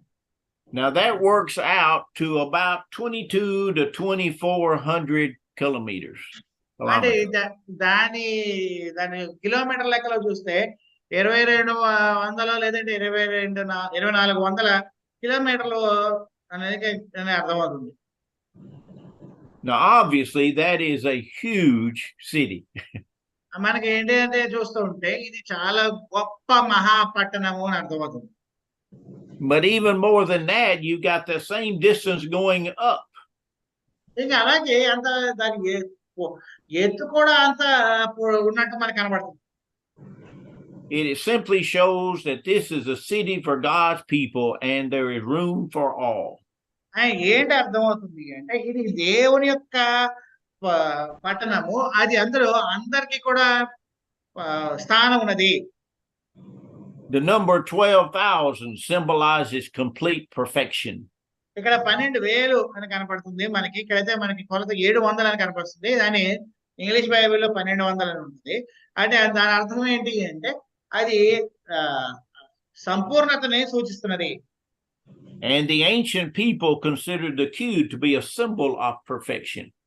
ఆ కాలంలో ప్రాచీనంలో ఉన్న జనాంగము ఈ యొక్క చచ్చపుకమైనది అంటే క్యూబ్ అంటే కానీ అది ఒక దానికి కూడా ఈ ఎలాగంటే సంపూర్ణతను సూచిస్తున్నట్టు చెప్తా ఉండేవారు. Okay, now to go to verse 17. 17వ వచనం. మరియు అతడు ప్రాకారము కొలువగా అది మనిషిని కొలత చొప్పున 144 మూరలైనది. ఆ కొలత దోత కొలతయే. Now he measured the wall now. అక్కడ ఏం చూస్తున్నాడు అంటే ఆ ప్రాకారం యొక్క కూడా కొలిచినట్టు చూస్తున్నాం. And the wall was only 144 cubits. అయితే ఈ యొక్క గోడ మటుకు మనుషుల కొలత చెప్పిన 144 మూరలే ఉంది. Compared to the city, the wall is nothing. ఆ యొక్క పట్టణాన్ని చూస్తే ఈ యొక్క ప్రాకారం మటుకు ఏమి కాదు, చాలా చిన్నది. The wall, of course, would be symbolic since it's not needed for protection anyway. మనం ఈ గోడ ఏంటి ప్రాకారము అక్కడ అలంకరణ రూపంలో చెప్పబడింది కాబట్టి, ఎందుకంటే ఆ పట్టణానికి ఎటువంటి ఏమంటారు ఎటువంటి రక్షణ అవసరం లేదు, దేవుడే ఆయనకి రక్షకుడు కదా. But you have the number 12 again. ఇక్కడ మళ్ళీ మనకి ఆ 12 అనే సంఖ్య మళ్ళీ కనపడుతుంది. 12 times 12 is 144. 12 సార్లు 12 గుణిస్తే 144 వస్తుంది. So it's a symbol of perfection. ఇది ఆలోచిస్తే మనకి సంపూర్ణతను సూచిస్తున్నట్టు మళ్ళీ కనపడుతుంది. It may represent the giving of God's two laws, the old and the new, 12 times 12. అది ఏంటి అంటే దేవుడు ఇచ్చిన 2 నిబంధనలు కూడా సూచిస్తారని మనం గమనించుకోవచ్చు. Now read verse 18. Okay, we can go for 5 more minutes and we can wrap it up. I know we'll get through verse 21, then we'll stop. Okay, where are we? We are at 18. Yeah. All right. 21వ వచనం వరకు చేసుకొని ఇవాళ class ముగించుకుందాం. Let me go ahead and read all of them. Okay, read through 21. Yeah. ఆ పట్టణపు ప్రాకారము సూర్యకాంతములతో కట్టబడిను. పట్టణము స్వచ్ఛమగు స్ఫటికముతో సమానమైన శుద్ధ వర్ణముగా ఉన్నది. ఆ పట్టణపు ప్రాకారము పునాదులు అమూల్యమైనవి అయిన నానావిధ రత్నములతో అలంకరింపబడి ఉండేది.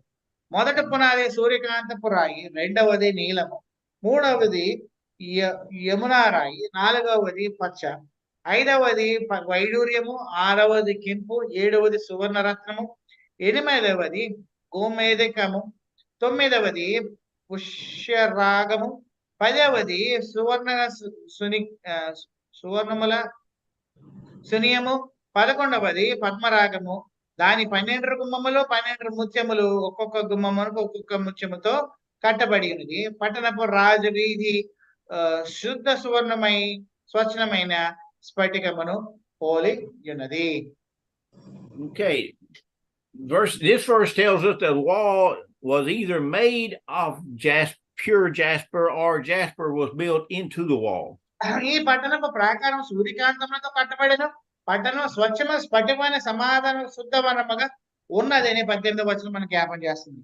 In chapter 4 and verse 3, God is said to look like jasper. అయితే 4వ అధ్యాయం 3వ వచనంలో కూడా ఆయన ఒక రత్నముగా మనకి అక్కడ వర్ణించినట్టు కనపడుతుంది. Even the wall speaks of God's presence. ఏంటి మనకు అనిపిస్తుంది అంటే అక్కడ ఆయన యొక్క ప్రాకారంలో కూడా దేవుని యొక్క మహిమను చేస్తున్నట్టు చూస్తున్నాం. And the city was made of pure gold.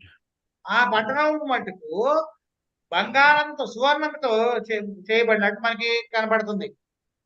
This gold is compared to clear glass.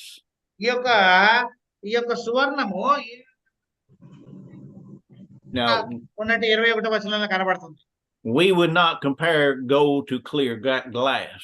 మనమైతే బంగారాన్ని అలాగే స్ఫటికంతో స్వచ్ఛమైన స్ఫటికంతో మనం వర్ణించలేము కానీ, but in the first century clear glass was very expensive.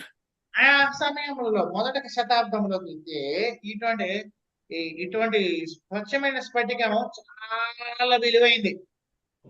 So all this seems to point to the value of the city.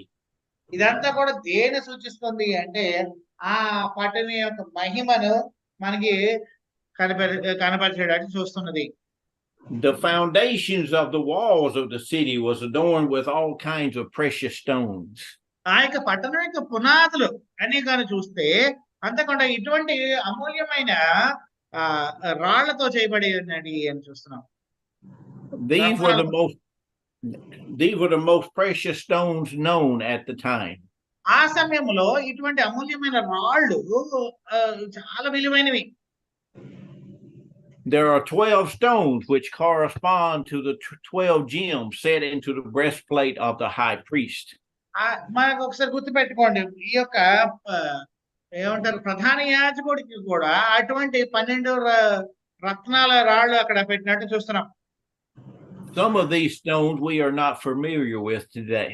కొన్ని అయితే ఇటువంటి అయితే ఇప్పుడు మనకి తెలియకపోవచ్చు. Either they are new stones or we're just called by different names now. ఇక్కడ ఏంటంటే ఇప్పుడు ఈ కొత్త పేర్లుగా ఉండటం లేకపోతే ఏంటో మనకైతే ఇది తెలియదు. Each gate was made of a single pearl. ఈ ఒక్కొక్కటి కూడా ఒక ముత్యంతో చేయబడి ఉంది. Now, obviously, can you imagine how big that pearl would be? అటువంటి ముత్యం ఏంటో మనకి ఏమంతో తెలుసా? And the street of the city was pure gold. ఈ యొక్క రాజవీధులు కూడా సువర్ణంతో చేయబడి ఉన్నది. And again, you see it's compared to a transparent glass. ఇక్కడ అది కూడా స్ఫటికముతో వర్ణించబడి ఉన్నది. Transparency represents purity. స్వచ్ఛమైన స్ఫటికము అంటే అది పవిత్రతను మనకి సూచిస్తున్నది. In transparent glass, any impurity or imperfection can easily be seen. ఇటువంటి స్ఫటికముగా మనకి స్వచ్ఛంగా ఉంటే అందులో ఎటువంటి మురికి అలాంటిది ఏమైనా కూడా ఉంటే మనకి అది అర్థం పట్టిపోతుంది, తెలిసిపోతుంది. Now, obviously, what he's trying to describe to us is the glory, the wealth, the beauty, and magnificence of this city. మనకి ఏంటి చెప్పాలనుకుంటున్నాడు ఈ యొక్క గ్రంథకర్త యోహాను అంటే పరలోకం ఎంత అద్భుతంగా, ఎంత మహిమ గలది, ఎంత ఆర్భాటం కలది మనకి చెప్పాలనుకుంటున్నాడు. Now, the city is spoken of as only having one street. అయితే ఈ యొక్క that is a good observation.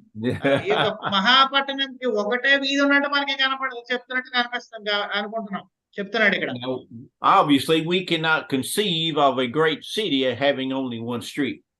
గొప్ప మహాపట్నానికి ఒకటే వీధి ఉన్నట్టు ఉంటే ఎలాగ అవుతుంది అని మనం అనుకుంటాం. But the point is, again, not looking at this like a literal city at all. ఇది ఇదంతా కూడా అలంకరణ రూపంలో మనం చెప్తున్నాడు అంతే గాని ఇది అక్షరాలు అన్నది మనం అనుకుంటే మనం తప్పుపోతాం.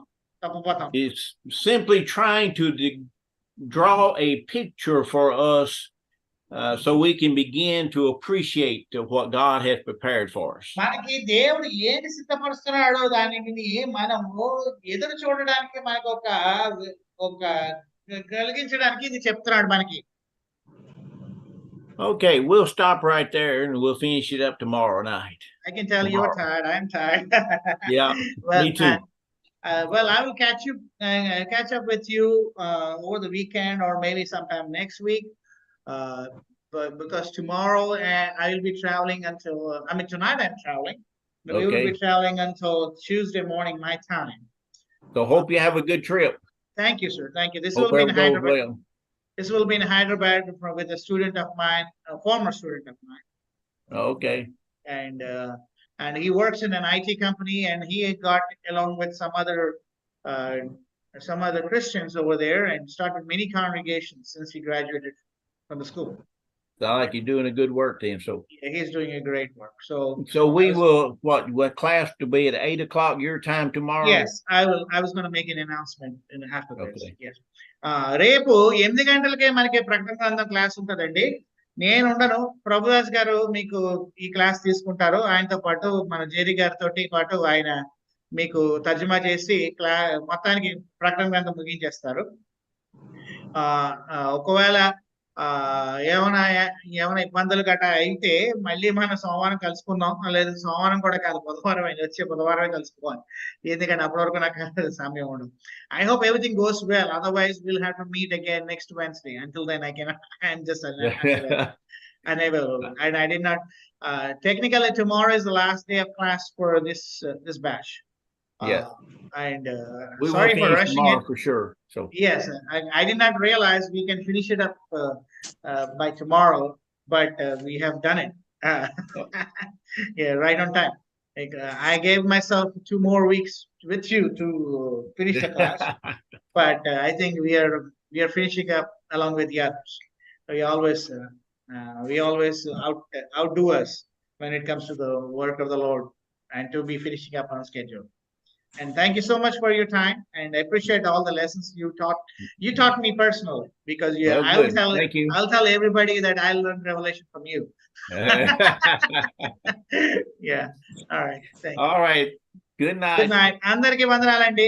Apara gariki, Ramadev gariki, Srini gariki, Manohar gariki, Nagababu gariki kuda vandanalalu, Barni gariki, David Raj gariki, ఇంకా ధనలక్ష్మి గారికి మరి ప్రత్యేకంగా వందనాలు. అందరికీ వందనాలండి. రేపు మళ్ళీ 8 గంటలకి కలుసుకుందాం. ఈ పత్రిక ప్రకటన గ్రంథం ముగించేసుకుందాం. మీరు త్వరగా వస్తే త్వరగా ముగించేసుకుని మీరు వెళ్ళిపోవచ్చు. మీకు ఇంకా 2 క్వశ్చన్ పేపర్లు ఉన్నాయండి ప్రకటన గ్రంథంలో. ఒకటి ఇప్పుడు పంపిస్తాను, రెండవది రేపు క్లాస్ అయిపోతే రేపే పంపిస్తాను. ఓకే. అందరికీ వందనాలు. బాయ్. Good night. అందరికీ వందనాలండి. Good night. వందనాలు. అందరికీ వందనాలండి. వందనాలు.